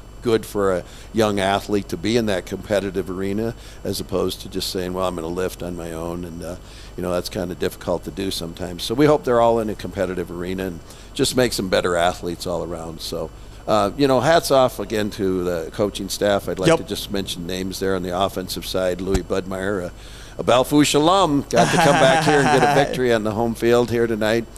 Joey Nelson, those guys really do the play selection there in terms of offensively on that side of the football, and Tommy Heisinger does a great job, and he really gets our scout teams ready here during the course of the week and does a great job in that regard. And then on the defensive side here, game planning, Cole Reinhardt, fabulous job. I thought he had some good packages in here tonight. Kind of mixed some things up and made some good adjustments against them. Both 2-back, 1-back set they were showing. Kurt Seibel, of course, the defensive line, he always growling at him out there. And then I get to work on the defensive, side of the football too. But, I just kind of forgot about the head coaching range. There's other things surrounding it from, trips and radio and all those kinds of things that, you don't think about as an assistant sometimes. And I'd kind of forgotten those things, but it refreshes my memory now. So kind of know what Coach O'Boyle's going through. And I did text you a picture. I did. There. Yep, that, loved it. He got out there this morning, and That's we had a awesome. great picture. And I know how dearly he wants to be here on the, marching up and down the sidelines. But we know that that's going to be a recovery for him. But he's doing very well. The rehab people said, "Wow, you're doing well here. Awesome. You got to continue, moving the feet and all those things that he, has to do." But the Irishman in him, he gets growly and stuff, and wants to be out here and but I think he knows better too. He's got to take care of himself and heal up here from this thing. Just a crazy deal there 2 weeks ago, but he'll be back marching the sidelines, I'm sure, here very shortly. You'll be back too, right? Yeah, I'm planning to be. Yeah. Okay. So these guys are keeping me young. I think I really want to do, make sure this wasn't like a surprise retirement or anything. No. I have no plans yet, and I've always said that this kind of. I think this is as long as I can. I've been healthy as a horse, knock on wood, and hopefully it stays that way. You never know when you get to OB at my age, something crazy can happen like we just saw. But these guys keep us young. I really believe that. And I like the emotional highs and lows that football or athletics in general gives a guy. Both the highs that we've experienced now, thank goodness, the last couple of weeks, and the lows as well. And you do it together. Yep. And that's what's great about it. And I think that keeps a guy young. I really do. Well, we're excied to have you back for another year next year. Coach, they're unofficial as well. So, I mean, make the most of it as you can. Yeah, I'll break it down on the live ticket here this week. I go through everything and do that. So yeah, please do. I say we appreciate your guys' great work here during the course of the year. It's just fabulous. So. Of course, I'll see you for wrestling now. Wrestling, it's around the corner. November 14th, we start practice. So we got a little time here to savor.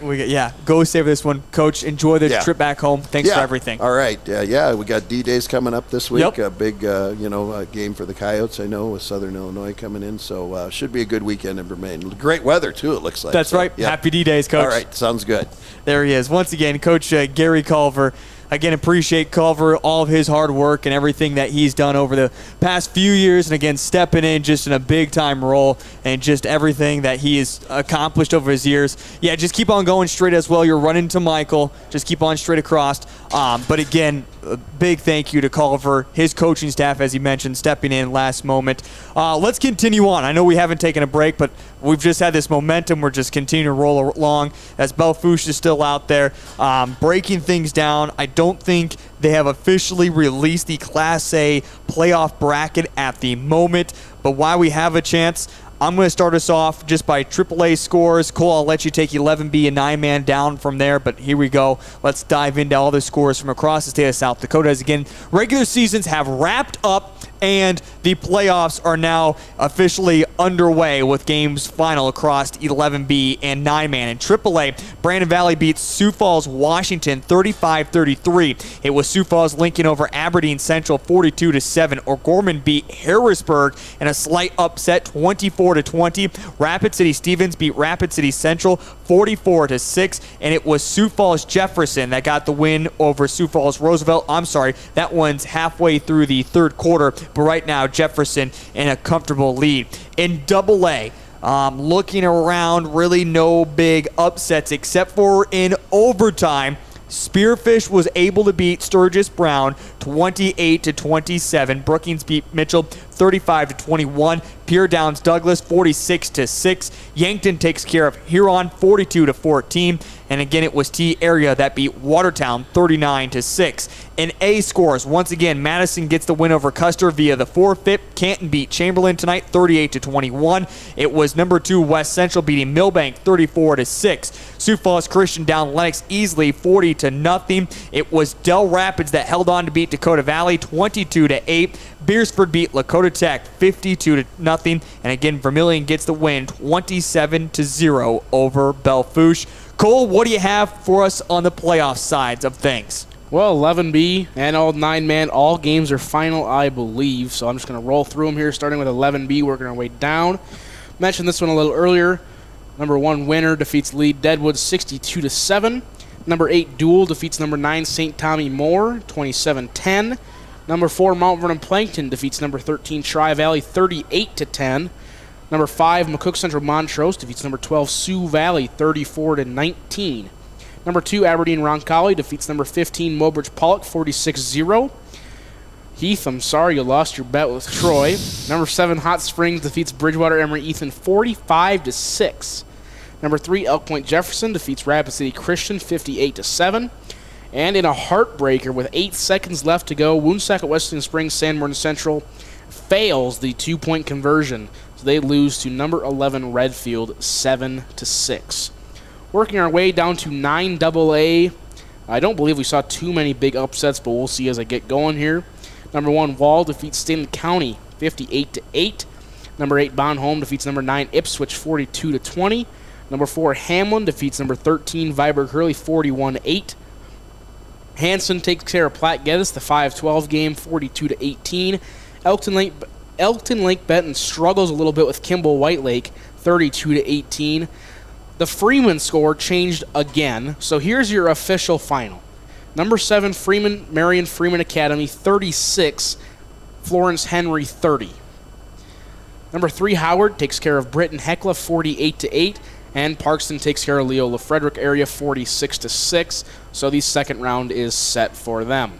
9A, not a whole lot changes here. Most of the higher seeds won, except for one exception, the 8-9 game. We'll get into that. Warner defeats Burke 53-0. Canastota defeats Alcester Hudson 9/8, 42-24. Harding County Bison defeats Chester 38-10. Phillip defeats Estline Hendricks 36-0. Lyman defeats Oldham Ramona Rutland 50-0. Castlewood defeats Timber Lake 26-0. Gregory defeats Iroquois Lake Preston 50-0. And Wolsey Wessington takes care of Dubrook area 41-0. 9B, I kind of touched on this earlier, so I'm not going to give you specific scores for much, except for a couple games here that got interesting. Harriet Selby won over Lemon McIntosh. Avon defeats Folkston area 74-48. Sully Butte struggled with Potter County 14-12. The Corsica Stickney game, remember when we said that was over? Well, there's a lot of points scored in the final 3 minutes. Irene Makonda pulls out of that one, 61-52. Whoa. As a final score there. Wow. So Corsica Stickney scored 3 times, I believe, in the last 3 minutes, if I'm not mistaken. Hitchcock Tulare 50s Jones County. Del Rapids St. Mary defeats Faith 30-20. Godoka area wins in Mercy Rule over New Underwood, and as does DeSmit over Cologne. So, second round is set for all 9-man classes and 11B.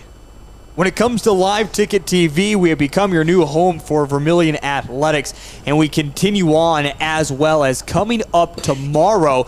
Cole Larsh and I will be back home in Vermillion as the Vermillion volleyball team is in action taking on Dakota Valley. We will have all the coverage right here on Live Ticket TV, but for our football season, for Vermillion Tanagers, that wraps up. I know Cole and I now go to, as other duties assigned, I now head my way to right up the road for myself, take on a little bit of Beersford action as I've been asked to help join that staff. Cole, I'm not quite for sure where you're going to be heading, but I know we're going to be separating on our travels, but certainly still be together for volleyball over the past few years.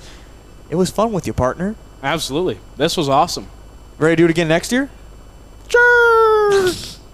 Once again, your final here in Belle Fourche, South Dakota, 27-0. Vermillion wraps up their season with back-to-back wins. Again, 27-0 over Belle Fourche and 28-20 over Madison last week. For the coaching staff, for the players, for Cole Larsh, for Jacob Wirtz, and for everyone with Live Ticket TV, and of course the fans for making it all possible, and our advertisers for joining our broadcast. Until tomorrow for volleyball, you have been listening to Vermillion Tanager football here on Live Ticket TV. On the football side of things, until next year, have yourself a wonderful rest of your evening.